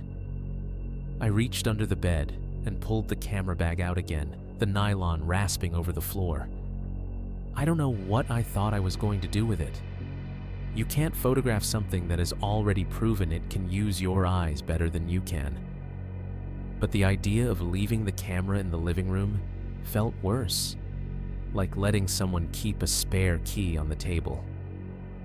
I unzipped the bag, the teeth clicking softly, and pulled the camera body out. I didn't bother with a strap. I left the wide-angle lens on. It felt wrong to swap it now, like messing with the equipment might invite another kind of attention. I set the camera on the nightstand, angled so the lens pointed directly at the bedroom door. It sat there like a small black animal, one eye dark staring. "If you want to see something," I muttered, "you can watch the same way I do." It was a stupid gesture, a talisman made out of habit and glass. I turned the bedside lamp off. Darkness settled slow as my eyes adjusted. The glow from the streetlight outside the blinds painted faint bands across the wall. The open bedroom door was a deeper void, a rectangular cutout. I could just make out the pale rectangle of the door frame around it, like a picture hung too low. I lay back on the pillow, one arm across my chest, listening. The building was never truly quiet. Somewhere above, someone dropped something small, a thud, then a roll. A car passed on the street below, tires hissing. The neighbor's bathroom fan hummed to life, a low insect drone. Time stretched. My thoughts circled the same 3 points over and over. Hickory Rise, the tree line. The jacket sleeve, at my door. Every time I tried to push the images away, they resurfaced. I must have drifted because the next thing I remember clearly is the pseudo jump scare. I was hovering in that half place between awake and asleep, where sounds seep into dreams and back out again. My brain had just started to let go when I heard it. 2 soft creaks in the hallway. Not above me, not overhead, not the neighbor. These were closer with the particular tone of my own floorboards, a lower, more intimate groan. Creak, creak, a 2-step. The exact pattern you'd make shifting your weight from one foot to the other, just outside a door, testing the spot. My eyes snapped open. The room was a shade lighter than pitch, the kind of darkness where you can just distinguish shapes if you don't blink. The bedroom door was still open, a blacker rectangle against the less black hallway. I held my breath so hard my ribs hurt and listened. The upstairs neighbor's bathroom fan kicked on with a grumbling whir, cutting across the hallway's silence. A toilet flushed. Pipes rattled. "It's the building," I whispered to myself. "Old wood, shared joists. Sound travels weird, that's all." I stayed staring at the doorway long enough that my eyes started to water. At some point, my body decided it was done with the adrenaline dump. The edges of my thoughts blurred. The dark softened. The doorway stopped pulsing like an open wound and became just an absence again. I wasn't fully asleep when it happened. It felt more like being underwater, aware of my own breathing, heavy and slow, aware of the weight of the blanket over my legs, aware in the back of my mind that the camera was on the nightstand lens, pointed at the door like a glass sentinel. That's why the sound cut so cleanly through whatever I was drifting in. An impossibly faint mechanical check, half click, half thunk. Quiet, but so specific, it might as well have been whispered into my ear. I know that sound better than I know my own voice. It was the sound my camera makes when the shutter fires. For a second, I tried to fold it into the dream I'd been having. Something about walking down a hallway that wouldn't end the floor under my feet, turning from carpet to gravel without me noticing. But the sound didn't belong there. It belonged on my nightstand, in my room, in the dark, 3 feet from my head. My eyes opened again, slowly, the way you do when you're afraid something will be inches from your face. The bedroom was the same as before. Dim. Doorway a deeper cut. Streetlight stripes barely visible on the wall. The camera sat where I'd left it, a black shape against the lighter rectangle of the nightstand. Its LCD was dark. No LEDs glowed. The lens was pointed straight at the door glass, catching the faintest hint of ambient light. I lay there perfectly still, heart climbing into my throat, and the only thought I could form, that simple, bare, stupid thought, was this: if it just took a picture. It knows more about what's in that doorway than I do. Right now, as I'm typing this, I'm sitting at the same kitchen table I've mentioned 3 or 4 times already. The surface is fake wood peeling at one corner. There's a coffee ring near my left hand that has outlived at least 3 mugs. My laptop is dead center screen, brightness turned down lower than usual because the rest of the apartment is dim, and I do not particularly want to see my own reflection in the black parts of the display. Behind me, the fridge hums its familiar low-note drone. I can feel it through the chair legs, a faint vibration in the laminate floor, like the building's heartbeat. From the ceiling vent above the stove, the AC pushes a steady, lukewarm stream of air that rustles the edge of the takeout menu pinned to the wall. Somewhere upstairs, a TV is playing. The sound is muffled through 2 layers of drywall and cheap insulation, but I can pick out the rhythms: dialogue pause, canned laughter commercial. Every 30 minutes or so, the building's elevator dings at the far end of the hallway, that soft electronic tone followed by the low grind of the doors. Out on the highway, cars hiss past in an endless line. Every now and then, a motorcycle tears by its engine, tearing a brief hole in the white noise. A dog 2 floors down barks once, just once, and then stops, like someone put a hand gently over its muzzle. That's the soundtrack while I write this. Not the cabin, not the forest, not the gravel road. Just an old apartment in Knoxville, Tennessee, doing what old apartments do. You should know I'm not writing this for the police. I never have. I never filed a report about Hickory Rise, or about the pictures, or about the man on the road, or in the trees, or in the glass. Part of that is pride, I guess. I don't want to walk into a station, sit down across from some bored officer and say, "I think there's a guy following me around the hills taking artsy photos with my camera, and maybe he's getting into my apartment at night." I don't want to watch the look in his eyes shift from annoyed to this guy needs a different kind of help. Mostly, though, it's because I don't know what the crime is. Trespassing on paper, maybe. Stalking. If I could prove he was the same person every time, I guess. But what am I going to hand them? A wide shot of a driveway, where if you squint, you can convince yourself there's a shoulder behind a post. A reflection in glass that might be a tree or might be a tall guy in a jacket if you're in the mood. 3 photos of my own back walking away. 2 shots taken inside my apartment at times I don't remember touching the camera. And then, the part where I tell them I'm pretty sure my camera fired by itself in the dark while I lay there pretending not to breathe.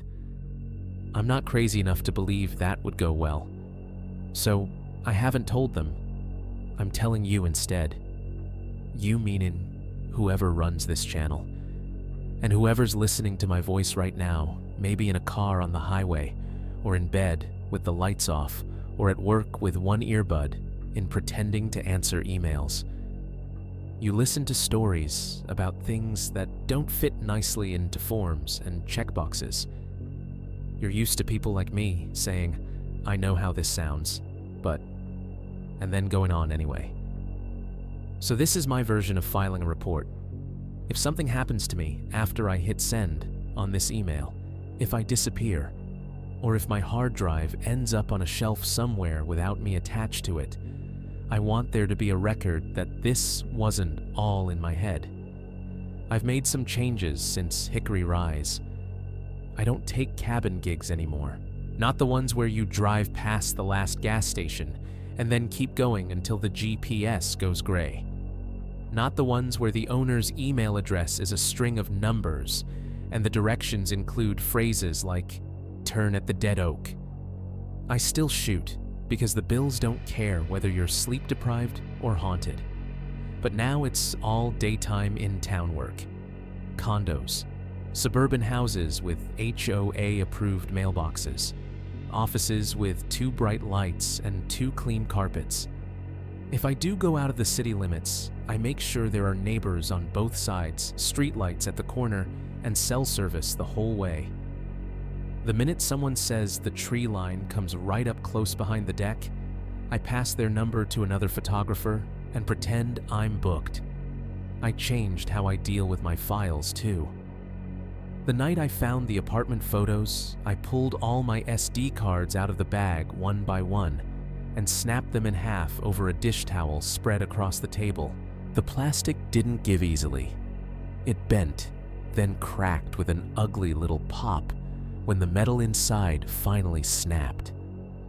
I threw the pieces into a grocery bag and took them down to the dumpster, like I was disposing of something truly rotten. It didn't fix anything, but it made me feel better for about 10 minutes. What I didn't destroy was the external drive. I told myself it was practical. The client work lives there. So does half my income for the last few years. Weddings, portraits, commercial shoots. The normal parts of my life are mixed in with the weird in a way that'd be messy to untangle. And there was this other, quieter feeling under that. If I erased all of it, if I scrubbed Hickory_Rise and Red_Oak_Ridge and 4_Winds_cabin, I'd be making it easier for someone to say later that none of this ever happened. So the drive stays. I can feel it now in the drawer to my right, a small weight of plastic and spinning metal. Sometimes when the apartment is very quiet, I swear I can hear it whirring, even when it's not plugged in. I've also started noticing him. Or I'm noticing my own paranoia, and it has grown a familiar shape. The first time was a couple of weeks after Hickory Rise. I was filling up my truck at a gas station off I-41, of those places with more pumps than parking spaces, bright LED canopy lights, turning everyone's skin into the same washed-out color. As I stood there, watching the numbers climb on the screen, I glanced up and caught sight of the far edge of the lot near the road. Under the last farthest light, where the glow barely reached the grass, someone stood with a hand on the hood of a parked car. Tall, broad in the shoulders, brown jacket, hat brim low. The shape was wrong for everyone else out there, the minivan dad wrangling kids, the college girl in leggings scrolling her phone. I looked down for half a second, just to check that the pump hadn't kicked off and sprayed gas everywhere. When I looked back, the car was still there. The shape wasn't. A month later, I saw him again. Or I think I did. This time, it was in the reflection of a plate glass window downtown. Middle of the day, people going in and out of shops, buses sighing at the curb. I was walking past and caught my reflection. First hoodie jeans, camera bag strap over my chest. A second figure moved behind mine in the glass, tall and slightly out of sync. When I spun around, there was nobody at my shoulder. Just a woman with a stroller 10 feet back, a guy leaning on a bike checking his phone, a couple arguing quietly near the corner. In the glass, for a second longer than made sense, the second figure stayed put. Hat, bulk of a jacket, standing just where I'd imagined someone might stand if they didn't want to be seen directly. I could keep listing these. Rest stops, far corners of parking lots, across the lanes of traffic at a red light where a dense line of trees cuts off the view. Always at the edge of my vision. Never close enough to see clearly. Never conveniently when there's anyone else around to say, "Yeah, I see him too." I know how all of this sounds. Like a guy who spends too much time alone, who stares at screens and grainy images until every pattern looks like a face. Like someone who's taken one bad night in the woods and stretched it into an explanation for everything that's wrong in his life. Maybe that's what you think I am listening to this. Maybe you're half asleep right now, and this is just noise in your ears, something you'll forget by morning.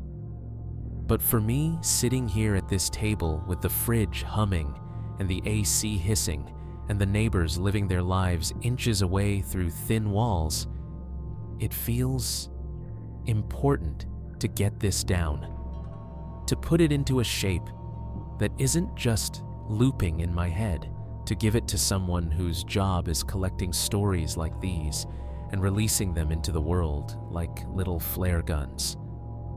As I type this paragraph, the elevator down the hall dings once. I hear the muted roll of its doors. A washer in the shared laundry room starts up a low building.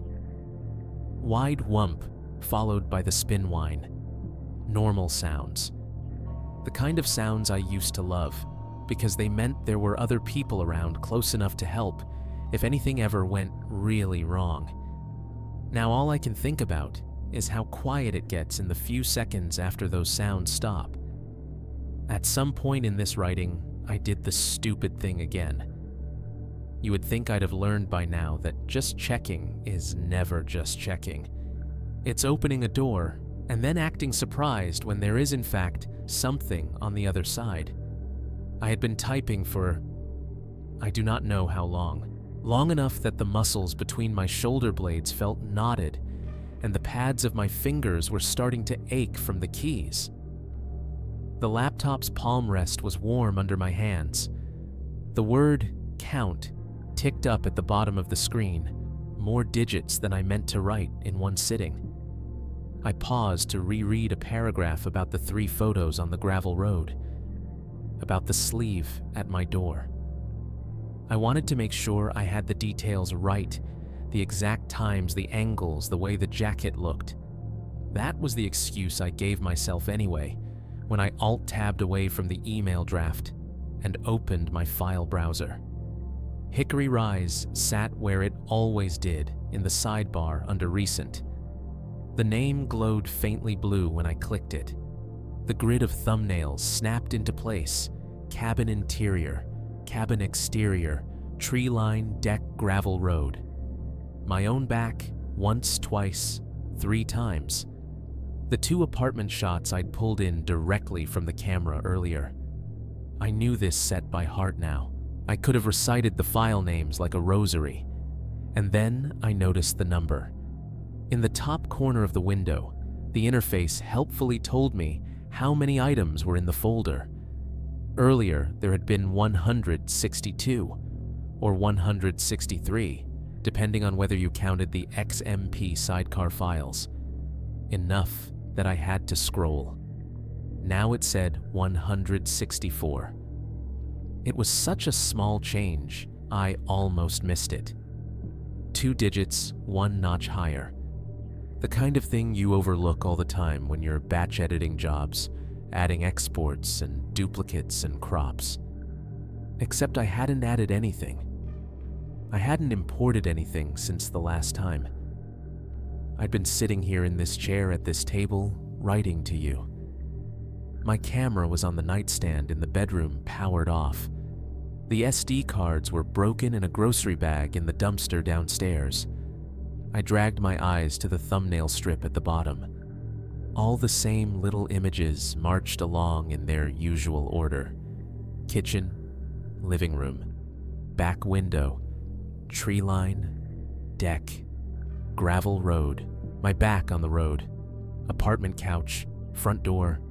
At the very end of the strip, with a tiny today timestamp under it, was a new gray rectangle. DSC_0164. My chest did something unpleasant and tight.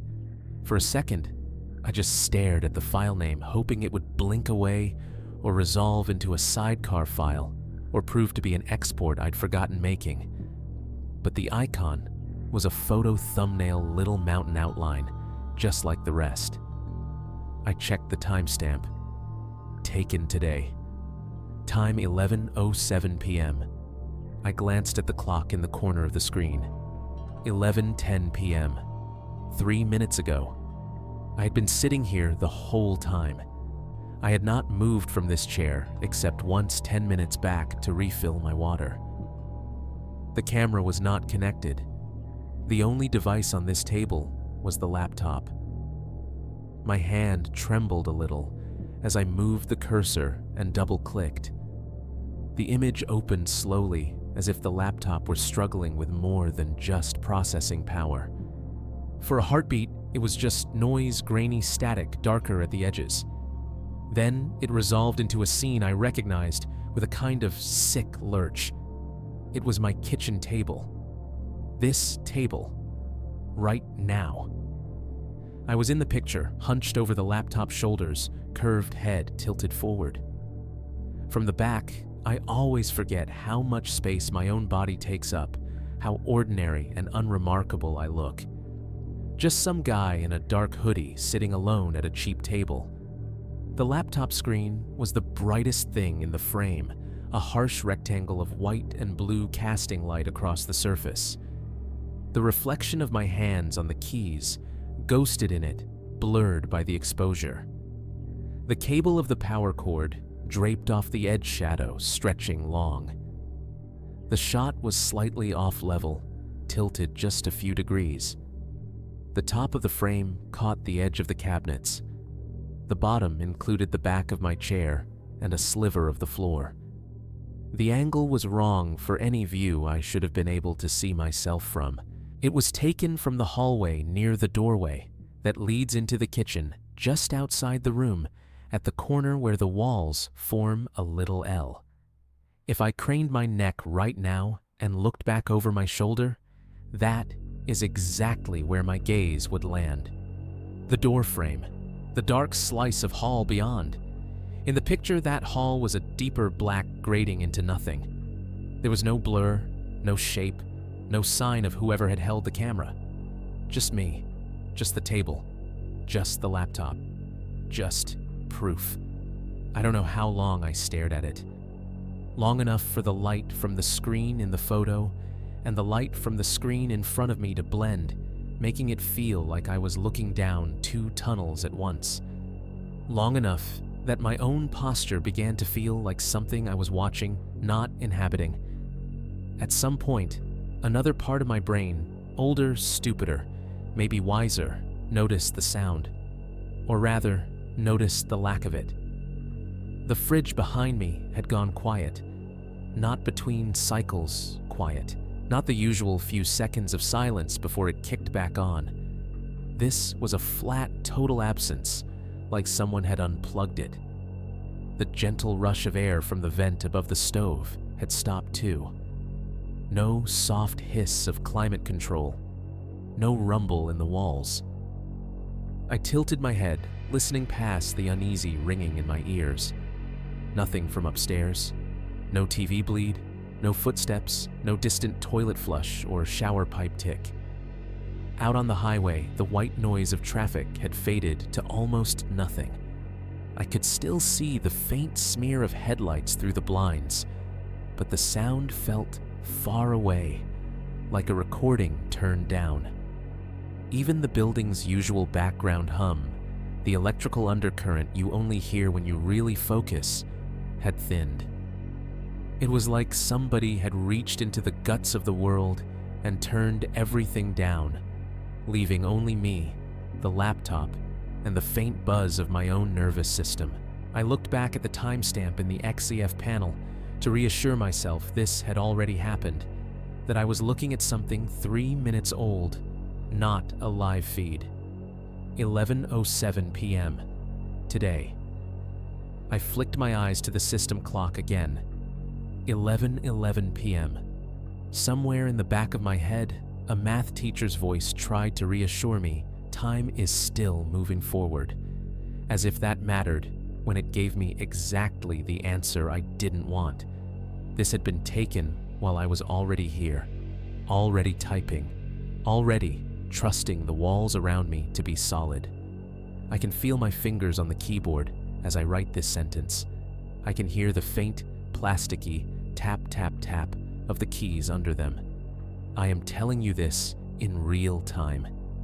There is a photo on my screen of me taken from behind, from the hallway in my apartment, time-stamped a few minutes ago. I did not take it. I did not hear the shutter this time. Whoever or whatever stood in that doorway long enough to frame this shot was close enough that if I had pushed my chair back suddenly, it would have hit them.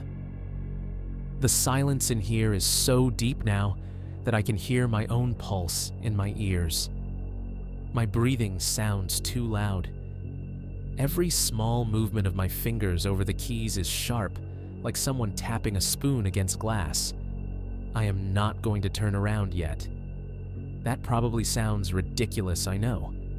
Like the oldest horror cliché in the book, he was behind me the whole time. But there is a difference between believing that as a story and living inside it. Right now, my entire awareness is split between the glow of the laptop in front of me and the black rectangle of the hallway behind me that I can see faintly reflected in the top of the screen. If you are hearing this as a finished story later, it means I eventually did one of 3 things. I finished, hit send, and nothing came of it.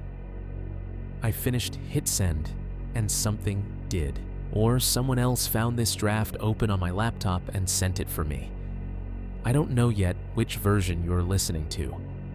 What I do know right now as I type these exact words is that the building's normal sounds are gone, and a new image has joined the others in the hickory_rise folder without my help. And the man in the Carhartt jacket, if he's still out in the woods, does not need trees anymore to stand just out of sight. The cursor is blinking like a pulse. Little vertical bar on off at the end of the sentence I just wrote about not turning around. My fingers are hovering over the keys. They look weirdly separate from me, tendons standing out a little sheen of sweat on the knuckles. For a second, I'm aware of my own body the way you're aware of a stranger in an elevator, too close, too real. The silence has weight now.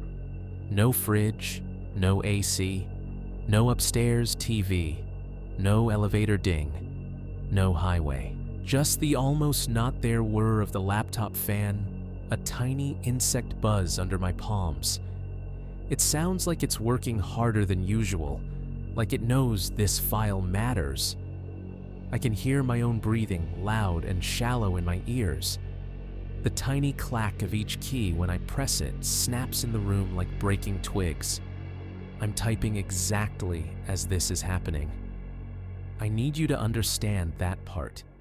You, the person reading this on a screen later, or listening to someone else read it out loud. This is not memory. This is not me polishing a scary thing that happened last year into a neat story. This is me trying to get the words out faster than the world can change around me. Somewhere in the building far off, something sighs, maybe a pipe, maybe the wind. Then even that fades. It feels like I'm in the center of a sphere of quiet, and everything that used to make noise has been pushed just beyond the edge. The first sound when it comes is so soft I almost write it off as a muscle twitch in my head. A single step. Right behind me in the hallway on the laminate floor. It's not the heavy thud of someone jumping or charging. It's the careful, measured weight of a boot coming down on a board, pressing testing. The laminate gives a tiny groan in response, a familiar complaint I've heard under my own feet 1,000 times, coming from a spot I know exactly. Just beyond the doorframe. My fingers freeze over the keys for half a second. The cursor keeps blinking without me patiently. Then another step. Same pace, same weight. Closer. The air moves with it just enough that the hairs on my arms lift. There's a faint rustle fabric against fabric, like a thick jacket shifting when someone rolls their shoulders. I keep my eyes on the screen. It feels wrong to do it like breaking some instinctive rule. Every part of me is screaming to turn, to look, to confirm. But the only defense I have left right now is the fact that I am telling this to you as it happens. If I stop typing, this stops existing anywhere outside my own skull. So I write, I just heard a step in the hallway. Then another sentence, hands trembling a little over the letters. Someone is standing just beyond the doorway. The smell reaches me next, slipping in under the fear-damp earth, like the ground after rain in the woods. Old leaves. A faint, stale thread of cigarette smoke or wood smoke. It does not belong in this apartment 3 floors up over a parking lot, surrounded by concrete and drywall. For a heartbeat, I am back on the gravel road. Drizzle on my hood. Wet rocks under my boots. The feeling of being paced from behind. Somewhere behind my reflection in the darkened laptop screen, the doorway is a charcoal rectangle. In the top edge of the glass, just above the browser bar, the shadows deepen shift. Something tall is standing there. It doesn't step fully into the kitchen light. That would be too easy. It stays where the yellow from the overhead fixture dies into gray just inside the hall. I can't make out details, just edges the slope of shoulders, the suggestion of a hat brim, the bulk of a jacket that makes the doorway look narrower. The quiet is so complete that I can hear him breathing. Not a wheeze, not some cartoon monster panting. Just normal, steady inhales and exhales, like someone who has walked a long way and is now standing very still. I try to tell myself it's my own breathing echoing back at me, but the rhythm is wrong. Mine is fast and high in my throat. His is slower, anchored lower, like it belongs to someone who has been here longer than I have. The smell gets stronger. Wet dirt, cold air smoke. A ghost of hickory rise in the apartment hallway. Keys move under my hands. I don't even remember deciding to type, but words are appearing. I can hear him breathing.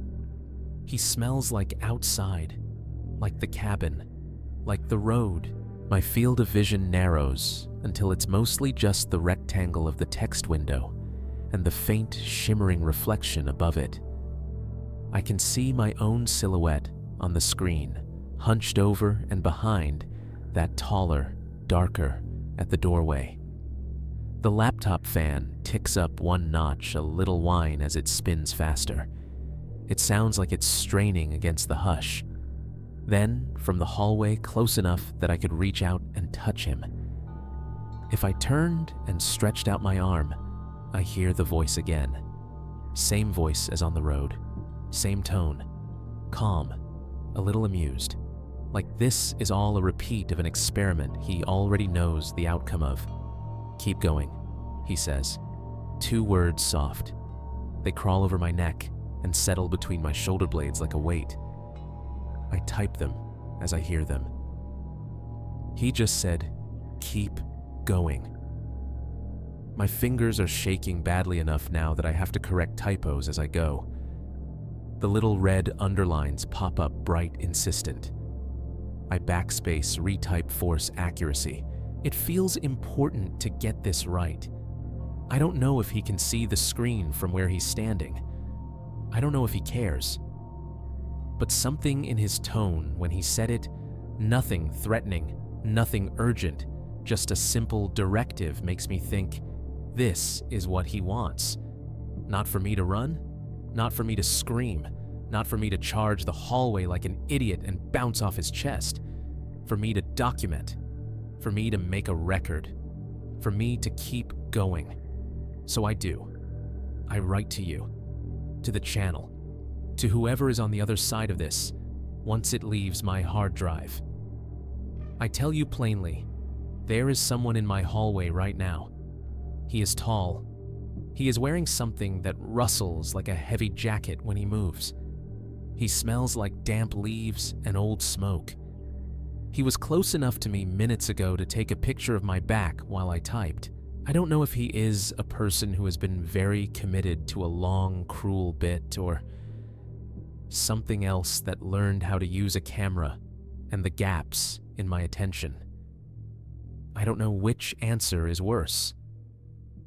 The cursor keeps jumping forward as I type.